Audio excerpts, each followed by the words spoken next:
Chapter 12:08. Li Shimin was surprised. Was Zhang Feng determined to go against the people of the 5 surnames and 7 clans?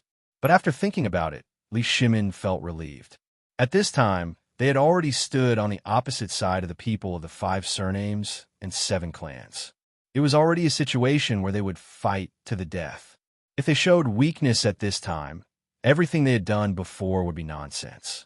Most importantly, if the people of the 5 surnames and 7 clans were forced into a corner, even if the retired emperor gave Zhang Feng the blood jade of Fenglang Jusu, it would not work.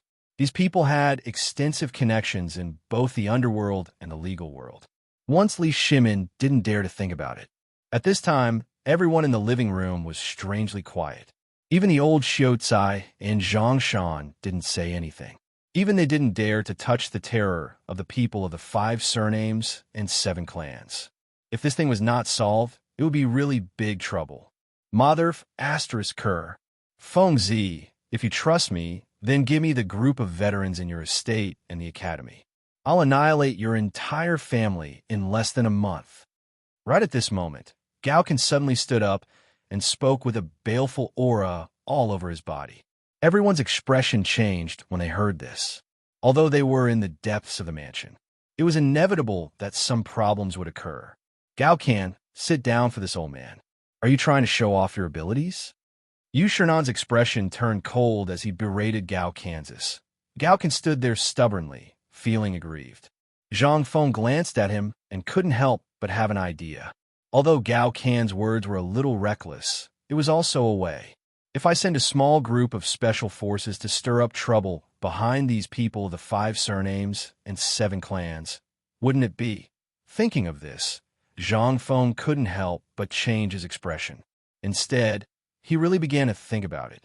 No wonder Gao Kan would become the 3rd war general of the Tang dynasty in the future.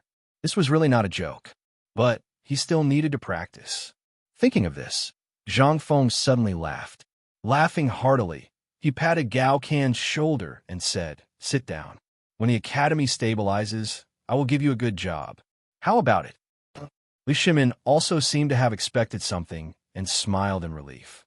However, Yu Shernan and the old scholar both said in unison, "Feng Zi, don't be rash." Zhang Feng waved his hand and said, "Don't worry, I know what to do. By the way, since everyone is here tonight, shall we talk about the opening of the academy?"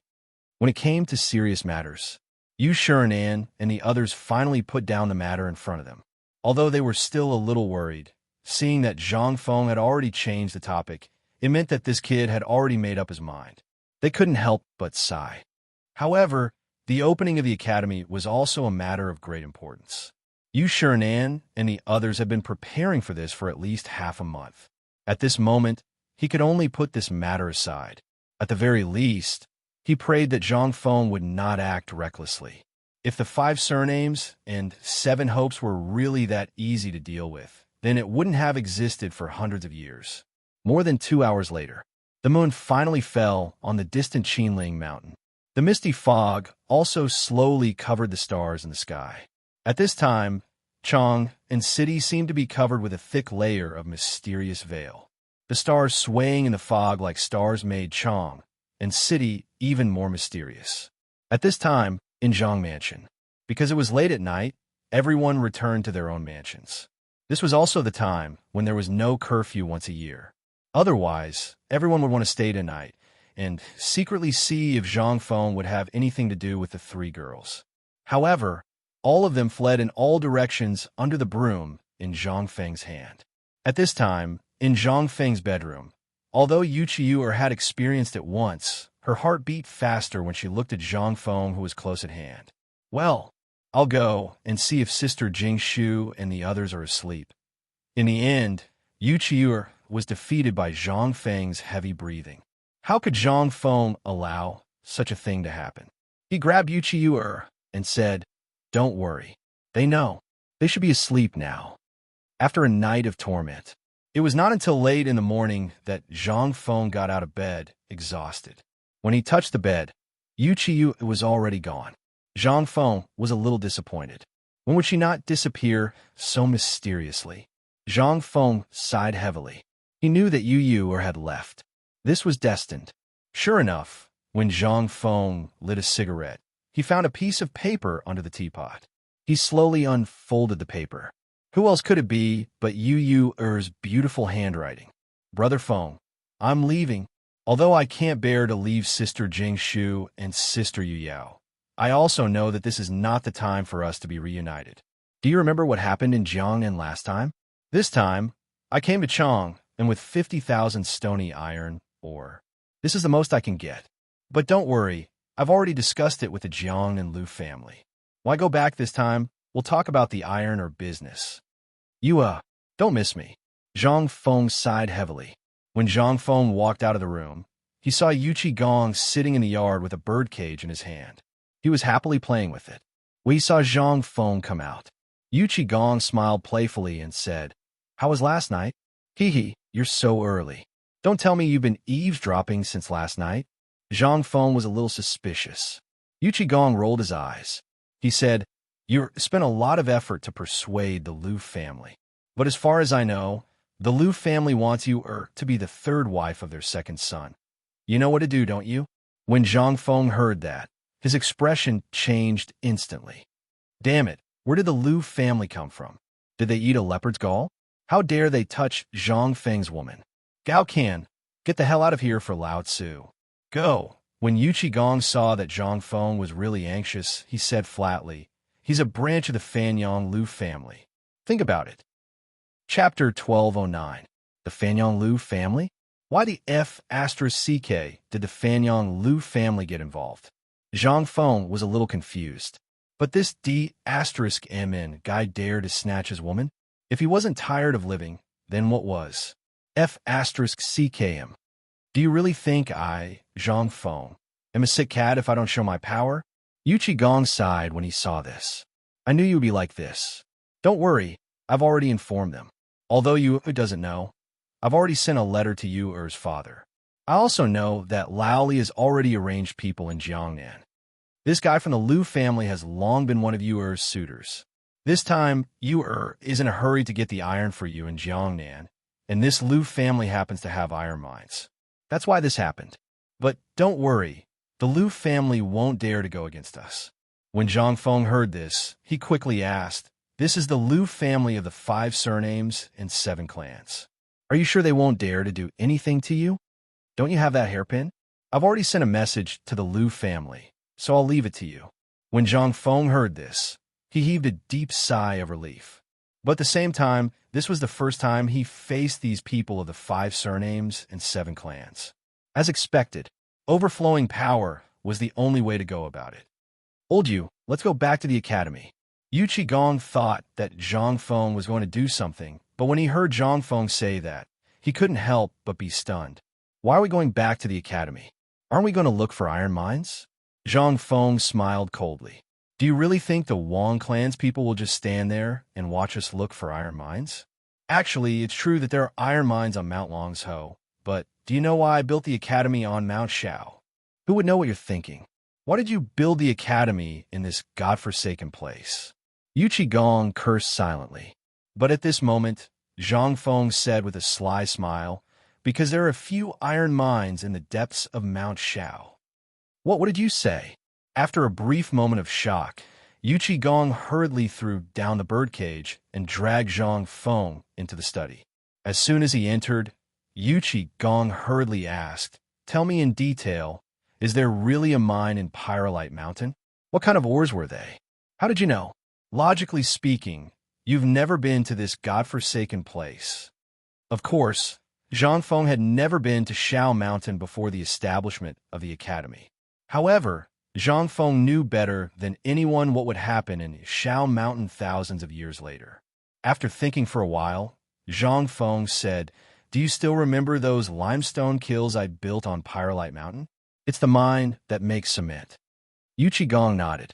Zhang Feng continued, "In that place where there is limestone, there will definitely be coal mines. And where there are coal mines, there will definitely be iron mines and other mineral resources. And oil." However, Zhang Feng did not mention this. After all, although there was indeed oil in Bailu Plains after exploration in the future, but with the current technology, it was extremely difficult to extract it. Moreover, the age of steam had not even been reached. It would be useless to create such a thing. That was why Zhang Feng did not mention the oil.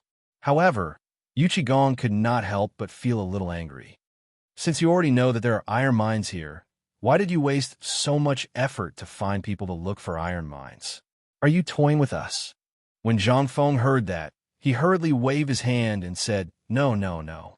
How is this playing with us? This is called diverting attention. Think about it. There's also the saying of creating a diversion. Why can't I use it here? Yu Qigong was stunned when he heard that. That was right. Zhang Feng was right. However, there was also a big problem. Although Zhang Feng was right, but Yu Qigong heaved a deep sigh of relief. Last night in the palace, the emperor had already ordered a large number of soldiers to Mount Longsho to find the iron mines before the Wang clan. He had even planned that once the Wang clan found the iron mines, he would not allow them to bring the news back, even if he had to kill every single member of the Wang clan on Mount Longsho. But now, Yu Qigong's face was solemn as he tried to light his cigarette with trembling hands. However, his hands were shaking so badly that he could not light it up after a few tries. In the end, he gave up and snatched the cigarette from Zhang Feng's hand. After taking a few deep breaths, he asked, Then what do you plan to do? Take the initiative to attack. Zhang Feng clenched his fists. The people from the 5 families and 7 clans are bullying us. If we don't do anything, we will really be cowards. If we can get the iron mines on Mount Longsho, there will only be benefits for us. Even if we can't get it, we still have a final choice, right? We can also probe the Wang clan's background. That's the most important thing. Once we have the initiative, have you ever thought of the saying that a 1,000-mile dam can be destroyed by an ant's nest? Yu Qigong scratched his head and scratched his curly beard, giving Zhang Feng goosebumps. After a while, Yu Qigong said, Never heard of it. Chapter 12:10. After hearing Zhang Feng's plan, Yu Qigong hurriedly returned to the palace. Zhang Feng also went up the mountain after giving some instructions on the matters in the mansion. Niu Jindao originally wanted to go to the Zhang mansion last night, but after thinking about it, he decided not to go. It was not that he did not want to go, but he wanted to accompany his son. As for Zhang Feng's side, he believed that Zhang Feng would not blame him. All these years, he had been too harsh on Niu Jianhu. In all these years, he had not spent much time at home, nor did he have much time to accompany his wife and children. At this time, because of Niu Jianhu's broken leg, the emperor had ordered him to rest at home for 3 months. Last night, to be honest, was the first time in recent years that he spent the Mid-Autumn Festival at home with his wife and children. At this time, in the report of his subordinates, Niu Jinda looked at Niu Jianhu lying on the recliner sent by Zhang Feng. He opened his mouth to say something, but in the end, he did not say anything. Seeing this, Niu Jianhu asked, Father, are you going to look for her or? Niu Jinda nodded. Xiao Feng is our Niu family savior. Our Niu family has never had such an ungrateful person in their 8 generations. At this time, a white-haired old man with a walking stick walked into the living room with the help of a group of servants. Seeing this, Niu Jinda hurriedly got up and said, Second uncle, why are you here? The old man glared at Niu Jinda and said, You are that boy's brother. Look at him now, he is so busy because of the iron. What about you? Still at home? That's not it. I'm just thinking about it. Niu Jinda was a little flustered. I'm also thinking about whether I should tell you. The old man held up his walking stick and said, Do you still need to tell me? If you have the time, you should have gone up the mountain with those idle people at home, lest old man goes out and gets exposed. All right, I'll go now. When Niu Jinda heard this, he immediately rushed out of the living room. As he ran, he shouted, Official, immediately order everyone in the Fu who can walk to follow Lao Su to Mount Nyosho. Master, this is... The housekeeper panicked.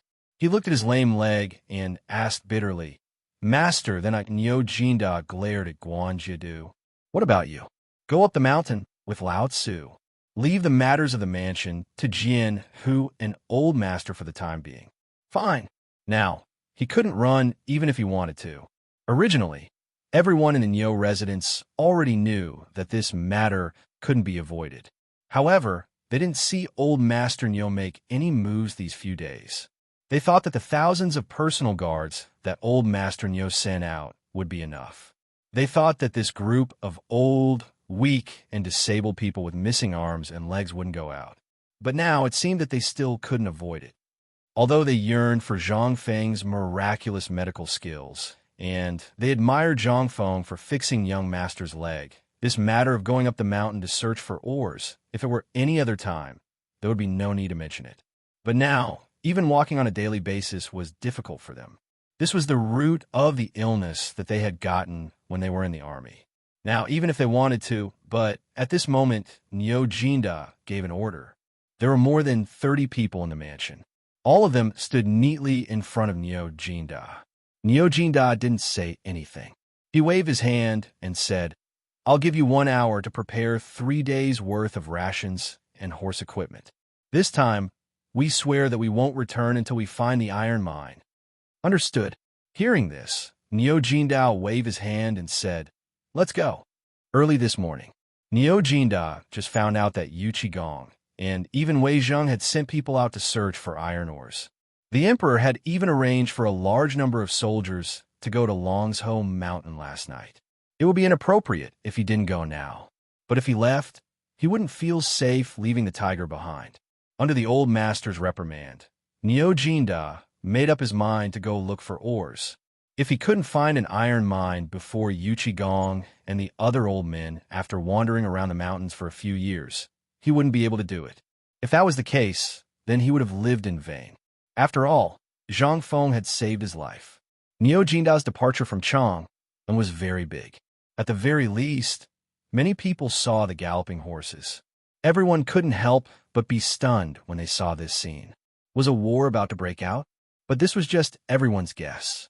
Some people who knew Nyo Jinda and the others saw this and hurriedly reported everything about Nyo Jinda's departure from Chang'an, whether it was the Imperial Palace, the Grand Duke's mansions, or the properties of Guanlong and the 5 surnames and 7 Wangs in Chang, and everyone knew something. That was the atmosphere of this matter seemed to be oppressive. Zhang Feng was really angry. The news of the iron mine search couldn't be suppressed and spread like wildfire in Chang'an City. Niu Huang looked at the comments of the people on the street, and then looked at the people shuttling back and forth on the street. He shook his head and sighed. The sky is going to change. It's time for us to return to Shao Mountain. Chapter 12:11. Do you know? Not a single piece of iron can be found in Chang'an now. This was the most popular topic in Chang, and during this period of time. It was also the thing that the people were most interested in talking about. Autumn planting, for the people who had just experienced this locust plague, was undoubtedly a life-saving autumn planting. If they could survive this winter, they would have a good harvest in the coming year. But at this time, the people heard something that made them extremely angry. That was, the people of Taiyuan Wang clan actually broke their iron mine. Farming tools were something that everyone needed to survive. Without farming tools, how could they talk about autumn planting? Dig with their hands. But at this time, how could the commoners not be angry? That damned bastard actually ruined the iron that the commoners needed. Now, coupled with the fact that President Zhang Feng actually hurried to find iron mines on the second day of the Mid-Autumn Festival to think of a solution for them, the people finally could not sit still. At this time, at the entrance of the Wang clan blacksmith shop in Chang'an's West Market, a large group of people holding pickaxes angrily blocked the door and quarreled with a thin middle-aged man with a pair of triangular eyes. The middle-aged man was already sweating profusely at this time, and his eyes even glanced at the pickaxe held high above his head from time to time. "Everyone, you are on a blind date. Something happened in my Wang family's mine. I just got the news from my family that the matter in the mine will be settled in half a month's time. At that time, we will have iron." "Nonsense. Half a month. Who can wait for you for half a month? The banker will wait for you for half a month? The weather and so on? If we wait for you for half a month, the banker in the field will be gone. Yes, today either you move aside and let us in to have a look. If there is really nothing, we won't say anything. But if you don't move aside, it means that you are up to something and don't want us to live a good life. At this time, a dark man in the crowd waved the kitchen knife in his hand and was about to rush in. Instantly, the man was scared and his hair stood up. Hey, what are you doing? If you dare to rush in, do you believe that I will immediately report to the authorities? Guards, guard the door. The middle-aged man was panicking. But at this moment, an old man in the crowd slowly looked through the gaps of the crowd and saw the piles of iron on the floor. He couldn't help but get angry. Mother of Asterisker, these brats don't want us to live anymore. Look, their shop is full of iron, and they dare to lie through their teeth and say that there is no iron? What? Hearing that, everyone was shocked. The common people, they were the easiest to fool. He was the most honest. But once they found out that they had been cheated, and it was a life-threatening kind, then even if you were the heavenly king Lao Tzu, they would still dare to drag you down. At this moment, sure enough, no one was willing to believe the middle-aged man's words. The furious commoners broke through the middle-aged man and the blacksmiths in the shop. The burly man from before took the opportunity to kick down the shop's door.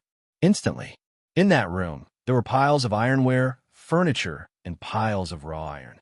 Instantly, the people who were watching the show saw a scene that they couldn't believe and were incomparably angry. Mother of Asterisker, is this what you said? No iron?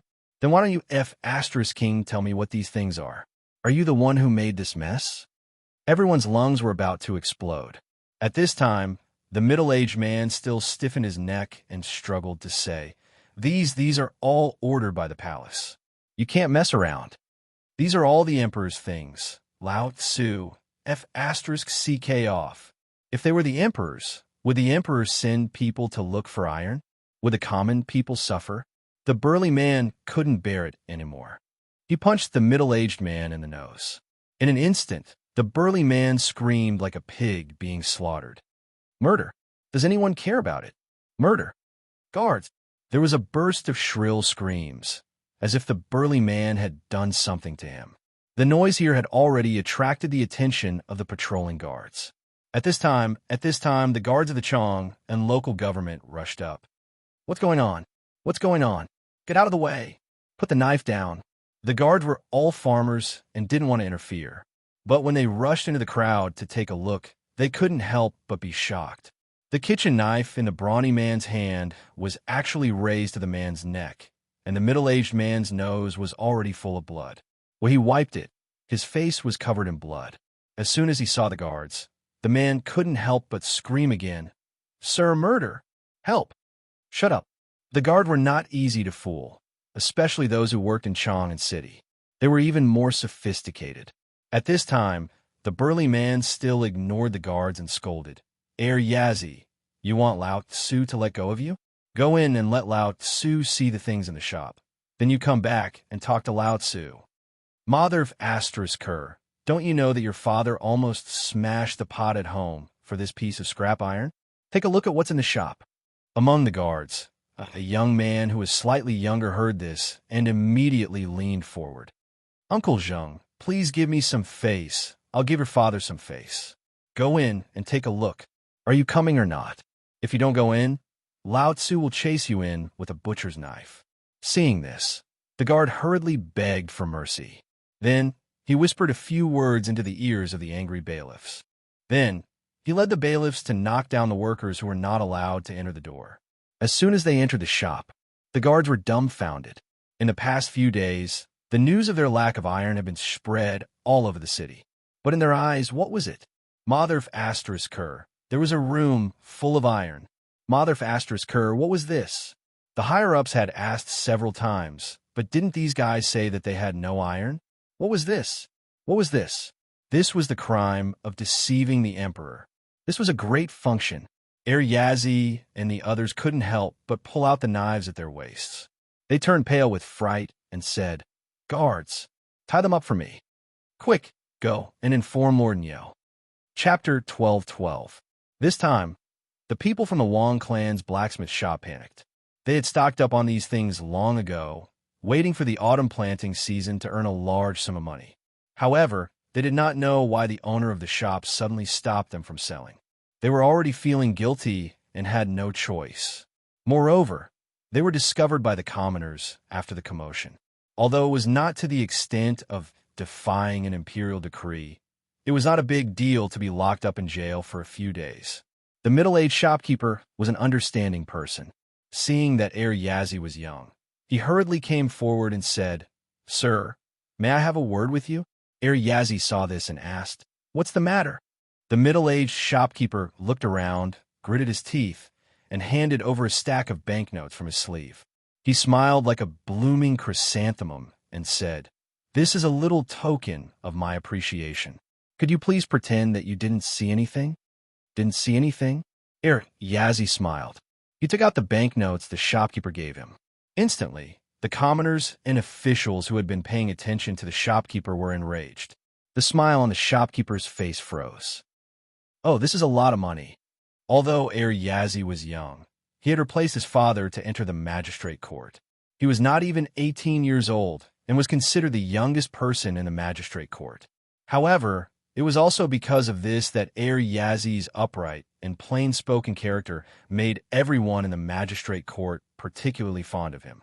At this moment, Heir Yazi took out the banknotes in his hand one by one and waved them casually. The commoners who were watching did not pick them up. Instead, they stared at the shopkeeper with bloodshot eyes. When the shopkeeper and his workers saw this, their legs could not help but tremble. "Heir Yazi, what are you talking about? What do you mean by this?" When the shopkeeper saw that they had fallen out, he became unyielding. Although Lao Tzu does not know if your lifetime salary is more than the banknotes Lao Tzu gave you, I will remember you. As he spoke, the innkeeper said fiercely, "You guys still don't know, right? Many of the businesses in Chang and city belong to my Taiyuan Wang clan. If you dare to offend my Wang clan, believe it or not, my Wang clan will make sure that you won't be able to buy even a single grain tomorrow." Wang Sure, you're really impressive. At this moment, Neo Weili's voice rang out from behind the crowd. Following him were more than a dozen burly men. Anyone with a discerning eye could tell at a glance that those people were not from the Chang and local government. Neo Weili's voice caused the shopkeeper's face to stiffen. The next moment, the shopkeeper hurriedly turned around, his face brimming with a friendly smile once again. "Isn't this Lord Neo? What wind blew you here? Let's go to Chang and Hotel and talk about what happened today." Chang and Hotel. Neo Weili was overjoyed. "Do you know who owns the Chang and Hotel?" At this moment, if the middle-aged man still didn't know what Neo Weili meant, he would have lived in vain. He asked with a fake smile, "Then according to Lord Neo, what should we do about today's matter?" "Smash it." "Yes, smash the store. Damn it, we've been waiting for this autumn to plant some life-saving grain. But this son of a bitch, he actually hid the iron hose and refused to sell them. Mother of asterisk cur. Such a person is a scourge. Let's just King kill him. Yes, Lord Neo, chop his head off." Neo Weili didn't say anything. With his hands clasped behind his back, he looked at the angry people around him with a smile. When they were almost done venting their anger, he said, "Well, let's go back to the government office and talk about this. After all, talking about it here will damage your Wang clan's reputation." The shopkeeper of the Wang clan, the middle-aged man, finally darkened his face. "So, Lord Neo, you don't want to give me face?" "Face? You still know about face?" Neo Weili sneered. "Let's not talk about the consequences of this matter." Neo Weili only needed to do things according to the rules. If it didn't involve his god of fortune, Zhang Feng, then everything would be fine. But now, Neo Weili could only mourn silently in his heart. "Brother, you're in trouble. You're in big trouble. Men, bring shopkeeper Wang and all the workers here back to the county yamen and close the blacksmith shop for the time being." "Yes." "Neo Weili, do you really want to go against my Wang clan?" This time, the shopkeeper of the Wang clan couldn't help but scold him. He was even cursing. Neo Weili didn't say anything. He even waved his hand to signal the angry yamen runners and the people to not interfere. They watched as the shopkeeper pointed at his nose and scolded him as if they were watching a show. After a full hour, the dozen burly men behind Neo Weili couldn't listen to it anymore. They clenched their fists so tightly that they made cracking sounds. At this time, Neo Weili was alert. He looked at the shopkeeper and said with a smile, "Are you done scolding?" Do you know the consequences of insulting the imperial court and ordering officials? This time, the shopkeeper finally came to his senses. He took a few steps back, cautiously. This time, he asked hesitantly, "It's nothing more than going to jail. Believe it or not, if Lao Tzu goes in today, you'll have to obediently ask Lao Tzu out in less than 2 hours. Is that so?" The smile on Yo Whaley's face disappeared instantly. Man, this shopkeeper called Wang something insulted an imperial court official. Moreover, he insulted him on the street. Everyone here is a witness. According to the laws of the Tang dynasty, beat him to death. Haha, Master Nyo, you don't need your yamen runners to do this. Lao Tzu will do it. Yes, yes, yes. Let's do it. This son of a bitch will tear him apart alive. Beat him to death. Chapter 12:13. The group of burly men behind Nyo Whaley finally grabbed the burly man in the crowd and slipped away. The burly man was none other than Zhang Tufu from Tonghui Lane. There was nothing much to do on the mountain today, and the feed factory that he was in charge of was on the right track. He had also sold dozens of piglets, but the few acres of land at home were still crying piteously for food. If it were not for the fierce woman at home, twisting his ear and dragging him back to Chang'an, he would not have been willing to come back. After all, who did not want to be a boss? Now, they wanted him to kill pigs? Forget it, please. Who would do such a heartless thing as a last resort? It was all thanks to Zhang Feng, who pointed him in the right direction, that this family was finally able to live a prosperous life. Although Zhang Tufu and his son did not know how to do business, they still had Ma Zhou, that brat, with them. Although that kid had been following Zhang Feng for a long time. After all, they had been together for a long time. He was still a loyal friend. Every few days, he would come back to help Zhang Feng. At the same time, Zhang Feng would report on the feed factory and the situation of the pigs. Zhang Tufu was originally in a good mood. He was even thinking about going to Chang'an City to bring his wife and children to find a wife for his son and buy a property. At the same time, he would buy some farming tools and replant the wasteland at home. But he did not know. He actually heard about this, and it was about Zhang Feng. Zhang Tufu felt that the sky had fallen. What was this? This was simply targeting Feng Zi. Although Zhang Tufu and his family came early last night during the Mid-Autumn Festival, they didn't see Feng Zi's face. They wanted to go to Feng Zi's mansion, but when they saw their ragged clothes, they gave up in the end. He had heard from the neighbors that the Wang clan's blacksmith shop in Chang'an City should have iron. After all, who in Tonghui Lane did not know that there was a shortage of iron on the mountain? Plus, it was autumn now. Who did not lack iron? But this damn group of people. How could they get the iron stuck? He also knew about the iron and the importance of iron to the people on the mountain. Once there was a problem, it would be a big problem. At this time, the dozen or so men were selected from the army by Yu Qigong, as well as Gao Can and the others on the mountain. The purpose of these people was to hide by Nyo Whaley's side. Investigate this matter. At this moment, in the government office of Chang'an, Nyo Whaley, Gao Can, Yuchi Baolin, Yuchi Baochi, Zhang Tufu, and the others took their seats. Nyo Whaley's expression was grave as he said, "Over the past 2 days, this official has investigated the shops of the Wang clan, the Zheng clan, the Li clan, and the other major clans in Chang'an. But now it seems that this is the only result. What should we do?" The people sitting there were a bunch of rough people. Their purpose here was to blow things up. This was also the mission that Zhang Feng had given them. Tell them to stir up this muddy water. The bigger the matter, the more advantageous it would be for Zhang Feng.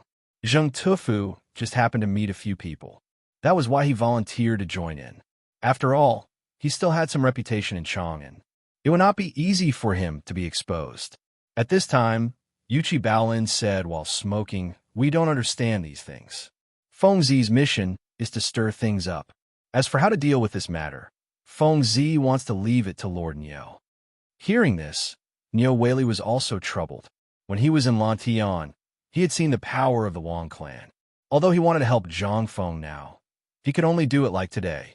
If this matter blew up, not to mention the benefits and disadvantages, he might even lose his life. After all, if these people wanted to kill someone, it would be a piece of cake. Report. Lord Nyo, there are 5 youths in the front hall. They say they want to see you. Youths? At this time, Neo Whaley was really troubled. How could he be in a mood to see these people? But he was still cautious. He asked, "Did they say anything?" "Lord," one of them said, "his name is Ma Zhou." "Ma Zhou, Ma Zhou." Zheng Tufu's eyes lit up. "Lord Neo, we don't have to worry anymore. This Ma Zhou is Feng Zi's favorite student. This means that Feng Zi really wants to make a move this time. Quickly invite them in." Neo Whaley was instantly energized.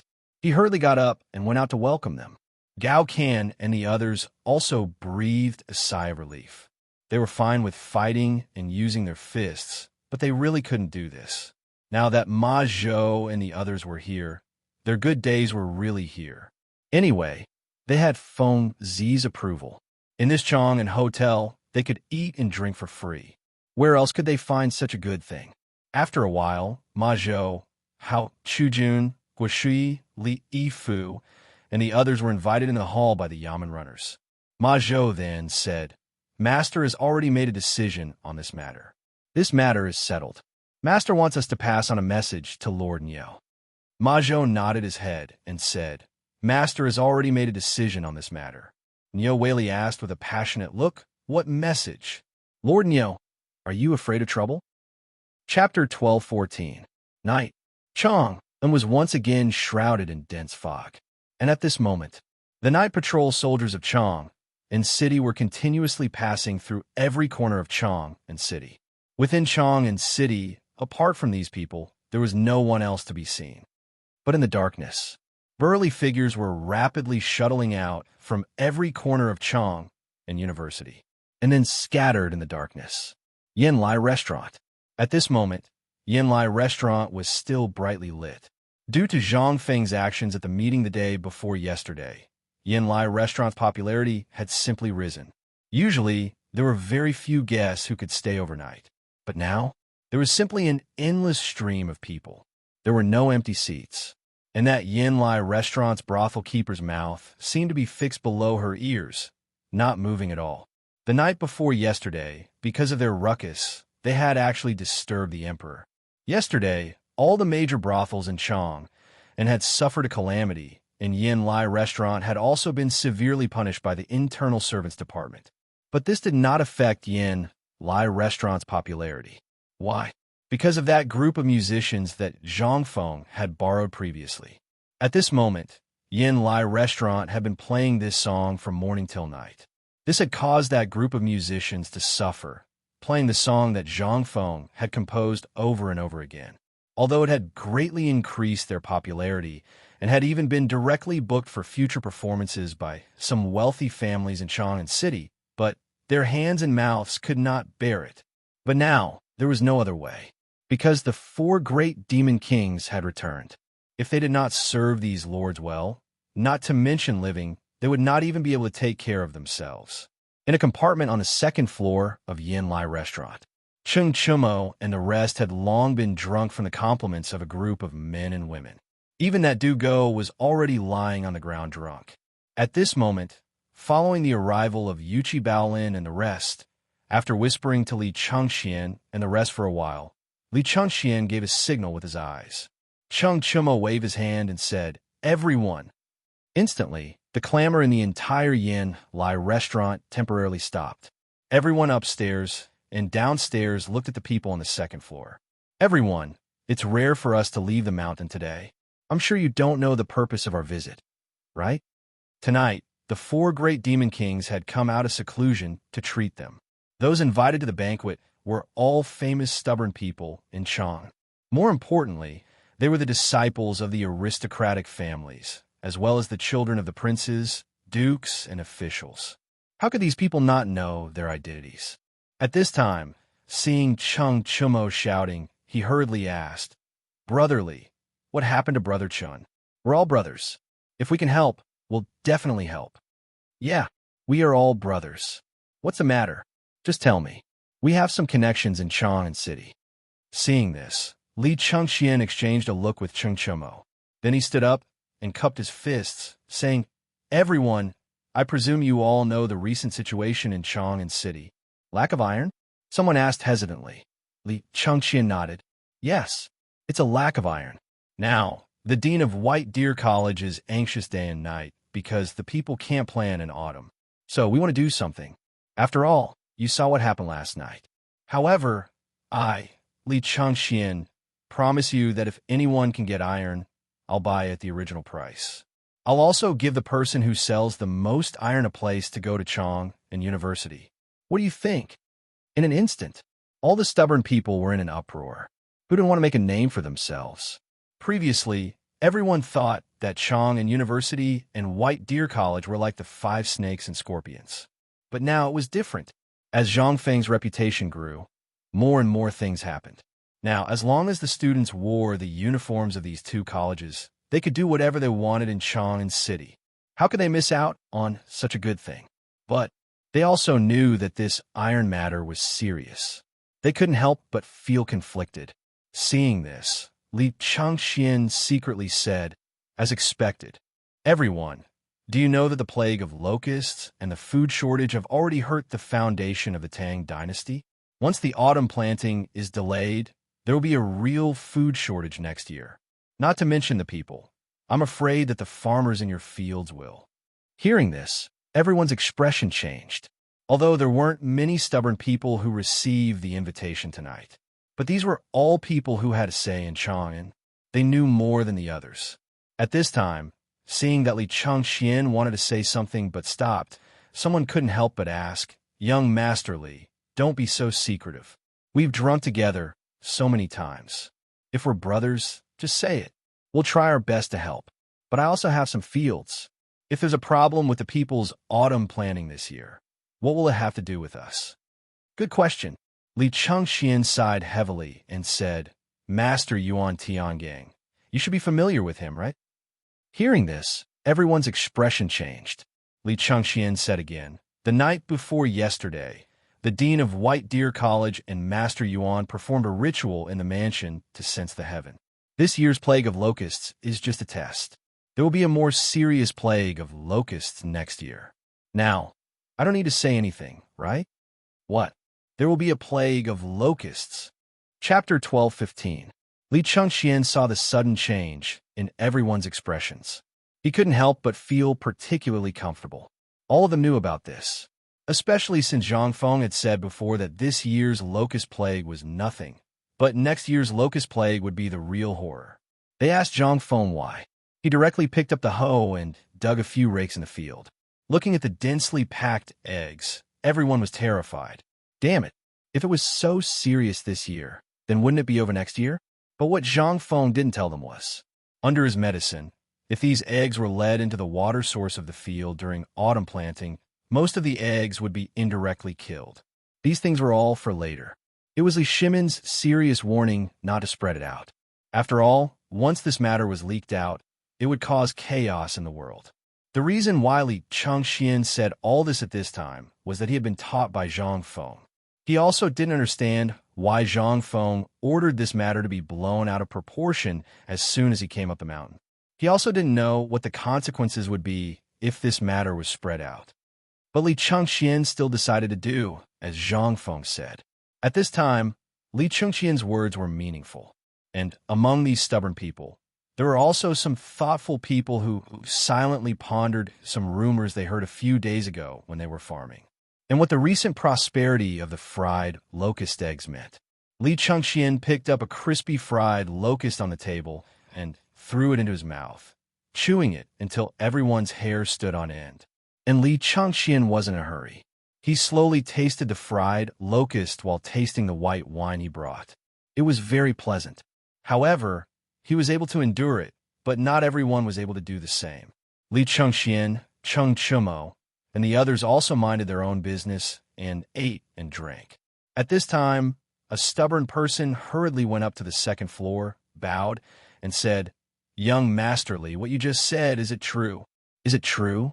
Li Changxian knocked on the plate and asked in return, "Then look at the things on this plate. Why did they appear before the locust plague appeared and now appear again? Didn't you go to your field to dig them up?" With this question, the young man's expression turned even uglier. His family situation had already been discovered long ago. Furthermore, his family was not as well off as these people. It was only because the young master of Minister Zhou of the Chamberlain of Dependencies had some connections that he was able to sneak into this circle. His family only had a few hundred mu of land and some small businesses. They were a true merchant family. He also relied on his stubborn identity to mingle in this circle and find out some useful information. Or he could have some business dealings with them and get some help. Now that he heard Li Chengxian say so, how could he still hold back? Once the locust plague broke out again, his family's little bit of wealth would be gone. Young Master Li, may I trouble you to tell me what to do with the locusts? When Li Chengxian heard that, he smiled slightly and said, about the locusts, my dean is compassionate and trying to think of a solution. After all, you all know that the locust plague this time is all thanks to my dean. However, he also said that the autumn planting this time is the key. If there's a lack of crops at the beginning of spring next year, then in the second half of next year, the autumn planting this time is the key to whether we can safely survive the locust plague next year. After all, the dean once said that if everyone picks up firewood, the fire will be stronger. Once you only care about protecting yourselves, then, moreover, the food shortage this time, coupled with the fact that the people can't plant when the news of the locust plague spreads, I think those angry people have seen what happened in Chang'an in the past 2 days. When the time comes, do you think you can protect yourselves? This time, all the stubborn people's faces suddenly changed. In the past few days, the crazy people, because they couldn't buy iron and couldn't carry out the autumn planting, had already broken out in Chang'an. Today, everyone had heard that the shopkeeper of the Wang clan's blacksmith shop in Chang'an City was beaten to death. The Wang clan. That's the Wang clan of Taiyuan. He was beaten to death by angry people. Even their clan leader and the emperor couldn't do anything about it. At this time, when everyone saw that, how could they dare to have any thoughts? They hurriedly asked, then may I ask young Master Li, what should we do about this matter? Seeing that, Li Chengxian looked at Cheng Chumo and the others and said with a smile, it's very simple. After all, the people just want to have a bite to eat, and grain is their foundation. The grain that you grow in your industries will eventually fall into the hands of the people. If the people are hit by a disaster, do you think you can avoid it? Therefore, this young master has come this time, because we are all brothers. I would like to give everyone a piece of advice. That is, if you have iron in your hands, and if you have iron that you are not using, sell it to the people. Not only can you win a good reputation, but you can also let the people remember your name. Even if the people are really hit by a disaster, for the sake of your face today, the people won't touch you, and your industries will definitely sell better. Our dean said that everyone should paddle a big boat. Now, do you understand the meaning of this boat? Chapter 12:16. Li Chengxian's words sounded awkward and official. After all, this was his first time doing something like this. In the past, he had always been envious of Zhang Feng's bragging. Now that he was personally involved, however, he realized that it was not that easy to brag about it. At this time, after the matter was settled, Li Chengxian and the others hurried back to the room. After sending the girl away, they gathered together again. After exchanging glances with each other, the few of them burst into a burst of comfortable laughter. Damn, it feels so good to brag. No wonder Feng Zi likes to nag, Zhang Sun said, smacking his lips. Li Chengxian waved his hand. His expression became serious. This is a big net that Feng Zi has set. Our purpose here is to mess up this matter. Only by messing things up can we buy time for the people who are looking for the mine. When everyone heard that, their expressions gradually became serious. Zhang Feng was really angry this time. He had sent all the people who could be sent out to stir up trouble. Ma Zhou, Hao Chu-jun, and the others were sent to investigate the real situation in Chang'an City. Yuqi Baolin and the others were mainly there to stir up trouble. Once they found out about the properties of the people of the 5 families and 7 clans, they would do everything they could. And their main purpose was to spread rumors. Although this seemed simple, the degree of danger in every step was obvious. However, this was all to buy time for the people who were looking for the mine. In other words, they were diverting the trouble. Let the people of the 5 families and 7 clans be busy dealing with the mess in Chang'an City and have no time to deal with the matter of Mount Longzhou. All right, next, let's discuss what to do tomorrow morning. It's best to spread the news by night. At the morning market tomorrow, everyone will hear that the people of the 5 families and 7 clans are deliberately holding back the iron mines. Next, it's up to them. At this time, Dugo was lying on the table dizzily. He rubbed his head and asked, "What if these people don't know how to do it?" "Don't know how to do it?" Li Chengxian smiled coldly. Think about it. Think about it with Feng Zi's mind. Dugo thought about it and wanted to say something, but just as the words were about to come out of his mouth, his expression changed. "You're saying that if we make a big deal out of this, the 5 families and 7 clans, especially the people of the Wang clan, will temporarily close down their businesses in Chang. Naturally, the grain stores and so on will cause a temporary crisis?" Li Chengxian nodded and said with praise, "And according to Feng Zi, this is also why Feng Zi said that we embezzled the food. If the Wang clan thinks this way, then what about the others? Their businesses will also be affected. Once that happens, the people won't be able to buy food. Think about it." As he spoke, Li Chengxian crossed his legs and looked at the crowd, imitating Zhang Feng, and said, Taste it carefully." "Tasting chicken? Do you still need supplies for this?" Wasn't this Zhang Feng's trick? However, this move was truly ruthless. However, this also showed that Zhang Feng really wanted to compete with the people of the 5 families and 7 clans this time. If they couldn't settle the matter of the iron mine, Zhang Feng's plan, the garrison in Xiaozi City, and the iron ship trade route would all be affected. The matter of the people was actually just incidental. However, if this matter wasn't resolved, it would really become a big problem. Zhang Feng was only making a big deal out of it and using the anger of the people to offset the threat of the 5 families and 7 clans. No matter how powerful the 5 families and 7 clans were, they couldn't go against the people of the world, right? However, Zhang Feng couldn't wait for the 5 families and 7 clans to go against the people of the world. At that time, as long as Li Chengxian and the others found the Lord Zhang's son and fanned the ghost fire, the Lord Zhang's son would definitely tell the emperor. How could the emperor not know about such a big thing happening in Chang'an? Moreover, he had long wanted to deal with this group of people. When the time came, the emperor only needed to use the slogan of pleading for the people of the world, and the 5 families and 7 clans would be in danger. This was Zhang Feng's plan under the circumstances that he didn't know the identities of Li Chengxian, Lao Li, and the others. However, this was different for Li Chengxian. He wanted to take all the credit for himself. After all, he was the crown prince. He had been on the throne for so many years, but he hadn't made any outstanding achievements. If this matter was done well, then the achievement of eliminating the 5 families and 7 clans, as well as Guanlong, which are 2 huge mountains on the back of the Tang dynasty, would be enough to be praised by future generations. At the thought of this, Li Chengxian's heart became eager again. He was completely unaware that everything they were doing at this time was already within the scope of Li Shimin's surveillance. In the bedchamber of the Taiji Palace, little Gizi was like a butterfly, going in and out of Li Shimin's bedchamber every once in a while. At this time, Li Shimin was standing on the attic of the 3rd floor of the bedchamber, looking down at Chang and city hidden in the fog. His eyes were slightly narrowed, and no one knew what he was thinking. "Your Majesty, at this time, Hao Chu Jun and the others have already settled down in the tavern, but Yuchi Baolin has also come out of the Crown Prince's room and swallowed a scent restaurant." Li Shimin frowned. "Investigate again. By the way, is there any movement from the 5 families and 7 clans tonight?"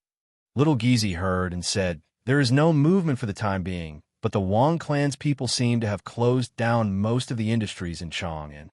Li Shimin heard this. Only then did he nod and smile. It seems that Feng Zi's plan is working. Send a message to the people looking for the mines to speed up. As you wish. Chapter 12:17. Niu Jinda had a very comfortable life these 2 days. Although he went up the mountain to look for minerals, the things that had been suppressed some time ago disappeared after he killed 2 big wild boars with his bare hands. Eating roasted wild boar meat and drinking white wine, his life was even more comfortable than in the mansion. But the only thing that was not comfortable was that the ore had not been found yet. Mount Longsho was too big. Damn it. Zhang Feng did not tell him clearly where to find it. After leaving Jinyao sect on the first day, he basically arrived at the boundary of Mount Longsho. But after more than a day of searching, not to mention the ore, in addition to the yellow soil, there were only the lush trees that grew crazily. This made Neo Jinda more irritable. There was only a little more than a day left before the opening day of Zhangfeng Academy. Moreover, Cheng Yaojin acted as Yu Qigong, and even the emperor sent people everywhere to look for it. How could he not be anxious? Mount Longzhou was big, but with so many people, and he heard that the people of the Wang clan were also looking for it. Mount Longzhou was only so big. Originally, he was also a person who was used to living in the wild, and he knew better than anyone the principle of not entering the forest late at night. But tonight, Neo Jinda had long forgotten this matter behind his ears. After all, at this time, if he could find the iron or earlier, not only could he repay Zhang Feng for saving his life, but also he could show off in front of everyone. How could this not make him anxious? At this time, Neo Jinda ate a large pile of barbecued meat and fell asleep in a drunken stupor. But at this time, there was a disturbance in the camp, which made Neo Jinda raise his heavy eyelids and roar with some anger. "What are you doing in the middle of the night? De Zhuang, come over here." In Neo Jinda's angry roar, a group of people came over with something in their hands, trembling with fear. Neo Jinda was still lying on the ground, staring at them, and asked, "What were you doing just now?" "Master, we've discovered something strange." As he spoke, the burly man named De Zhuang hesitantly handed over a handful of white stones to Neo Jinda. Although it was called a stone, its texture was soft, just like the smell of old yeast. Neo Jinda's interest was piqued. "What is this?" I don't know." Ergo dug it out from under the grass when he was taking a dump. De Zhuang told the whole story honestly. Neo Jinda's interest was piqued. Holding a torch, he carefully identified the stone before hurriedly asking someone to bring him to the place where he found it. He had been in charge of escorting iron ores up the mountain and had seen iron ores before. They were similar to this thing. The color was the same, but the smell was a little stronger. Neo Jinda walked closer to take a look. Under the illumination of the torch, the ground under their feet was already white. Moreover, the vegetation in this place was even more lush. Even at this time, there was an indescribable smell. Neo Jinda could not remain calm. He drew a big knife from his waist and slashed at the ground. In an instant, a large piece of stone that was the same as the one in his hand was revealed. Moreover, there was a crisp sound when the big knife hit the ground. Apart from this stone, what else could it be? He remembered that Zhang Feng had once said that this thing was hidden underground. This thing seemed to be hidden underground, and its color was exactly the same. Could it be that this thing was an iron mine? The iron ore they had been looking for? At this time, Neo Jinda could not remain calm. He waved his hand and said, "Who knows about iron ore? Come, let Lao Tzu see if this thing is an iron ore." What was this? This was a great contribution. Although Neo Jinda was sure that this thing was an iron ore, he still found someone in the mansion who knew a little about iron ore to be careful. He came to see for himself. That person held the stone and looked at it, then used his sleeve to wipe it. He even held the stone and used a knife to hang a little powder and put it in his mouth to taste. How is it? Is it an iron ore? Neo Jinda squatted beside that person and asked with a fervent look in his eyes. That person hesitated. What nonsense is there? Show it to Lao Tzu." That person was a little hesitant. Although this thing had some characteristics of iron ore, he was a little unsure if this thing was an iron ore. After all, this thing was a little light and had a pungent smell. If it was a real iron ore, it would not have such a smell. However, under Neo Jinda's urging, he stammered and said, "Sir, this thing is indeed an iron ore. Although it looks like an iron ore, I am not sure if it is. After all, it was dug out from the ground and is different from what we normally see. Tell me the result." Neo Jinda was too lazy to care about these things and asked. That person was frightened and hurriedly gritted his teeth and said, "It should be an iron ore." This person's uncertainty made Neo Jinda's heart waver. Just as he said, the iron ore they had seen was dug out from the ground for a long time. How could they have seen iron ore that was just dug out? At this time, Neo Jinda did not know what to do. However, looking at the white stones all over the ground, Niot Jinda gritted his teeth and said, "Collect quickly. We must reach Chang in city before dawn." Chapter 12:18. In the past 2 days, Zhang Feng had spent all his time on mining and spreading rumors, so he had a lot of free time. But this leisure was also relative. After all, 3 days of preparation was quite rushed. Last night, old Xiaocai, Jing Shu, Zhang Yuyao, and even Zhang Shan went up the mountain early. And Zhang Feng's wooden house was also demolished. At this time, they entered a spacious and bright villa. Last night, it took a lot of effort for him and Mokido to finally make the glass. However, due to the lack of technology, they could only make frosted glass. It was the kind of glass that had carvings on it, and the scenery on both sides couldn't be seen. Even on a piece of glass, one could see 2 or 3 colors. Although Zhang Feng was still a little dissatisfied, but he could only make do with it. When these pieces of glass were put on, it would have a different flavor.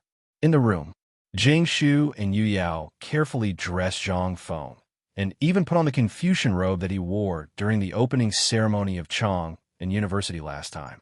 Originally, according to Zhang Feng's intention, he was going to wear a Chinese tunic suit during the opening ceremony. But now, under the strong opposition of old Xiaocai and the others, Zhang Feng could only admit defeat. At this time, in another single-family villa on the side of Zhang Feng's villa, Yu Shirenan and the other Confucian scholars also changed into white and blue Confucian robes and slowly walked out of their own villa. As soon as they went out, a touch of unconcealable excitement appeared on their faces. This academy was basically taken care of by the 4 of them, and to be able to live in such a villa was enough for them to show off for the rest of their lives. The thatched waterfall that they talked about before was simply bullshit at this time. How could it be more comfortable than living in this villa? From the inside to the outside, Zhang Feng basically did it himself. From the bed to the furnishings, and so on, Zhang Feng basically decorated it according to modern classical decoration knowledge. Not to mention them, even if Liu Ban was alive, Zhang Feng was also confident that he could beat them. When the 4 of them left the villa, they bumped into Ma Zhou and the others who were waiting for them. Ma Zhou, Li Chengxian, and the others naturally knew about today's big event, so they returned to White Deer College early. Seeing the 4 great scholars come out, Li Chengxian reported what happened at the foot of the mountain in the past 2 days. However, the 4 great scholars were obviously not interested in these conspiracies. Instead, they asked, "How is the market at the foot of the mountain? Everyone who should be here is here, right?" "They're here." Li Chengxian was a little depressed. He originally wanted to flatter them, but he didn't expect that the 4 great Confucians weren't interested in such things.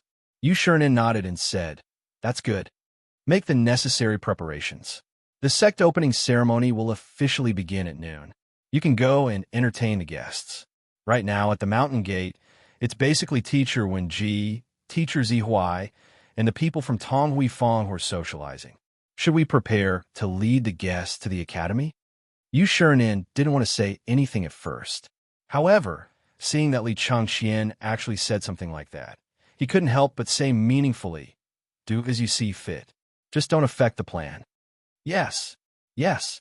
Li Chengxian and the others hurriedly left.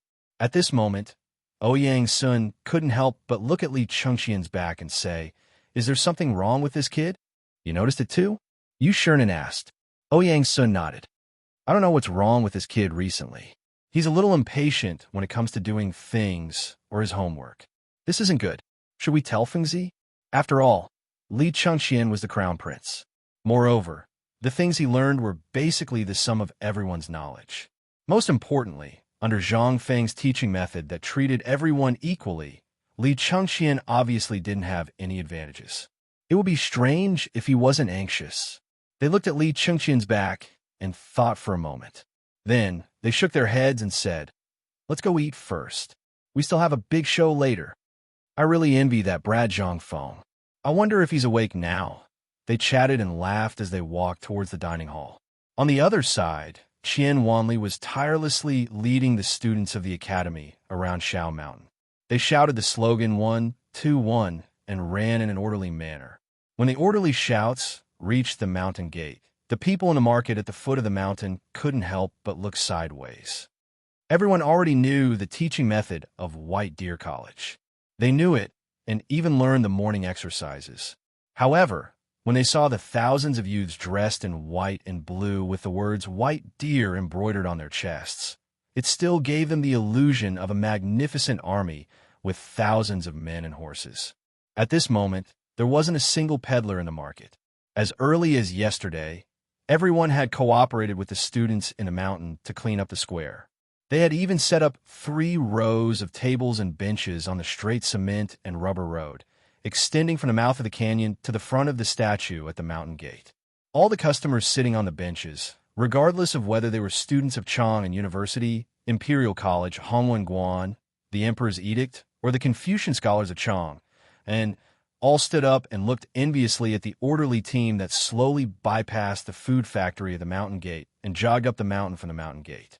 At this moment, the ones who were the most excited were those who had sent their children to the White Deer Institute. At this moment, when they saw their own children in the group of mighty runners, they excitedly waved their hands and shouted the names of their children. They were afraid that the people around them wouldn't know, so they pulled the crowd and pointed out who their children were. However, there was one person among them who was excited and also a little annoyed. This person was Qian Tong. Chapter 1219. Get out of the way, get out of the way, get out of the way. Minister of Works Li Shaogong. Lord Li has arrived. At this moment, along with the clamor from afar, everyone suddenly heard that a heavyweight, Li Shaogong, had arrived. Who was Li Shaogong? He was the prince. He represented the imperial family. If he could come, did that mean that the emperor would come as well? At this moment, everyone unconsciously opened up a path. They saw Li Shaogong in a purple official's robe, Duke Chen beside him, and Li Shimin and Li Yuan following closely behind them. The old village chief didn't know what position Li Shaogong held at first, thinking that he was one of the heads of the Ministry of Works. However, under the whispers of the old scholar and the others, he learned of Li Shaogong's identity and the identity of Duke Chen following him. Only then did he lean on his walking stick and greet them with a face full of smiles. Ayaya, this old man greets the prince, greets Duke Chen. This is Zhang Feng's housekeeper, as well as the person in charge of White Deer College.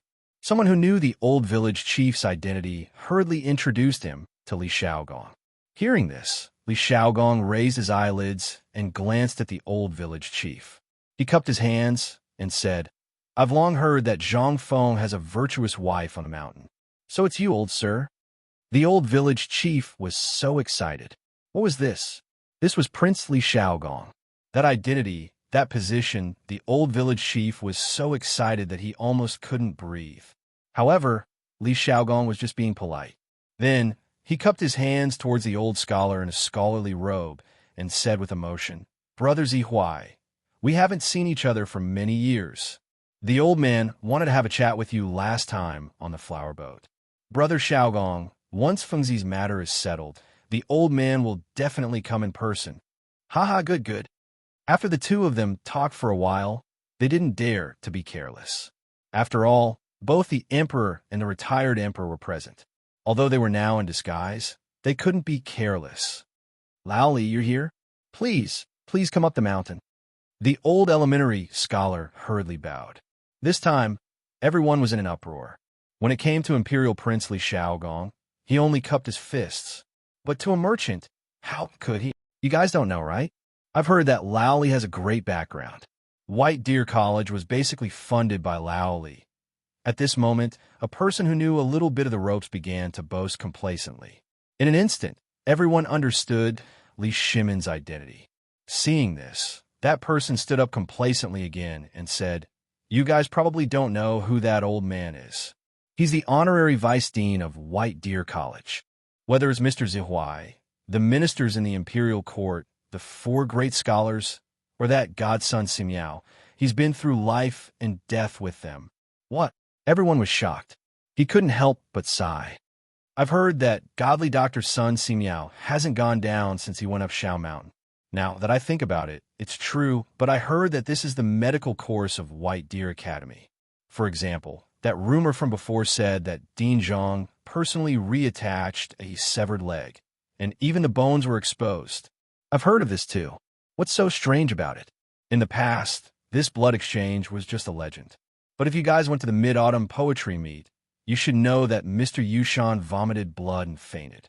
After President Zhang patted, pinched, and rubbed him, he woke up. Isn't it magical? Everyone listened as if it was a miracle. No one knew how Zhang Feng did it, but they had only heard rumors that it was the miraculous medical knowledge of White Deer Institute. Today, most of the people who had come were here because of this. After all, everyone would encounter a time when they were injured. What was this? If they learned this, not only would they be able to provide for themselves, they could even open a clinic. The more they thought about it, the more impatient the doctors in the crowd were. As for the students from the two academies, they couldn't sit still either. White Deer College was indeed a good place. Frankly speaking, they were going there to become grand scholars. But they knew their own situation. Who could guarantee that they would be able to become grand scholars? It wasn't a big deal before the White Deer Academy had appeared, but now that the White Deer Academy had appeared, everyone couldn't sit still.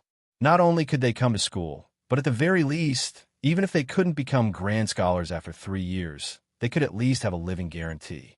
At this moment, everyone in Xiaomao Market was excited. Every time they saw a customer who could go up the mountain, they would comment on it. But at this moment, a voice rang out. Everyone's heart couldn't help but sink. Cui Mengshan from the Cui family from Qinghe. Shandong has arrived. Shandong? Cui family from Qinghe? Cui Mengshan? Zhao Ri? Isn't this the Shandong landowning family? Is he here to cause trouble? Chapter 1220.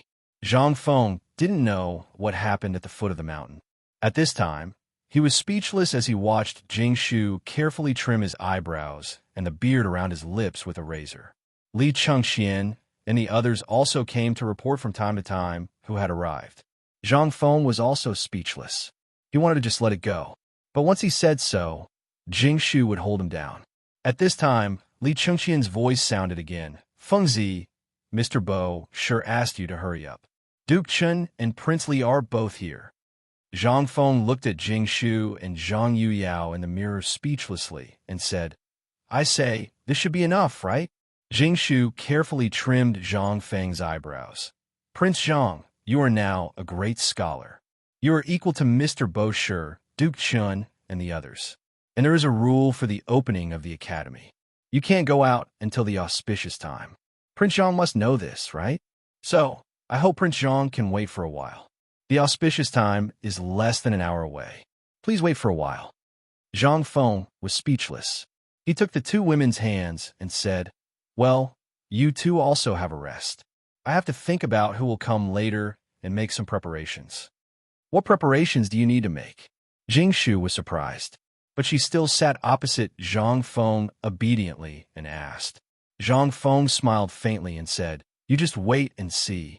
The people of the 5 surnames and 7 clans are not fools. At this time, they definitely won't jump out. But think about it. Who else do I, Zhang Feng, have enemies? This time, Zhang Yuyao was really confused. She didn't know anything about Zhang Feng. Everything was in a mess. She didn't know how many enemies Zhang Feng had. But in her memory, it seemed that except for the people of Guanlong and the people of the 5 surnames and 7 clans, Zhang Feng didn't seem to have any opposition to him. But Jing Shu frowned slightly and said, You mean the people of Shandong? Zhang Feng nodded. At this time, Zhang Yuyao's face changed slightly. Even if she didn't go out often, she knew about the nobles in Shandong. After all, it was the hometown of Confucius, the birthplace of the world's literature. Those landowning households, on the other hand, considered themselves to be the descendants of Confucius. To make trouble at this time, then, involuntarily, Zhang Yuyao was about to cry. She held Zhang's hand tightly and said, Prince Zhang, if they come at this time, the academy, don't say it's Sister Yuyao. Jing Shu hurriedly interrupted Zhang Yuyao and said, Prince Zhang will deal with this matter in this way. But last time on the Mid-Autumn Eve, they should have seen Prince Zhang's ability. Those who can come to Mount Shao at this time shouldn't be ordinary people. Zhang Feng's eyes lit up when he heard this. He really hoped that the person who came was someone important. Although he knew that those who could come at this time should be at the same level as Yushurian and the others, he knew nothing about the nobles in Shandong. At this time, Jingshu asked, Jingshu, how many people from Shandong can come? The nobles in Shandong are mainly divided into the Huqing Chui clan, the Lanling Shao clan, the Langyuan clan, and the Langyan clan. But among these 4 clans, there are 13 officials who are above the 3rd rank in the imperial court, not to mention other official positions and the political connections they control. Zhang Feng's heart sank when he heard this. Zhang Feng really knew little about the nobles in Shandong. He only knew that the nobles in Shandong were a group of idiots who only knew about the things and jumped out to make trouble for Li Shimin. But now it seemed that things were not as simple as he thought. Officials above the 5th rank had to attend the morning court and had official positions that could cover the sky with one hand. These 4 clans had 13 3rd-rank officials. What did this mean? In the imperial court at this time, whoever had the most people would have the final say. These 13 3rd-rank officials, plus his subordinates, might have more subordinates than 13 4th-rank and 5th-rank officials. In this case, then things would be difficult to handle. Poor Li Shimin. Although he was said to control all the officials in the imperial court, but among them, if he excluded the people from Shandong, the people from the 5 clans and 7 families, as well as the people from Guanlong, how many people did he have? At this moment, Zhang Feng couldn't help but mourn for Li Shimin, who he respectfully called the Emperor of all ages. Feng Zi. Not good. Chui Mengshan from the Qinghe Chui clan is here. At this time, Li Chengqian's voice was serious at the door, and then he added, Mr. Bo Sure and the others are asking if the opening ceremony is about to start. Otherwise, there might be changes. Zhang Feng's face darkened. Then let's start. I want to see what this Chui Mengshan is up to. All right. Li Chengqian thought for a while, and then left. Chapter 1221. At this time, in front of the teaching building of the academy, rows of seats had already been placed. On the high platform in front of the teaching building, the 4 great scholars, Li Yuan, and the others had already sat on it, and the seat in the center was empty. Anyone with discerning eyes could tell that it was prepared for Zhang Feng. After all, Zhang Feng was the main character today. But when Chui Mengshan and the others from the Chui family of Qinghe arrived, Li Yuan and the others on the stage couldn't help but change their faces. Even the people below the stage who knew this master also changed their faces at this time.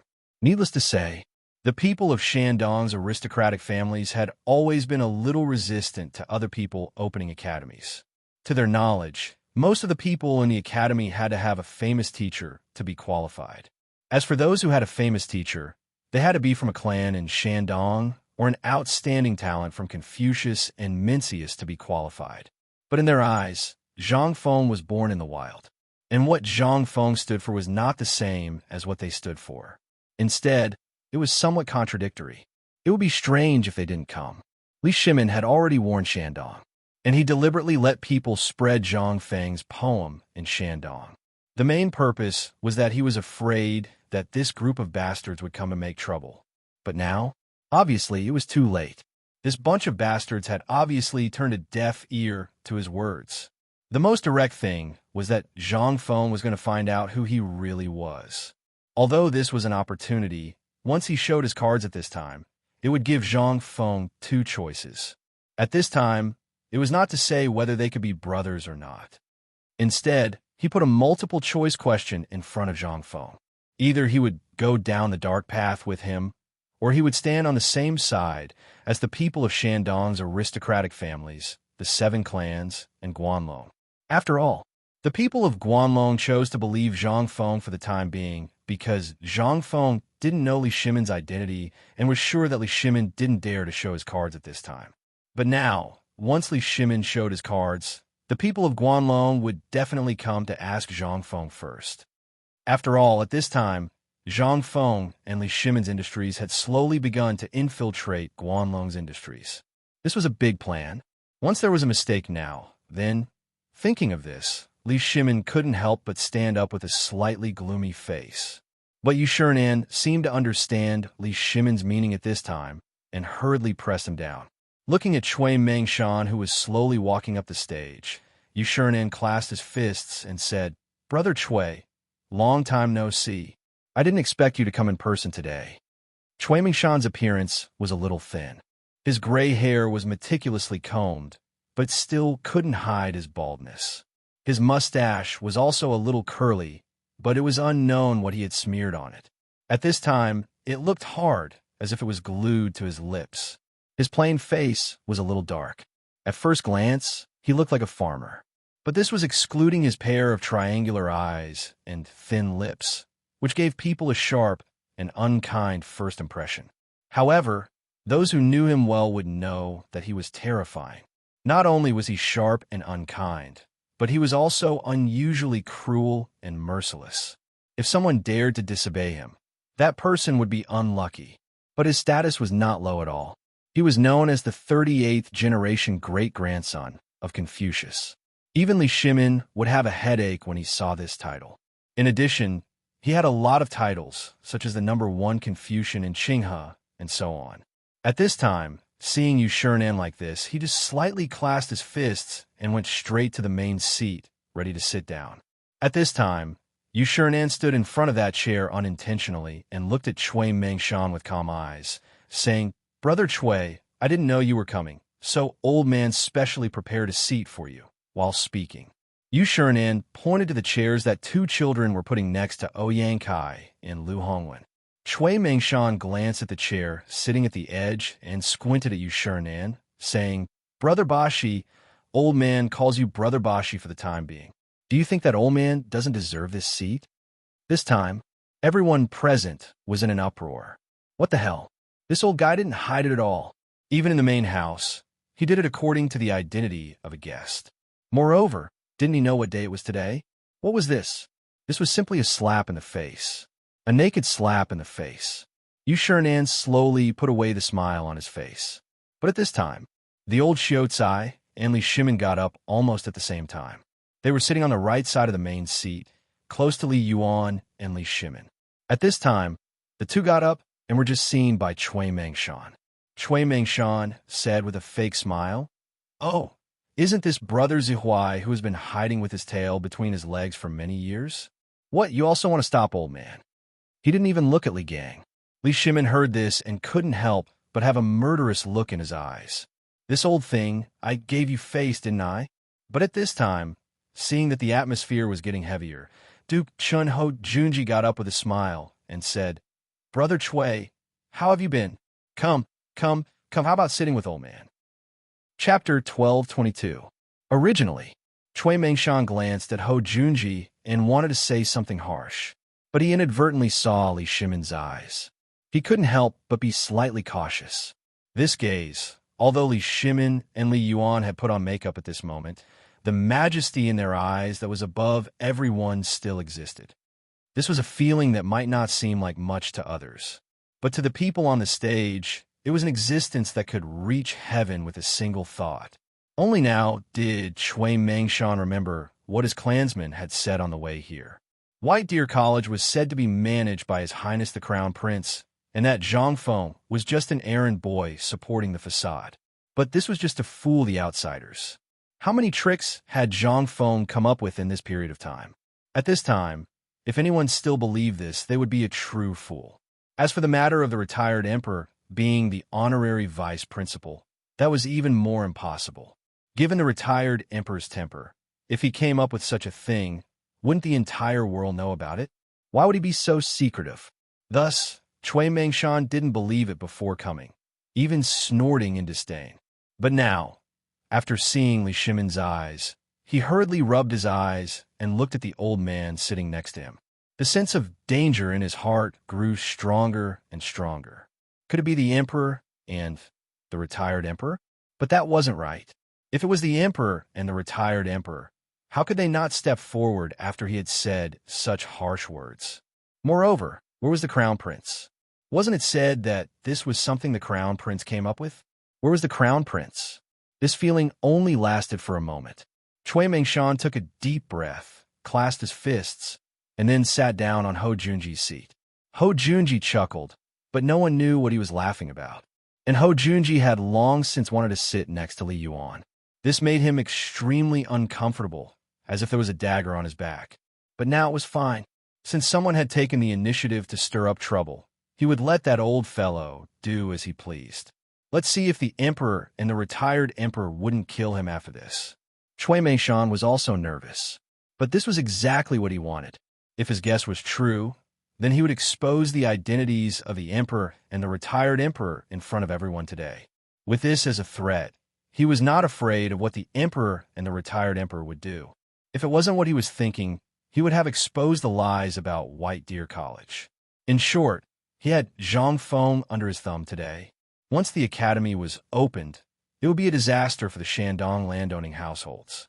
Originally, the Imperial College and the Hongluang Guan School were the places that they, Guanlong, and the 5 surnames and 7 clans had all tacitly agreed upon. But after this kid appeared, everything changed. From the beginning of the Locust Plague, when Shandong opposed the emperor's unbridled aid to the Long Yu Dao and ignored the disaster in Shandong, the emperor had already cleaned it up. From that time on, the emperor seemed to have intended to do so. He paid special attention to the Hongwen Guan School and the Imperial College. But unexpectedly, during the mid-autumn hunt, this bastard Zhang Feng had used some unknown method to bribe Guanlong's men. Then, as if they had gone crazy, these people used all the things that this kid had created in the Imperial College and the Hongwen Guan School. This inevitably sounded the alarm for the Shandong landowning households. For Guanlong, their main business was business, so what happened to the 2 academies had nothing to do with them. But it was different for the 5 surnames and 7 clans in Shandong. Once this place was out of control, it would be troublesome in the future. Therefore, after discussing with the 4 great clans, he was willing to come out of the mountain and meet this kid. If this kid knew what was good for him, then so be it. But if he didn't, then, at this moment, Qian Wanli's shouts were heard in the square. Once again, the gymnastic exercises were performed in unison in the huge square. The 8th set of radio gymnastics is ready to begin.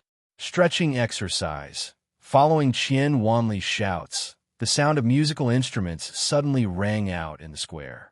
Following the sound of the musical instruments, the thousands of people in the square also began their morning exercises. Those who were invited, as well as the Confucian scholars from the Hongwen Guan Imperial College, although they had seen this before, looked at the situation in the White Deer College and their own students. It was simply too horrible to look at. But at this moment, while everyone was shaking their heads and praising the beauty of this morning exercise, and even Sun Simiao was nodding his head in agreement, Cui Meishan's voice rang out again. What nonsense is this? The academy is not like other academies. This is just a trick for fun. How can this be considered the main topic of the academy? However, just as everyone was raging, Zhang Feng's voice slowly rang out beside them. May I know who this old man is? I remember that he wasn't within the scope of my invitation. Chapter 12:23. Fengzi, Dean, President Zhang, Brother He Xian. At this time, everyone noticed the arrival of Zhang Feng.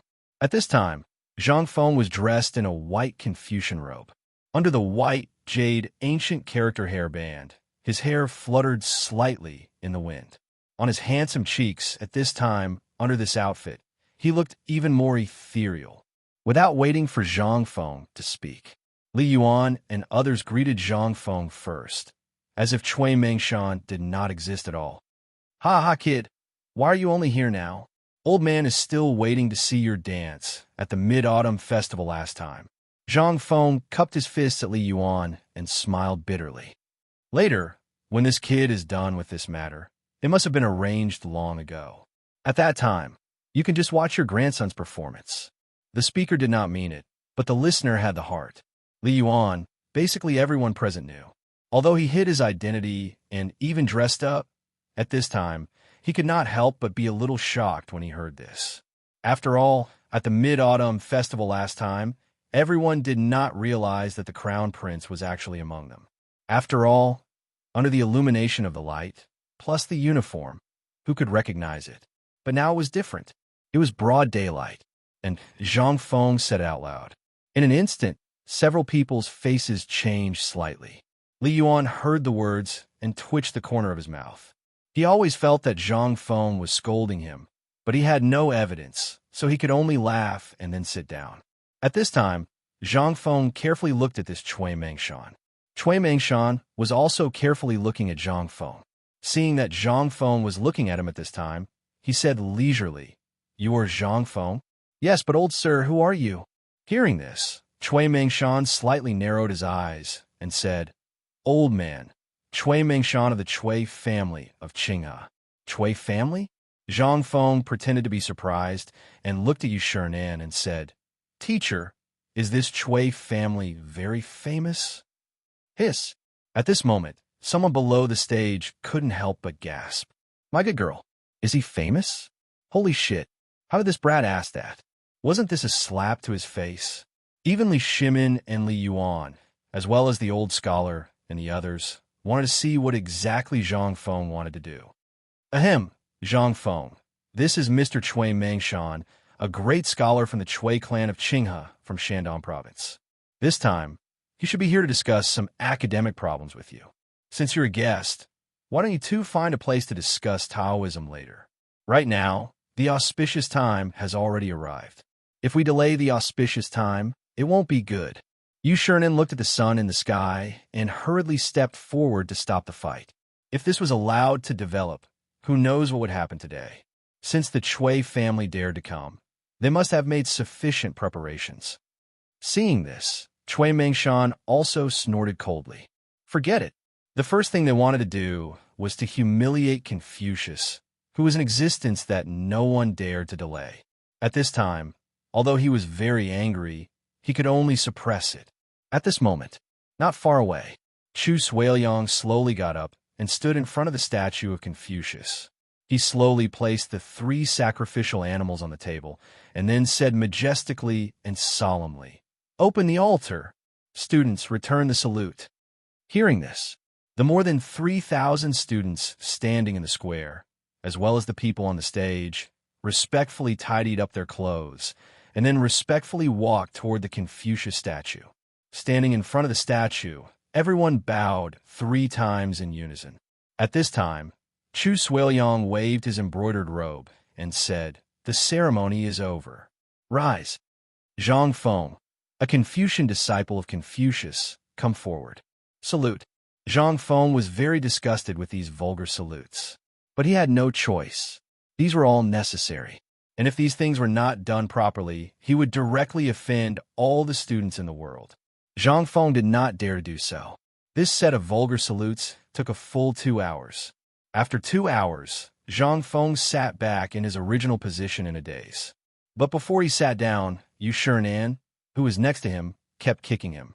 Zhang Feng was stunned. Yu Shinan looked forward and said with a smile on his face, "Speak." "Huh?" Zhang Feng was stunned. Then he came to his senses. What the F***CK is this? What should he say? What should he say? Why didn't anyone tell him in advance? But now is not the time to care about this. Zhang Feng forced himself to be alert and thought, "Isn't this a mobilization meeting? Although there is no script, who is he? He is a liberal arts student." After thinking about it, he instantly figured it out. He stood up and made a scholarly gesture. Then he said, "I am a merit order. Since the establishment of the school on Mount Shao, I command White Deer College." Jishao White Deer College follows the teachings of Old Man Kong and is known by the world for its unrestrained style of learning and its fair treatment of all students. It has been more than 2 months since the establishment of the college. This time, I respectfully invite Old Man Kong to join Mount Shao. I follow the vow that there is no end to learning and there is no distinction between nobility and lowliness. Today is the opening ceremony. Everyone can ask me anything. As long as it is academic, I will tell you everything. Hearing this, instantly, a Confucian scholar hurriedly asked, "I am Zhou Yuan Mountain. May I ask Dean Zhang Feng, what is important and what is not?" This question was very tricky. Zhang Feng could not help but take another look at that person. At this moment, Li Shimin and the others could not help but take another look at that person. This was obviously to make things difficult for Zhang Feng. If Zhang Feng did not answer well, he would die without a burial place. But at this moment, Li Shimin suddenly found Zhang Feng's side face showing a warm smile again. The people are important, the country is second, and the ruler is the least important. Chapter 12:24. Buzz. This time, the whole place burst into an uproar. But at this time, Zhou Yuanshan asked again, President Zhang Feng, do you mean that the people are nobles and the monarch is belittled? That is to say, the emperor's status is lowly? Are you king here to cause trouble? What the hell? Did Lao Tzu provoke you? Zhang Feng frowned slightly. These things were the words of Mencius and the 100 schools of thought that he had read in an ancient book about the struggle between Taoists. At that time, it didn't matter. It didn't matter if they talked about it on a normal day. But if they found out that the people were nobles, the meaning was different. Maybe Zhang Feng's head would fall to the ground today. The faces of Yu Shinan and the others also darkened. But Zhang Feng didn't think too much about it. Instead, he said with assurance, the so-called people are nobles, and the monarch is not that the emperor's status is low. I wonder if this Confucian has ever been on a boat? Zhou Yuanshan nodded. Many times. Good, then I will ask again. May I ask if there is any difference between a boat and water? This boat and water, which one is more important? This time, Zhou Yuanshan couldn't help but be stunned. After thinking for a while, he said, the boat is heavy and the water is light. Zhang Feng asked again, how heavy is the boat? How light is the water? The boat is as heavy as 1,000 caddies. The water is as light as a feather. Good. Zhang Feng praised and said, it seems that you know. Then I will ask you again, between the monarch and the people, which one is more important? This time, not to mention the person who asked the question. At this time, even Yu Shinan and the others were confused. Wasn't it obvious? However, only Li Shimin and Li Yuan couldn't help but look serious. They had heard Zhang Feng talk about this before, but at that time, they didn't think much about it. But now, after seeing Zhang Feng and that person argue, they couldn't help but have a different opinion. Zhang Feng asked again, if you say that the boat is heavy, then why is it floating on the water? You said that the water is light. Then why is it able to support such a heavy ship without sinking? This time, all of the students present couldn't help but have a burning gaze. Immediately after, a series of buzzing sounds erupted. A thin layer of cold sweat suddenly appeared on Zhou Yuanshan's face. This question was too tricky. Who would be so bored as to do something like this? But now that Zhang Feng said this, everyone felt that it made sense when they thought about how the Tao Lord was more important than the people. However, no one could understand the meaning behind it. For the first time, Cui Mingshan's face showed a dignified expression. This question was very profound, and even he couldn't figure it out. He turned around and saw that except for the old man next to him and the person whom he feared to be the emperor, everyone's face showed a thoughtful expression. However, when he looked at the two people whom he suspected to be the emperor and the retired emperor, their eyes were very serious. The old man seemed to notice his gaze and tilted his head to look at him. Cui Mingshan hurriedly turned his head away and didn't dare to look at him. After a while, Zhou Yuanshan couldn't help but hurriedly bow and say, Dean, please enlighten us. Good. You're worth teaching. Zhang Feng nodded and said, the so-called distinction between weight and weight lies in the human heart. If you think it's heavy, it's heavy. If you think it's light, it's light. Everything is there and doesn't move. But when you look at it, it will appear in your eyes. This is the so-called truth, and I call it physics. Besides, the boat is equivalent to the emperor and the Tang dynasty, and the water can be regarded as the people, thousands of students and thousands of soldiers guarding the border. Wow! In an instant, everyone couldn't help but burst into a roar. What was Zhang Feng talking about? This was the Great Way.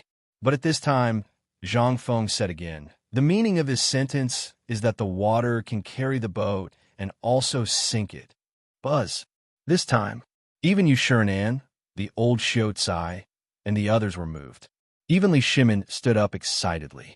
These words, when he heard them before, felt a little familiar, but now, it seemed to make some sense. But now, after Zhang Feng explained it in detail from beginning to end, Li Shimin, Li Yuan, and even Yu Shinan and the others present also had a deeper understanding. This kid was talking about the importance of the people in a different way. He compared the people to the water and the country to the boat. The water can carry the boat and also sink it. This was such a simple truth. Why didn't they think about it before? Zhang Feng actually didn't mean to target anyone, nor did he have any idea to amaze the world with a single brilliant feat he knew so much. To be able to rack his brains and say it out, that was already the best he could do. Where would he have the time to study these things? Every day, this and that, he was so busy that he couldn't get away. At this time, he didn't care whether the people understood or not. It was best if they could be confused. Seeing that many people wanted to ask questions, Zhang Feng hurriedly waved his hand and said, "I know that everyone has a lot to say, but this matter can only be understood and not explained in words. In fact, everyone has their own answer in their heart. What is the water? Is all things? What is the boat? Is also all things? So all things should have their own track. You can understand it by yourself." When everyone heard this, the corners of their mouths twitched. What kind of logic was this? They couldn't even ask. Chapter 12:25. However, at this moment, Cui Mengshan stood up and said, "Old man has a question." Everyone's eyes lit up when they heard that. Zhang Feng was waiting for this old man to ask, so he made a gesture of invitation. Cui Mengshan asked, "May I ask, what is the key to the world that is plagued by endless wars?" This was blatantly stirring up trouble.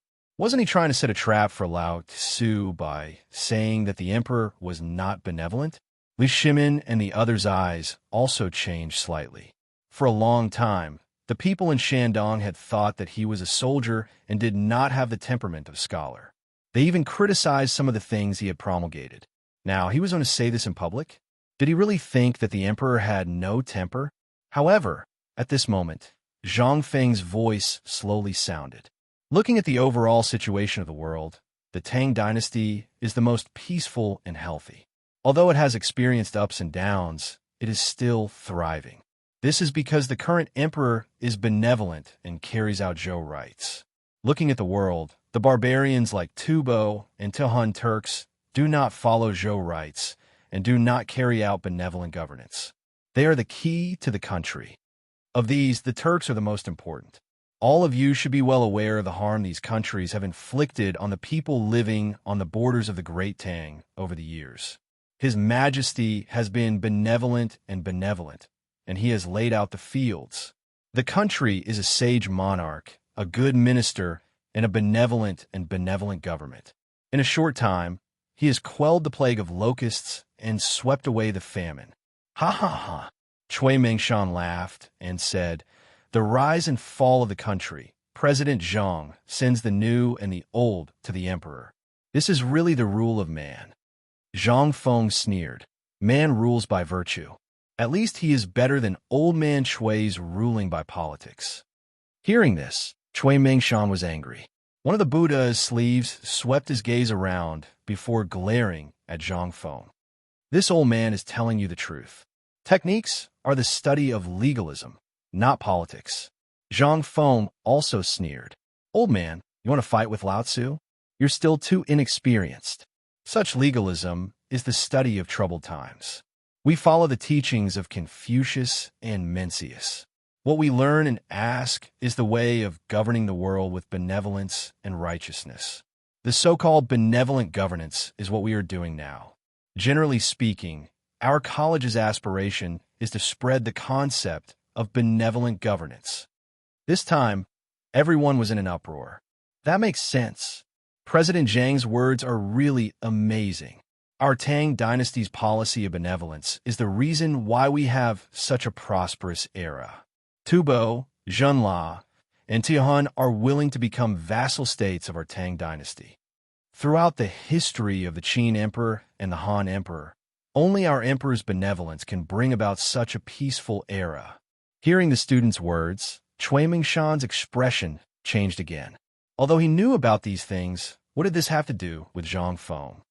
Nonsense. Then, Cui Mengshan shouted angrily. Nonsense! President Zhang's words are simply nonsense. Zhang Feng's face darkened. What this humble one said is reasonable. What I said is obvious to the common people of the world. Could it be that according to the words of your Shandong landowning clans, what this humble one said is wrong? Your Excellency has no reason to criticize it. Could it be that you think that what the students of the world see and hear is false? Are you saying that it's not as good as the Chui families? Or do you mean that whatever your Chui family says is the truth? Isn't this the truth? Zhang Feng pointed at Yu Shiren and the others below the stage and said, "Everyone, you've all seen it today. I'm praying to the heavens, praying for the benevolent governance of Confucius and Mencius, but I'm being criticized by the nobles of Shandong for no reason." Old man Chui Mengshan, what do you mean? At this moment, Chui Mengshan's expression suddenly changed. Seeing the Confucian's expressions gradually change, he couldn't help but hurriedly explain. There are 3 reasons why old man's words are nonsense. All schools of thought in the world have branches, but during the spring and autumn period, although Confucianism, Moism, and legalism had merged into one, and Moism was weak, this has always been the same. However, you've taken this out of context, using techniques as the basis for legalism. This is the first reason. Although the 3 schools of legalism have always had their differences, their roots are the same. Since they've all agreed on the legal system as the foundation, they'll focus on implementing it. However, you've ignored the foundation of legalism, attacking one point and not the other. This is the second reason. Legalism's techniques are based on the foundation of law. They focus on cleansing the government, strengthening the investigation of officials, and manipulating politics. There's a world of difference, but you've intentionally erased its foundation. Your judgment is extremely rash. This is the third reason. Shut up. When Chui Mengshan finished speaking, Li Shimin indifferently said, "Then let me ask you, who are you? Which school of legalism is it?" This time, Li Shimin was truly enraged. Why did such a thing come out of the opening ceremony to stir up trouble? Although it was fine to discuss the Tao, it was the Shandong landowning household that didn't know what was good for them. When Yu Shiren heard this, he stood up and said, "Dare I ask, Brother Chui, your Shandong landowning household original intention is to pass down the Confucian Tao. Have you also been researching the legalism school of thought? Furthermore, the old man and the others have been on the mountain for more than a month. What they've seen and heard, as well as what White Deer College has done, is there anything wrong with it?"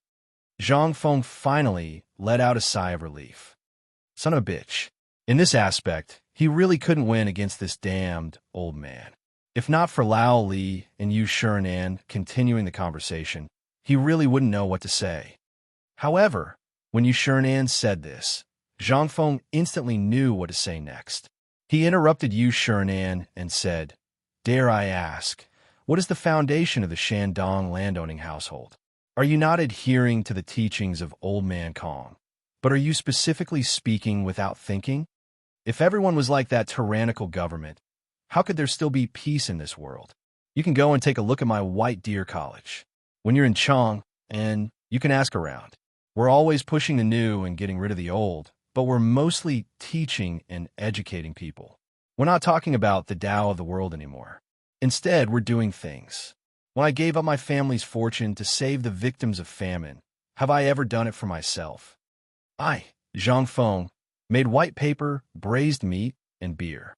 Which one of them didn't benefit the country and its people?" This time, Chui Mengshan's expression changed. He was speechless. Zhang Feng took the opportunity to step forward and said, "I, Zhang Feng, have never been as good as any of you. However, in terms of conduct, in terms of standards, I, Zhang Feng, believe that your Shandong landowning household is nothing compared to me." Wang. Chapter 12:26. All the students and Confucians were in an uproar. What they had learned, what they had seen and heard all day long, which one of them was not the way of governing the world. Everyone wanted to use what they had learned to change this dynasty, to be able to become a scholar of their own in this era, to be able to bring happiness to the common people was their dream. Just now, Zhang Feng and Chui Mengshan's discussion, they could not help but open a door for everyone. It had even decided the outcome of the Tao debate. At this moment, Chui Mengshan listened to the noise and the questioning eyes. He could not help but taste blood in his mouth. A trace of blood hung on the corner of his mouth. When Zhang Feng saw this, he smiled slightly and moved closer to Cui Mengshan, saying, Zhang Feng would like to give Shandong another piece of advice. The way of governing the world is no longer empty talk, but practice. Whether it is the rule of law or the rule of men, who can make the people rich, no longer live a bitter life, no longer receive unequal treatment, and make the Tang dynasty prosper day by day, become a powerful country, and enrich the people. This is the right way. Otherwise, it is just empty talk and will affect the world, just like the war in the surrounding area. Can Shandong give a reasonable solution? Could it be that you can only use your impeccable looks to preach and discuss Tao with those barbarians? Or do you want to influence them? If that's the case, then I, Zhang Feng, dare to say that in less than 10 years, your ideas will definitely be abandoned by the general trend. The days are moving forward, and the steps are moving forward. We have to set our sights further. Don't come to the research area with ancient books and research every day. It's not wrong to abide by the rules, but what are we? We are educators. Our vision must be longer than anyone else's. Only in this way can we educate the next generation of people who are more outstanding than us. Only in this way can all the people of the Tang dynasty really stand tall and be respected by the world. People are kind by nature, just like that dog. If the person he follows is kind, then he can guard your house and protect your life. But if he follows an evil person, then he's a demon by your side. Man is born good. You don't need me to tell you these things again, do you? Puff! In an instant, Cui Mengshan couldn't hold it in any longer. He spat out a mouthful of blood, reflecting sparkling and translucent light in the sun. At this time, everyone in the square widened their eyes and looked at Zhang Feng in horror. Zhang Feng ignored the unconscious Cui Mengshan. Instead, he walked over to the statue of Confucius and bowed 3 times. Sun Simiao called over 2 working students and hurriedly carried Cui Mengshan away. At this moment, Zhang Feng said loudly again, and I, Zhang Feng's academy, don't care about factions. Here, there is only the righteous path. At this moment, the Confucians could no longer sit still. One after another, they asked, Dare I ask, Master Zhang, you said that people's hearts are good by nature, but if they're all good, then why do we need laws? Yeah, the distinction between good and evil is not easy to distinguish. Master Zhang, please enlighten us. In an instant, all the Confucians bowed down to Zhang Feng. At this moment, everyone really recognized Zhang Feng's identity as a great Confucian. Li Shimin and the others also looked at Zhang Feng with some horror. They thought that Zhang Feng would be in big trouble this time, but now it seemed that he didn't need to do anything. At this time, he and Li Yuan looked at each other, and the two looked at each other and laughed. Yu Shernan patted the old scholar's shoulder and said with emotion, Brother Zihuai, did you teach Fengzi all this? The old scholar said with a dignified expression, Didn't you teach him this? At this time, several people's expressions were sluggish. They glanced at Zhang Feng and then looked at each other, and then burst out with gratified expressions. Let's watch the show and see what else this kid knows.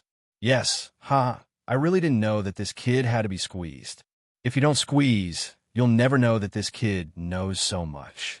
At this time, Zhang Feng's voice interrupted the whispered conversation of several people. Seeing that the situation was under control, Zhang Feng also restored the feeling that everything was under control. He paced slowly and said, Evil. Because of human nature, there is a legal system.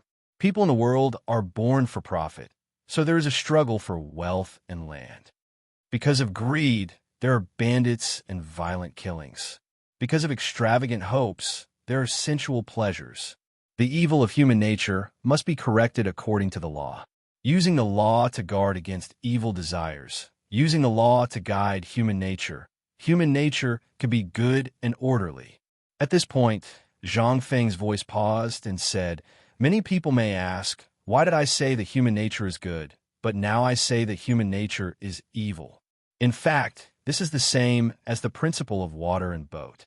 Good and evil are all between a person's thoughts. If you have desires, then there will naturally be disasters, and so on in the world. My academy can't make people turn to good and abandon evil, but it can make people understand what is evil and what is good. Zhang Feng spent a lot of effort to explain the difference between good and evil. While he was at it, he also praised White Deer College and Chang'an University. The group of students, as well as the Confucian scholars who went up the mountain, were completely bewitched. At this time, Zhang Feng waved at Guzi and Juzi. The two of them were dressed in brand-new boy outfits. They served Zhang Feng tea and cigarettes. After drinking a pot of tea in one gulp, Zhang Feng took a big puff of the cigarette and sighed secretly. Awesome. So, these Confucian scholars are really good at bragging. Chapter 12:27. Zhang Feng felt good. All the students present were in trouble. The reputation of the academy was already quite big, and everyone wanted to see Zhang Feng's Dao discussion. However, who would have thought that such a big thing would happen in this round? Who could take it? Who could stay calm? However, at this moment, while everyone was still in a state of shock, Zhang Feng actually slipped away. This was out of everyone's expectations. What time was this? This was the opening of the academy. How could Zhang Feng slip away? However, those who knew Zhang Feng well weren't surprised. This was what this kid liked to do. He slipped away after showing off. After 15 minutes after Zhang Feng left, the people present realized that Zhang Feng wasn't present. They all clamored for Zhang Feng to take his turn again. Yu Shernan stood up with a smile on his face. Everyone, today is the opening of White Deer College. The banquet is ready. Everyone, why don't you follow the old man to the cafeteria? If you have anything to discuss, we can talk about it later. Yu Shernan's status was there for all to see. Now that he had spoken, who would dare to defy him? Not only that, it was rumored that the architecture of the White Deer Institute was unique, and the canteen was even more majestic and magnificent compared to the imperial kitchens in the imperial palace. It was already considered extremely lucky for them to be able to attend the Dao discussion today. But now that they heard about it, they decided to pay a visit. When Xian Wanli saw that the Confucian scholars and Lao Li had left, he walked up to the stage and bowed. Everyone, today I will lead you on a tour of White Deer College. Please follow the students closely, on the other side. When Zhang Feng walked out of the school building, he was deflated. He rolled and crawled back to his room. The moment he entered, he gulped down a pot of herbal tea. Seeing this, the two girls were dumbfounded. Although the two women hadn't been there just now, they had watched the discussion between Zhang Feng and Cui Mengshan from afar. At this moment, looking at Zhang Feng again, he was like a completely different person compared to his previous heroic self. Jingshu couldn't help but cover her mouth and laugh. Prince Zhang, what's wrong? Didn't you just see Prince Zhang showing off his invincible might? Zhang Feng waved his hand and stared at Jingshu speechlessly. Don't mention it. How much ink do I have?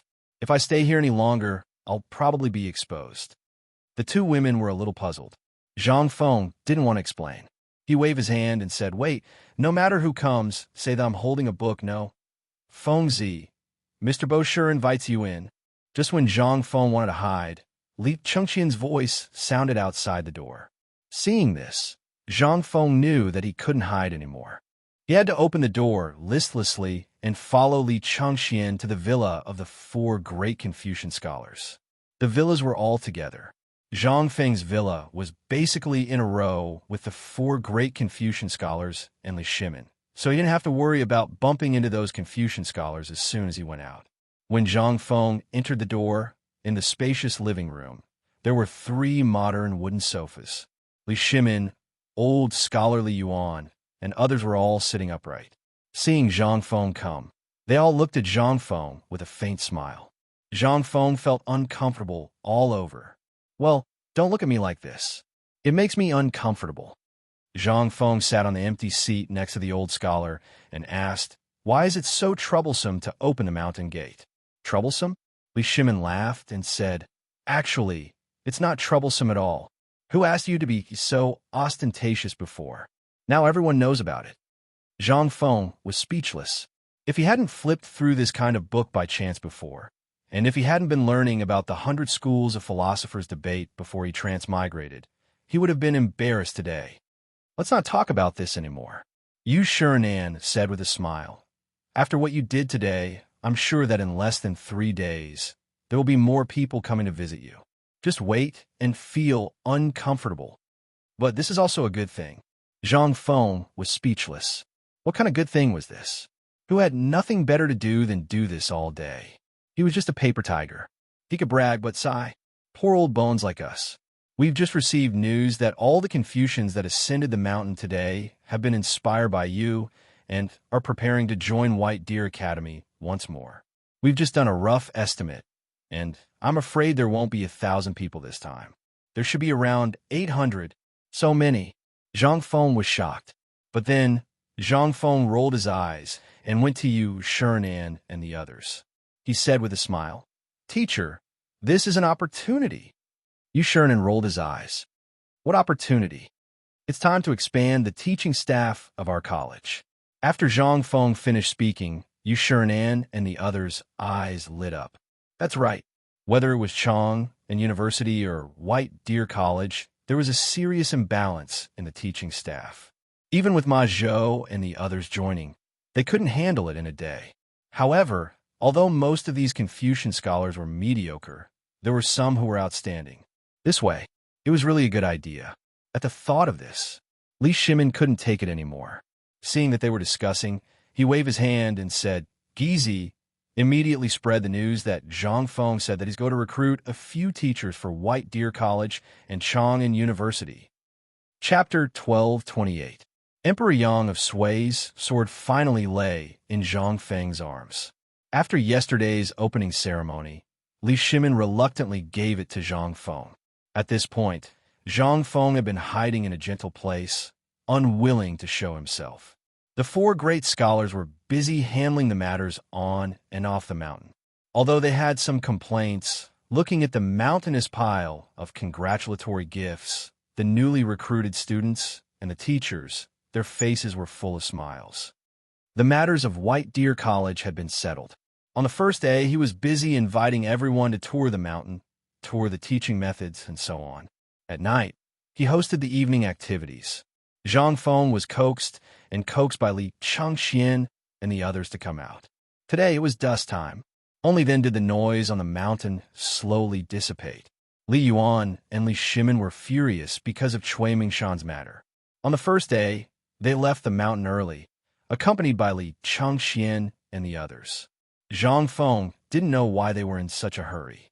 However, after Yu Shernan got drunk, Zhang Feng vaguely heard that Shandong was going to be in trouble. However, this didn't concern Zhang Feng. He had always dealt with whatever came his way. At this moment, Zhang Feng sat on the balcony, looking at the waterfall under the setting sun. He closed his eyes and dozed off. Jingshu was gently playing the guzheng beside him. Zhang Yao was also looking at Zhang Feng. No one knew what she was thinking. However, she also took over the glorious mission of Guzi and Juzi. At this moment, she tirelessly massaged Zhang Feng's shoulders. However, such a good thing didn't let Zhang Feng enjoy for long. At this moment, a burst of noise forced Zhang Feng to stand up. "Who are you?" "This is the Villa District. You can't enter without an identity card." "I am Arcanon. Can I trouble you to inform the dean that there is a matter at the forging workshop?" "Forging workshop? Are you from that workshop?" The group of veterans had already been formed into a security team by Zhang Feng. Basically, Chun Tiniu and the others were in charge of this matter. However, ever since these veterans followed Zhang Feng, they refused to go anywhere else no matter what. They only stood guard at the entrance of Zhang Feng's villa, guarding the door for him. They said that the old village chief and cripple Wang had looked for them and personally instructed them not to care about anything else but Zhang Feng's safety. Now, even if Zhang Feng didn't like these oversized lights, he couldn't do anything about it. At this moment, Zhang Feng heard the sound downstairs. He slowly got up and leaned against the balcony to take a look. It really was Arcanon, who was dressed in gray. "Wait, I'm coming down now." Zhang Feng didn't dare to let him in. Even though he had ordered these people to bathe every day, the smell on his body was still enough to kill a cow. Zhang Feng went downstairs and asked at the entrance of the villa, "What's wrong?" "There's no more iron." Arcanon sighed. Zhang Feng thought to himself, "Just as I thought. There wasn't enough iron to begin with." The forging workshop had been using the only iron they had. However, Zhang Feng didn't expect that there would be no more iron today. Then, how much iron is there left on the mountain? There's still about 3 days' worth of iron left. However, this morning, that man said that he could get some iron from the shipyard. It should be enough to last for a while. Zhang Feng rubbed his forehead and waved his hand. All right, I know. Don't tell anyone about this. Do you understand? Understand. After all, Arcanon was once an all-powerful figure in the Western region. He was more astute than anyone else in some matters. At this moment, seeing that Zhang Feng was about to send him off, he hurriedly whispered, "The gun is basically done. Do you want to take a look?" "It's done?" Zhang Feng was shocked. This is a good thing. He waved his hand and said, "Lead the way." If this thing was really done, it would be easy to handle. He could just take the gun and let Gao Can and the other uncouth fellows form a special force. They could directly kill their way into the hinterland of the 5 surnames and 7 hopes. How good would that be? They could directly tear those fellows apart. This was a big plan against the 5 surnames and 7 hopes. Therefore, when he heard that the gun was done, how could Zhang Feng sit still? This thing was where his confidence came from. It was better for him to have it than others. Once it was done, he could make himself a self-defense weapon. No matter how big the world was, he could go anywhere. The forging workshop was not far away. Zhang Feng and Arcanon went from the waterfall to the crowded area of the academy. However, it still took them about 2 hours. When the sky was dark, the two finally arrived at the forging workshop. In the cave, Mokido and the others had already stopped working. At this moment, the temperature in the cave had dropped a lot. Everyone sat casually by the walls of the cave, but their eyes were fixed on a wooden table in the middle of the cave. On the large wooden table, there were piles of parts of a type of gun that they had learned from Zhang Feng during this period of time. Beside the wooden table, there were dozens of oil lamps, which lit up the cave as if it was daytime. At this moment, when the two of them entered the cave, everyone hurriedly stood up and looked at Zhang Feng excitedly. Chapter 1229. The next morning, on the cement road at the foot of Mount Xiaoli, a team of dozens of people was driving more than a dozen carriages to Mount Xiaoli slowly. The carriages emitted a nauseating smell along the way. Niu Jinda was sitting on the back of the horse at this time. He was weak and dizzy as if he was drunk. The people behind him were even worse off. Many of them were lying on the carriages like dead dogs. Their faces were ashen. Originally, Niu Jinda planned to come back when Zhang Feng opened the hospital yesterday, but he didn't know what had happened. Since that night, his team had felt that something was wrong, so he didn't know why. At first, the team basically had abdominal pain and vomiting. Everyone thought they had eaten too much game. But since yesterday morning, even Niu Jinda, who was as strong as a bull, was exhausted. He had diarrhea more than a dozen times in a day. His intestines were almost out. He didn't dare to go to Chang'an City. It was shameful. As for the military camp, Niu Jinda also ignored it. Right now, the most important task was to throw these plague god iron ores to Zhang Feng, and then let that brat show them what the hell was going on. In the morning, the market at the foot of Mount Xiaoli was already noisy, and the patrolling soldiers, after seeing the appearance of Niu Jinda and others, almost thought they had encountered some bandits. They didn't dare to be careless. When they hurriedly spread the news, they also took over the people who were escorting the carriages. They even hurriedly carried them to the mountain with stretchers made of bamboo and clothes. Niu Jinda felt very ashamed. He covered his face with his hands all the way. No matter how others pointed at him, he didn't dare to say anything. How shameful!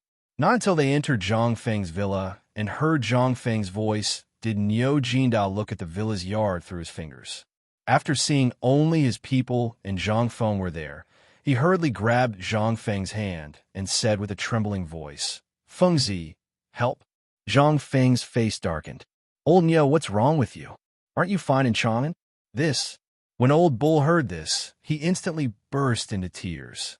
She immediately pulled Zhang Feng aside and complained tearfully. Finally, Zhang Feng understood the ins and outs of the matter. Niu Jinda had always wanted to repay Zhang Feng for saving his life, so he immediately went to look for oars. However, none of them had seen what the iron in the picture looked like. They only felt that the two things seemed to be very similar. In the end, they dug it out and brought it back. However, this thing seemed to be cursed.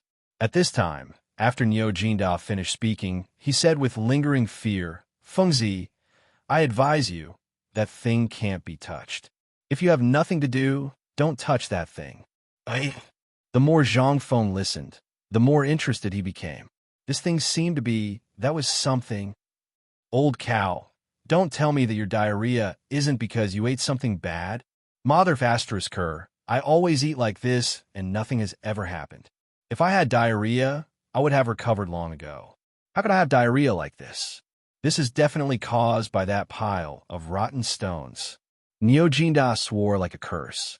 Even Niu Jinda's family had confirmed this point. Involuntarily, Zhang Feng's interest was piqued. This thing was definitely not an iron ore. Anything that carried radiation was generally not a good thing. They were definitely poisoned by radiation. If this thing was brought to the academy, it would be a big problem. However, just when Zhang Feng wanted to hurry to see the ores, Niu Jinda grabbed Zhang Feng and asked again, "Fengzi, let me ask you something. Don't lie to me." Zhang Feng rolled his eyes. "Look at the situation now. I'll go find Dr. Sun Simiao to take a look at you. I'll also take a look at the pile of stones you brought back. If it's really like what I think it is, then it'll be a big problem." However, Niu Jinda didn't listen at all. Instead, he asked, "Let me ask you, old you and the others who went to look for ores, have they returned?" No, you're the fastest. Come on." While speaking, Zhang Feng hurriedly ran away. Only Niu Jinda was left laughing crazily. "Ha, Lao Tzu knew it. Lao Tzu knew that I'm the fastest." While Niu Jinda was proudly showing off, Sun Simiao entered Zhang Feng's villa with a serious face with Yushuran and the others. Seeing the courtyard full of injured people, his face couldn't help but sink. He didn't have time to talk and hurried to Niu Jinda's side. He asked about the cause of the matter and checked his pulse. However, slowly, Sun Simiao's face changed. He hurriedly shouted, "Someone, carry them to a place where there's no one. Quickly find someone to disinfect the dean's villa. Everyone who came in contact with them, immediately come to find the old man." What was going on? In an instant, Niu Jinda was dumbfounded. Niu Jinda's subordinates were dumbfounded. The onlookers were also dumbfounded. What was going on? Why did the situation suddenly change? Was this a plague? Chapter 1230.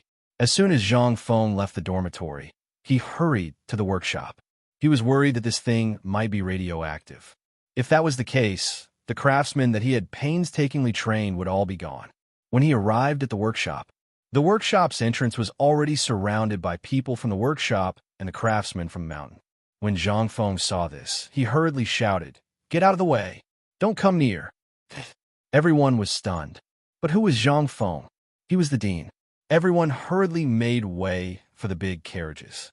After all, everyone saw the miserable state that Niu Jinda and the others were in when they arrived. At this moment, they recalled that Niu Jinda had just gone to see the dean, and now the dean was rushing here in a hurry. Something must have happened. Before they got close to the carriage, Zhang Feng could smell a strange stench.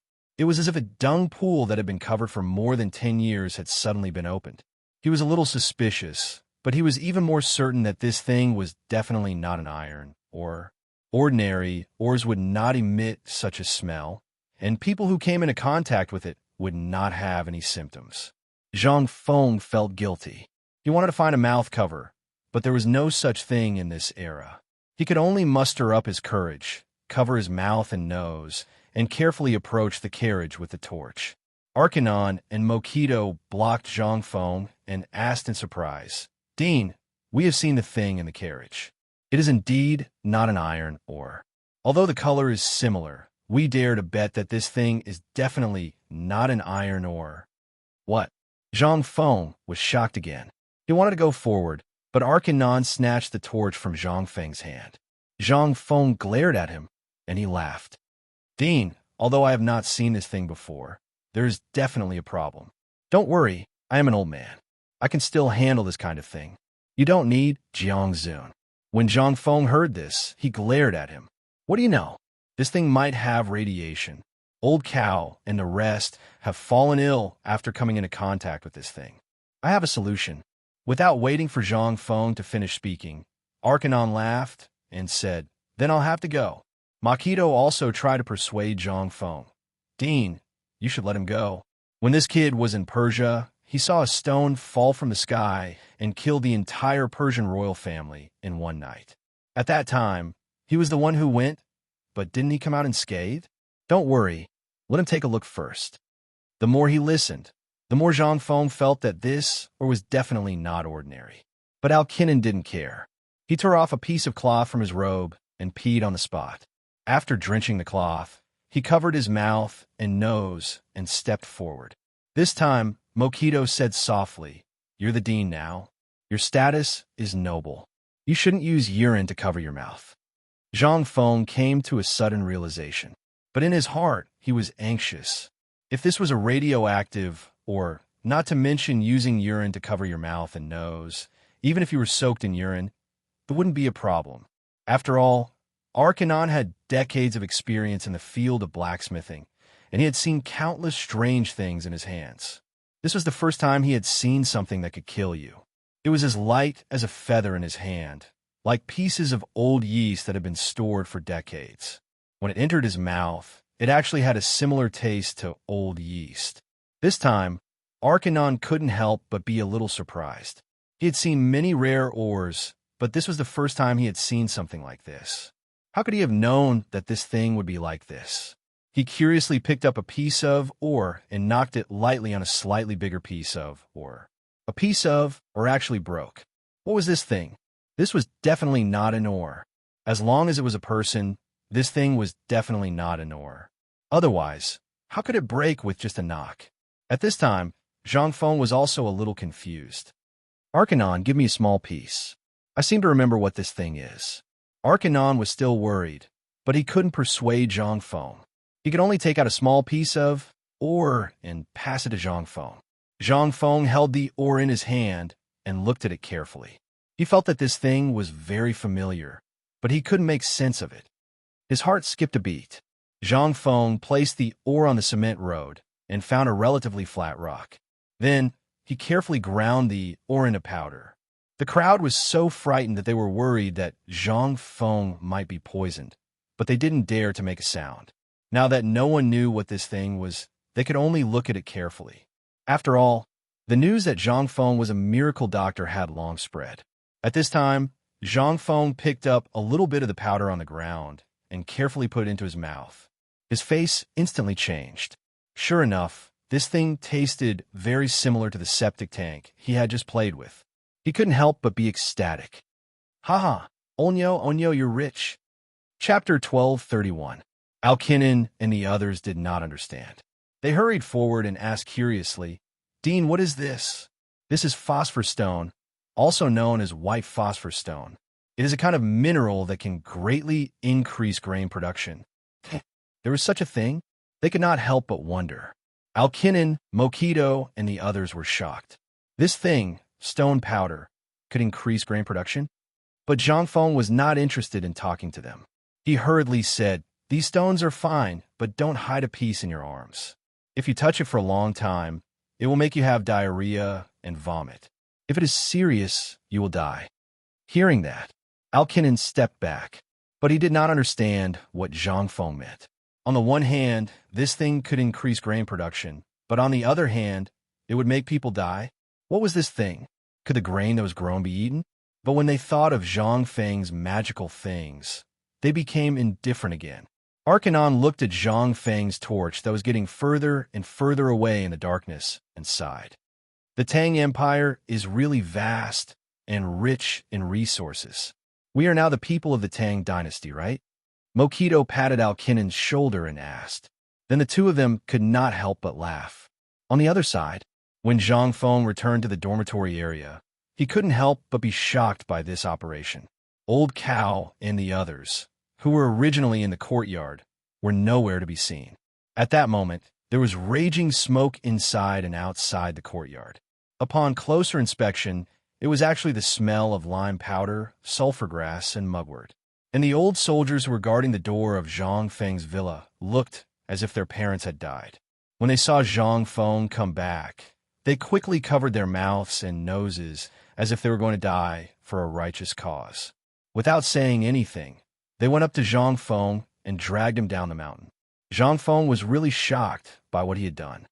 Hey, why don't you guys fart for Lao Tzu? What happened? What's going on? You mother of ***, speak up for Lao Tzu. If you don't speak up, do you believe that Lao Tzu will chop you up right now? Let go of Lao Tzu. F***ck. If you don't F***king let go of Lao Tzu, believe it or not. Director, please don't shout anymore. This is Dr. Sun's order. He said that this thing is the god of plagues, and that everyone has been infected by the plague. We're trying to get you to stay away from the plague. The leading veteran shouted in a hoarse voice, as if he had been choked by the smoke. At this moment, he said again, Dean, we have already sent the 2 deans' wives down the mountain. Now, we will send you to the mountain gate. Please don't shout, or you will cause panic. Plague? Send him down the mountain? Panic? What the F***ck is going on here? Let go of me. Where did this plague come from? Lao Tzu is a miracle doctor. I have already investigated. This is not a plague at all. Let go of me. Otherwise, if something happens to Lao Tzu and the rest, you guys will wait for Lao Tzu. Hearing this, the few men who were carrying Zhang Feng were stunned and stopped in their tracks. It's not a plague? Director, don't worry about this matter. We all heard that Lao Tzu brought more than 50 good brothers. Now, only a dozen of them have returned. Those 20 brothers all died inexplicably because of this, and they died right outside Chang'an City. When they entered the city, they didn't even dare to go through the main gate. They took a detour. They were all veterans. Naturally, they knew Niu Jinda. Moreover, some of Niu Jinda's subordinates also knew him. At this moment, looking at these old brothers who didn't die on the battlefield but died in such a sullen manner, and some of them were even waiting for death in so much pain, they couldn't help but feel a little sad. Zhang Feng saw that he couldn't win against them. He could only swear and swear. Think about it. Do you think I will lie to you? Lao Tzu is my brother. I can't just ignore him, right? Moreover, I am also a miracle doctor. You guys have seen me before. If I go now, they may still be saved. However, if I delay any longer, even if the gods come down to earth, they won't be able to save them. Hearing this, after weighing the pros and cons, they hurriedly carried Zhang Feng to the lime kiln at the mountain behind the waterfall. The miracle doctor was indeed a miracle doctor. At this time, he was actually able to think of this point. He was really decisive. However, this scared Niu Jinda and the others. They didn't know what was going on. They didn't know what would happen either. However, what awaited them was the scorching hot air in the air, which made them feel even more uncomfortable. But at this moment, just as Sun Simiao was about to give them a blood transplant according to Zhang Feng's method, Zhang Feng had already rushed over. As he walked, Zhang Feng hurriedly shouted, "There's a mistake. Don't do it. It's okay. They're fine." When everyone heard this, they couldn't help but look at Zhang Feng. Niu Jinda struggled to get up from the pile of straw and shouted, "Brother, help." Chapter 1232. Sun Simiao was a little suspicious, but he also believed in Zhang Feng's medical skills. He hurriedly told Zhang Feng what he had just found out. Zhang Feng couldn't help but interrupt Sun Simiao. He looked at the worried people and said, "Actually, this matter is indeed very serious, but it's definitely not a plague. It's definitely not some other problem. Fengzi, I say, don't just stand there and talk. You better see how to save me first. How about it? I'm about to die, and you're still here talking nonsense?" Niu Jindao really didn't understand the situation. At this time, seeing that Zhang Feng was still in the mood, how could he lie down? If it wasn't for the fact that he had just been forced to drink a large basin of cow urine, he would have already come forward to strangle Zhang Fengshi's neck. It was also because of that basin of cow urine that he and his subordinates had a trace of strength. Seeing this, Sun Simiao hurriedly took out a piece of cloth stained with cow urine from the basin next to him and handed it to Zhang Feng. Zhang Feng was dumbfounded. "I say, old master, what are you doing?" Sun Simiao saw that Zhang Feng didn't know what to do. He could only point to the cloth under their noses and said, This thing is good for killing viruses and isolating the plague. Don't you know to use the alcohol I gave you before? That thing is precious. Zhang Feng was speechless. Okay, you don't have to do this thing. You don't feel embarrassed, but I feel uncomfortable. This disease is not contagious. Just wait and see. Now, Sun Simiao was even more confused. But still, he still chose to believe in Zhang Feng. Zhang Feng waved his hand and ordered people to carry everyone back to the house in the villa area. Now that Jing Shu and her daughter had gone down a mountain, the house was very big and ventilated. Such a problem was obviously phosphorus poisoning. If it was a big problem, it was indeed a big problem. But if it was a small problem, it was also a small problem. Sun Simiao asked worriedly, "How are you going to save them now?" Sun Simiao asked after they were all on the floor. "Bring me a few jars of vinegar." Zhang Feng looked at Niu Jinda and said. When she said that, Niu Jinda's eyes widened. "What's vinegar for?" "Here you go." Niu Jinda was about to go crazy. If it wasn't for the fact that Zhang Feng's expression was very cautious, he would have thought that this brat was messing with him. Most importantly, he had just drunk a large basin of cow urine. If he were to drink vinegar now, thinking about it, Niu Jinda felt like dying. Seeing this, Zhang Feng squatted beside Niu Jinda, lit a cigarette, and handed it to him, saying, "Old Niu, you're awesome this time." Niu Jinda smoked silently and didn't want to talk to Zhang Feng. He thought that Zhang Feng was laughing at him. Zhang Feng also saw that Niu Jinda didn't believe him. He waved his hand and asked the 4 scholars and Sun Simiao, who were watching the situation inside, to sit down. Then he said, "I really admire old Niu this time. Do you know what old Niu found this time?" "What?" Several people asked in unison. Niu Jinda's bodyguard on the ground also opened his eyes wide at this time. Zhang Feng said slowly, "It's phosphate, or maybe you don't know what it is, but I know. What is the Tang dynasty lacking the most now?" "Old Niu, tell me." "Food shortage." Niu Jinda blurted it out without thinking. Zhang Feng snapped his fingers and said, "Yes, food. And now the autumn planting of this season is the key to whether the Tang dynasty will starve next year. And we all know that the food now is basically a few stones of grain per mu of land. But if we use the fertilizer made from the phosphate or cultivate the seeds, I believe that it won't be a problem to double the yield per mu of land." "Hiss, what did you say? Are you sure you're not bragging?" "Zhang Feng, boy, you can't lie about this kind of thing." Yu Shurinan and the others couldn't stay calm in an instant. Double the yield per mu of land? This was simply unthinkable. If someone else had said this, they would have definitely slapped that person. Food was the most important thing in the world. No one was willing to use food to brag. This was also a big taboo in the world. But this time, it was Zhang Feng who said it.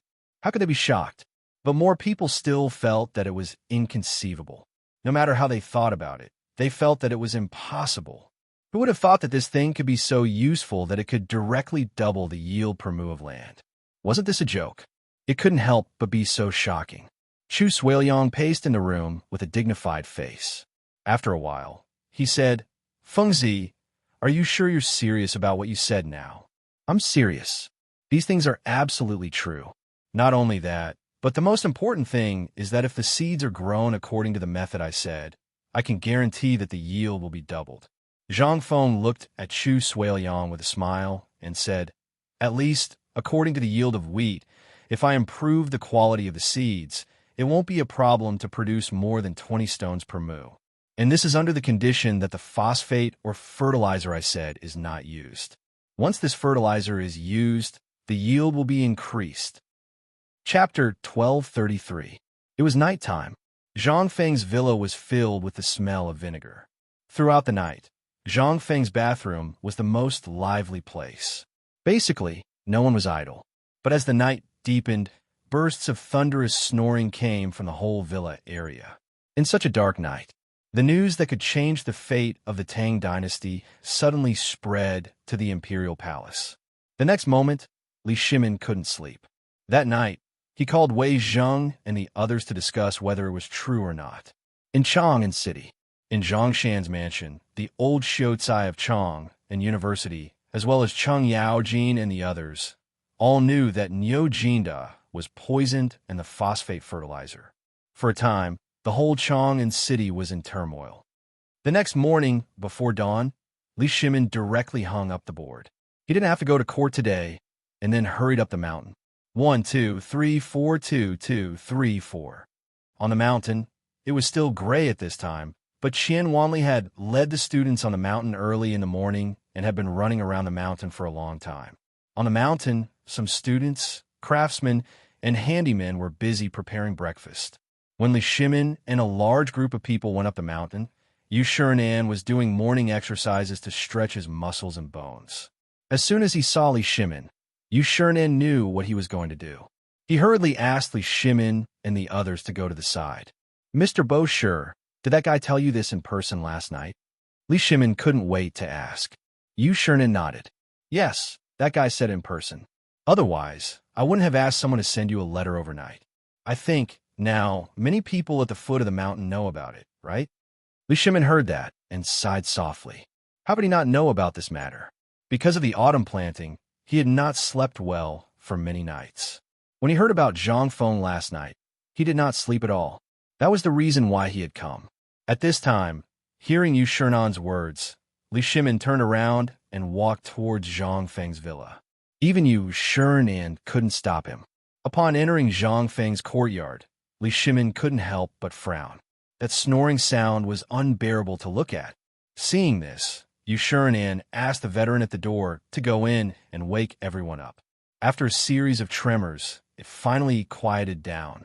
At this time, Zhang Feng and Niu Jinda, who was holding the door, also came out of the room. Without waiting for Li Shimin to speak, Zhang Feng said, "Let's go somewhere else. Let's go to the cafeteria and eat while we talk." Zhang Feng knew that Lao Li would definitely be the first to come to him this morning. In addition, he had barely managed to fall asleep last night amidst the roars and howls. How could he be in the mood to stay in the room now? Even if he didn't die from the smelly feet, he would be tortured to death. As soon as the four of them sat down, a servant served a few bowls of porridge. After the servant left, Li Shimin hurriedly asked, but Zhang Feng interrupted Li Shimin first and said, "Bring us a plate of wheat. We'll cook now or prepare wheat for planting." The servant didn't know what was going on, but since Zhang Feng had spoken, the servant hurriedly brought up a few plates of grain seeds that were going to be planted in the fields. Zhang Feng pointed at the seeds and said, "You've all seen this before, right?" Li Shimin and the others all rolled their eyes. If they didn't recognize this thing, then what was it? Zhang Feng asked for a snub, but he didn't take it to heart. He took out a piece of phosphor stone from his pocket and placed it on the table. The moment he saw the phosphor stone, Niu Jinda's expression instinctively changed. This thing had caused the death of dozens of his brothers. It would be strange if his expression was good when he saw it now. Seeing this, Zhang Feng smiled and said, "This thing is called phosphor stone. It's a type of, or isn't this nonsense? Who doesn't know that this is an or? Just say it. You said that this thing can really double the yield of seeds?" "Indeed, this thing has to do with agriculture. You wouldn't understand even if I told you. Let me put it this way. The seeds are like the pigs that I made before. They need to be carefully cared for before they can produce high-quality piglets." Zhang Feng looked at Li Shimin and said, "Lao Li, you know about the thing that Butcher Zheng at the foot of the mountain made, right?" Li Shimin was stunned. But when he thought of the new breed of pigs around Chang'an, he nodded and said, "Are you talking about the thing that Butcher Zheng made?" "Yes. Those pigs are all good breeds after being bred and screened. After 3 generations of pigs, the breed is basically excellent. Just like the wheat seeds now, they're basically scattered widely and the profits are small. What's the use of this? This is equivalent to a joke, isn't it?" It was such a metaphor. Li Shimin really understood. He knew about the matter of the pigs, and he knew a lot. At this time, when he heard Zhang Feng say this, he remembered that it seemed that he hadn't paid attention to this matter for a long time. Although this matter was very important, it was related to the livelihood of the people at this time. If this problem was not solved, it would be useless no matter how much money he was given, or even if he brought in the 5 families and 7 clans. Thinking of this, Li Shimin couldn't help but tremble. He grabbed Zhang Feng and said, "Fengzi, tell me, how do you plan to deal with this matter? Tell me, I, Lao Li, will pay for all the expenses of this matter. Chapter 1234. All right, that's enough for me. But as you can see, the academy has just been settled, and there are many things that have yet to be done, not to mention the Academy of Science. Don't get too excited. Go to the fields and take a look first. This matter can't be rushed. I'll settle old Neo's matter first. If old Neo's matter isn't handled properly, it will really be fatal. Hearing this, Neo Jinda's face changed. Li Shimin was still worried and asked, "Then tell me, can this matter be done in time for this year's autumn planting?" "Laoli, don't worry. We still don't know what this so-called phosphorus stone is used for. How about we talk about it after we figure it out? Besides, you've seen what happened on the mountain. This research institute." Yu Shurnin couldn't stand it anymore and hurriedly tried to persuade Li Shimin. Li Shimin waved his hand and said, "The Science and Technology Institute is easy. Isn't there a place for Chong and University? We can bring all the students of Chong and University to the mountain and do research at the foot of the mountain. Isn't that enough?" Zhang Feng's face stiffened when he heard this.